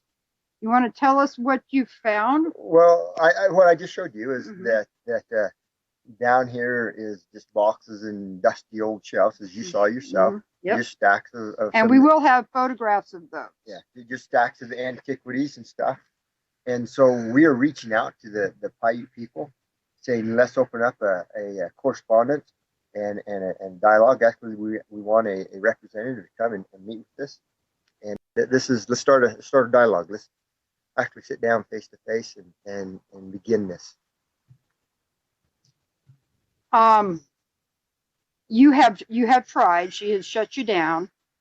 Is there anything that you think you can offer, anything new to her to make her start this dialogue? Well, you have tried. We have to talk. We have to talk. We've heard that she has some real concerns and claims, and so every voice needs to be heard. Mm-hmm. But it can't be heard unless we sit down and talk, and make it. First of all, let it be known that we want these things preserved and in the right hands, which I believe is their hands. Mm-hmm. She's made some claims that y'all are tearing up the plants and things like that. Does she have any basis for that? No. I mean, you've been around here. We're not tearing up anything. Yeah. So that's unfounded, unfortunately. It's hard sometimes to really understand what's going. But when you come here, it's easier to see. And so we invite a representative to come here and to walk around, sit down and visit, and let's begin this process. It could be very good. I think the Paiute people, the Native American people, and our stand are very close to on very similar grounds. And so I think we'll find more in common than we have in opposites. Well, I know y'all have made several phone calls out there, hoping to get this dialogue started. I hope it works out. What building is this that we're standing in front of? This we call the media center. The media center. The media center, yes. Oh, well, we just kind of gravitated over here, didn't we? Yes, we did. And so it's working, isn't it? It is. This is about as high tech as it gets right here. What did it used to be? Do you know? No. No? Okay. No, they have no time, so we named it the media center. So. Well, I wanted to ask you about something a little bit more personal. And if I step on your toes, you can always tell me that. Sure. Yeah. We spent some time talking to Blaine, and he was very great about opening up and telling us about his kids. Yes. Now, I understand that your foster kids have also had the same kind of issues. Yes. Can you tell us about that? Well, a week ago, last weekend, it's been just a little over a weekend, they came in and took my 4 boys and took them out of the home. I believe it was our licensing agency, said that, or the CPS, I'm not sure which, my wife has been dealing with this, but they said the directive came down from the governor's office. The governor is flatly denying it, but so you have two different stories going on. The governor saying, no, I never did any such sort of thing, and we have workers that have come to us says this is coming from the governor's office, and so somebody is either misinformed or not being straightforward with this, and I honestly believe that the federal government is putting pressure upon us in every way that they can. I believe that was a ploy to put pressure on us. You know, I wouldn't be surprised if Wayne Cooper's children were also a target. You know, you go after the most tender places and places you can get. So this is I don't know. Well, I don't know what asymmetrical warfare means, but this means that, you know, I think they're coming at all fronts, and that's to be expected, and that's okay. I feel bad for my boys. They were doing really well. These are extremely the highest level of care. It's a therapeutic foster. I'm not regular foster. It's boys that are coming out of usually detention centers, you know, some type of institution, and the ranch was a great tool to help bring these boys and reintegrate them into society and help them to function successfully in a family setting. And so the ranch was such a great tool for me to work side by side with them and begin to What were the age ranges of them? usually they're right there in the 15, 16, 17-year-old. So, you know, they're big boys. A lot of these guys are you know, 6 foot, 200 pounds. And so a lot of people struggle wanting to deal with this segment of the population, but they so need, you know, somebody to care about them and to be, you know, in a strong father figure that they so often don't have that in their life. And so, you know, that was a great opportunity for me to try to give these young men and try to give them a good start in life. And I felt very blessed to be able to do this for quite a few years, long time. Do you see a chance of getting them back? I don't know. Right now, it doesn't look very likely. Really, if the governor is denying having anything to do with it, would the governor be willing to step up and help you get them back? There's the kind of the call. Well, I think you know, my wife is being a little more, well, not really wanting to press this, but I think I'm wanting to press this and say, hey, let's get the story straight. Let's give us the basis for which you removed my boys from me. You know, I'm what, 3 states away. Well, where's the safety issue? There was no safety issue, you know, and so show me the basis upon which you used to take my boys out of my home. Mm-hmm. Do you know if anybody else family targeted other than these two? This is all that I know. I had to do a bit of an internet smackdown over somebody saying about you, you know, like, oh, you were just getting free labor at your ranch. I'm like, geez, I mean, if anybody, you know, that's one of the problems is kids don't have strong anything anymore or learn any work value. You know, there's nothing wrong with work. And I grew up on a farm and I still on a farm. So, you know. They loved it. They could not get enough of getting out there, wanting to ride, wanting to camp. I mean, these are boys. And so what we did, we took away all the electronics. No phones, no Game Boys, you know, nothing with the screen. And so you take them out and you start riding, you start camping, you start working and you start branding. Okay, hold that calf, you know, grab that leg, grab that rope, you know, load those calves. And pretty soon they are in their element because they're a boy. They want to be out doing things. That's what boys do. They go do things. They don't sit down. And if a boy's just sitting in front of some type of electronics, he becomes underdeveloped. And then plus you start having this relationship, a father son relationship, a father-mother relationship, and they start saying, I like this. This is good. And so they have something to go into adulthood saying, you know what, this is maybe what I'd like my life like. And so it's been a great thing for me in my life to try to give back to these boys. I feel very blessed to have had a good father and good mother to kind of keep me in the right direction. And so it's a way that I've been able to try to give back. And how long have you been fostering boys?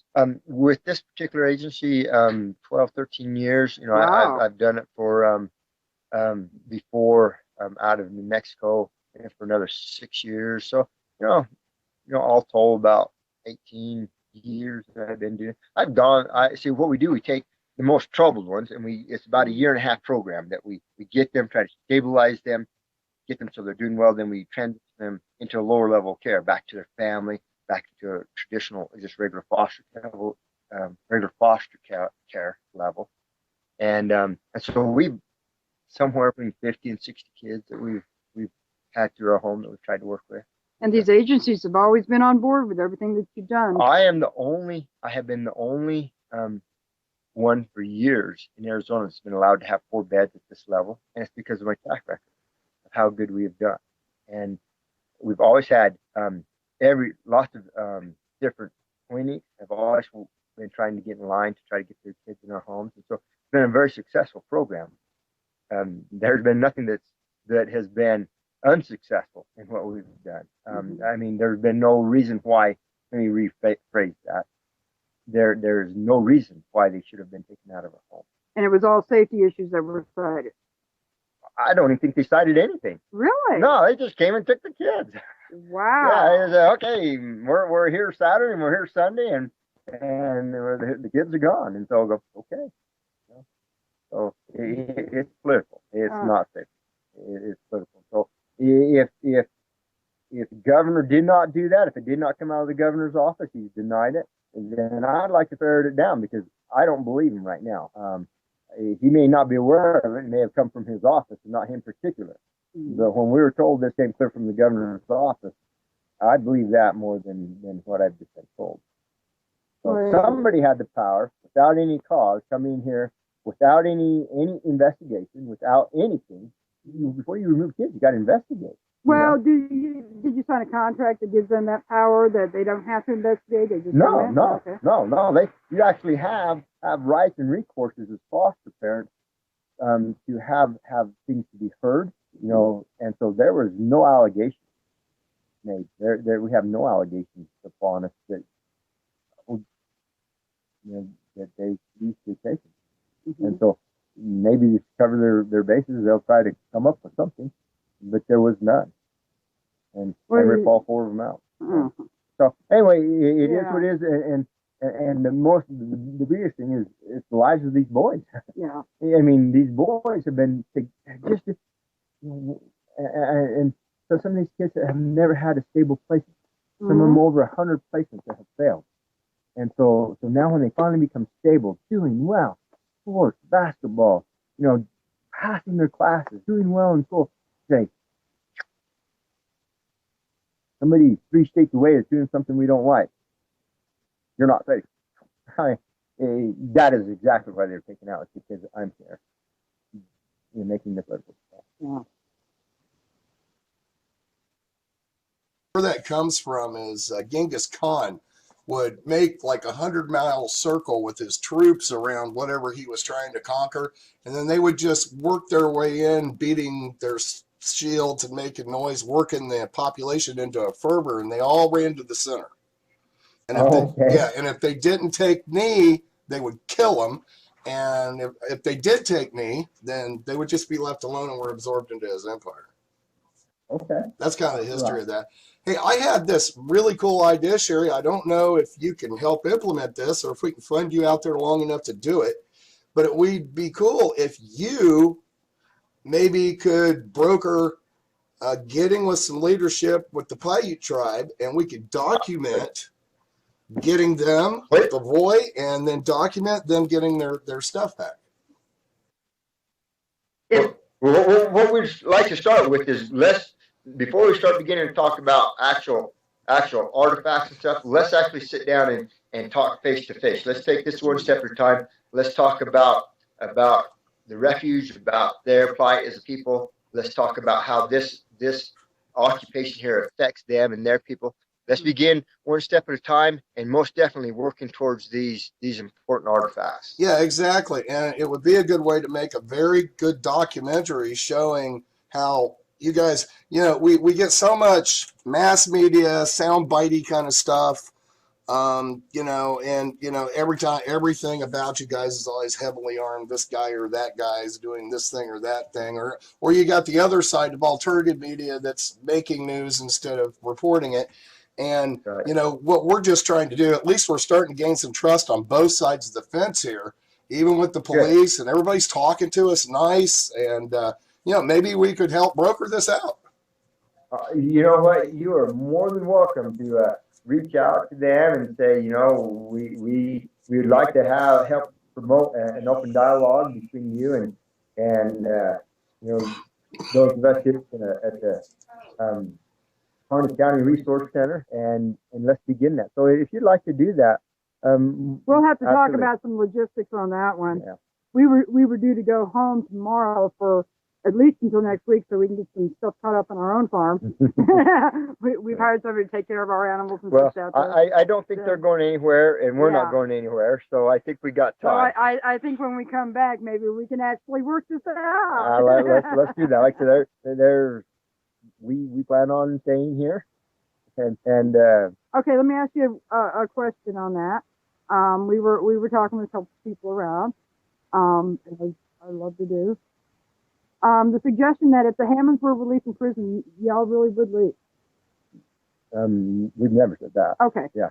Okay. Yeah. I thought that might be a little bit of a stretch. That is the first and foremost thing that we desire is to stop the suffering in that family. They have suffered enough. And so that's why we're actually here. We would not be here in Harney County if it was not for injustice to the Hammonds family. Let us not ever miss sight of that. But let me also be very clear about these buildings. These will never, ever go back to the federal government. They must never go back to the federal government. The federal government must return to the confines of the law. This is a perfect example of a government, a centralized power flowing over all of its things. And these buildings here, they function and operated out in helping to close off the resources of this county, take the ranches to oppress the people, to take this county from the most prosperous to the poorest. This is their base. This is very symbolic. This is their fortress. This is their castle, and we've occupied it, and it will never return. It will return to Harney County City, and it's on its path. Is the BLM office in Burns closed? It was in Burns, right?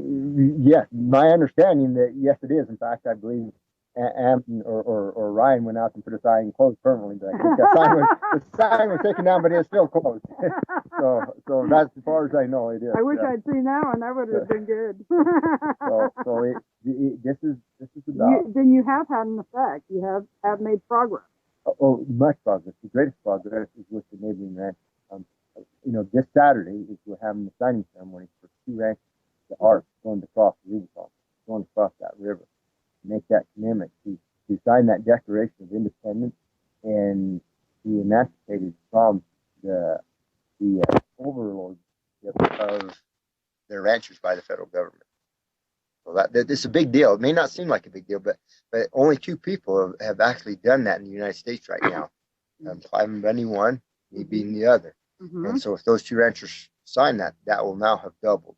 And I know I've been in contact this day with groups in Utah, come to Idaho. They look at doing the same thing based upon the same principle that we are going to completely disengage with the federal government and cancel these contractual agreements that they have intimidated the ranchers and people into.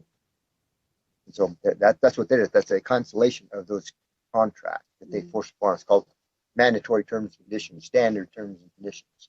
And so once you sign that, at that point, you have laid it all on the line. Do you think I can get a copy of those? Well, we have the one that Cliven sent and the one that I sent, and they're in the process of trying to put something together in the mixture of the 2. Mine was 1 paragraph, his was 2 pages. And so anyway, we don't have that out yet. Well, I'll make sure you have my email address so you can let me know. Sure. Yeah, that would be very good for a lot of people to see. Okay. They could. Go ahead, Mike.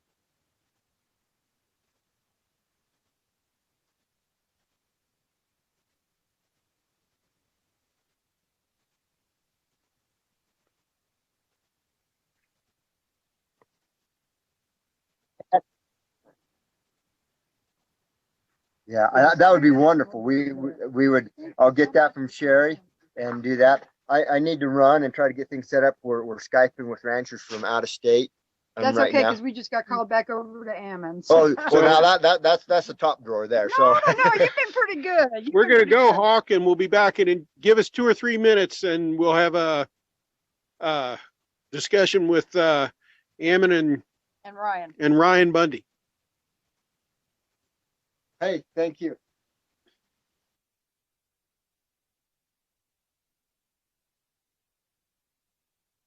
All right, so there's a whole bunch more. I got a playlist on my channel. If you want to go look at my playlist, it's everything we did up in Oregon.